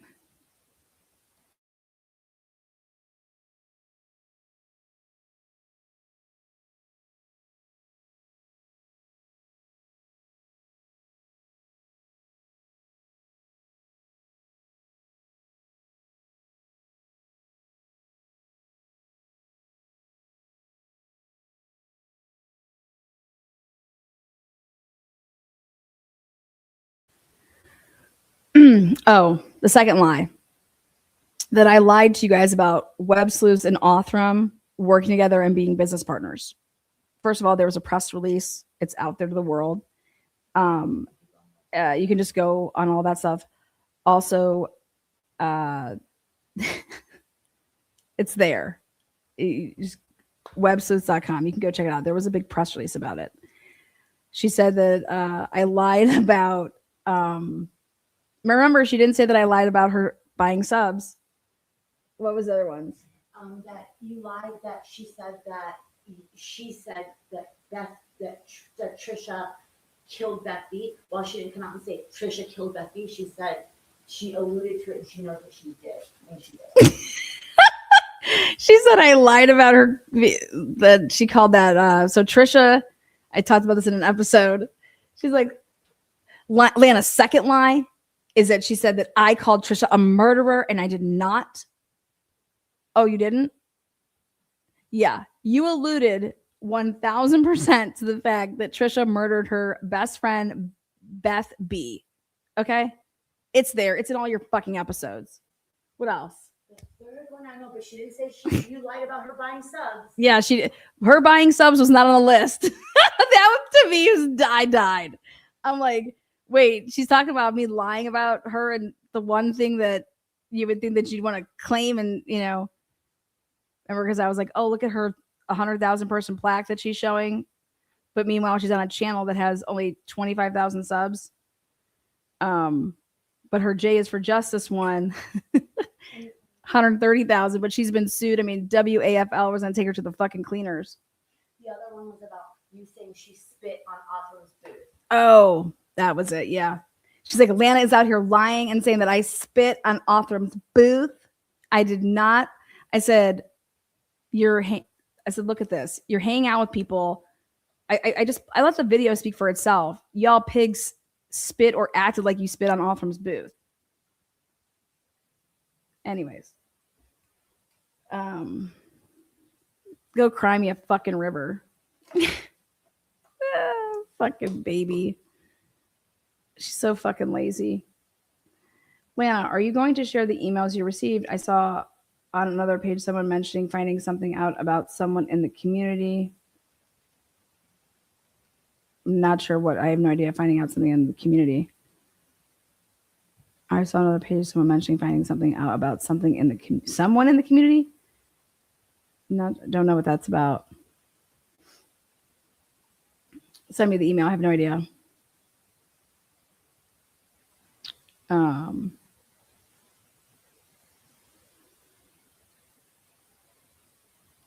Well, I think hell it has bad intel. All these people are absolutely nutsos. All this shit.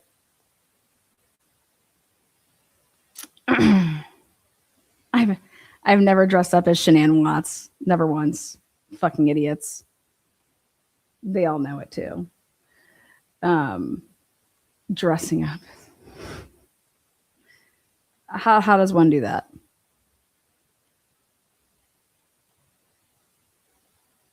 No offense, but if you didn't know, I don't wear skirts.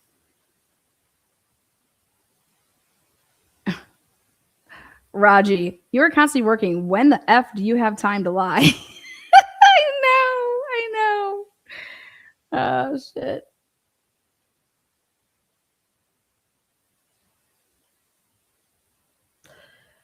Um,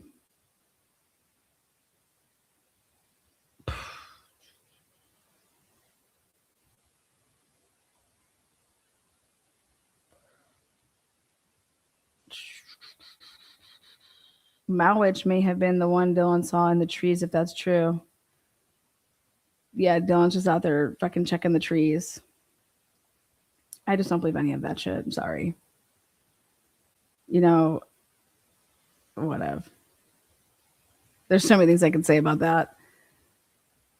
In college, a buddy myself in my college days, when like you're living off on your own for the first time, you know, you're even though like you think that, oh my god, nothing happens, whatever. But whoever keeps on saying that's just crazy. It's just life. Like your parents didn't teach you that like things could happen anywhere by anybody.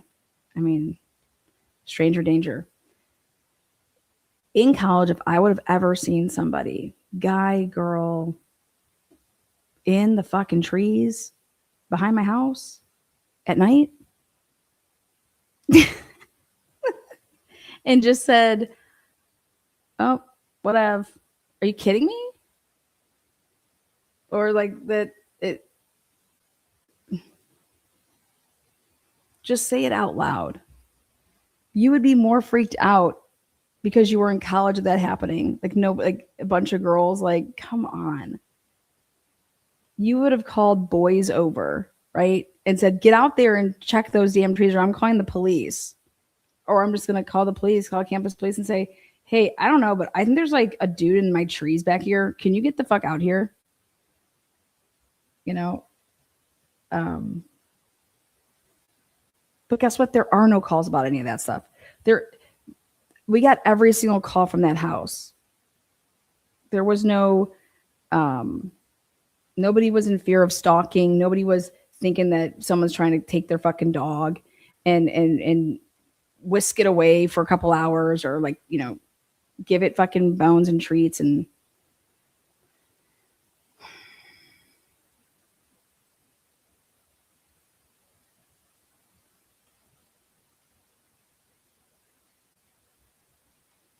it's just crazy talk. Also, I agree. You're not seeing shit from back over there. I think they had a light. I have to go back and check what you're even able to see. But people were walking back and forth to those houses and using the backyards like all the time. You know what I mean? So that would be like another thing for me is if someone's coming and walking in my backyard because of how they do things over there in that area, that's how they got to each other's houses. So like, I would never think that was out of the ordinary. But Molly tried to make it seem like that it was so out of the ordinary and wanted that interview to like state that I didn't feel comfortable going back there. Shut the fuck up, Molly. That's all they did was use those back doors in the patios to get to each other's houses. So like, think about that. All right, guys. On the next one. This live had so much information as far as a timeline, as far as, so go back, put it on double play, and start at the beginning of the phone stuff. We will see you on the next one. Peace. Bye.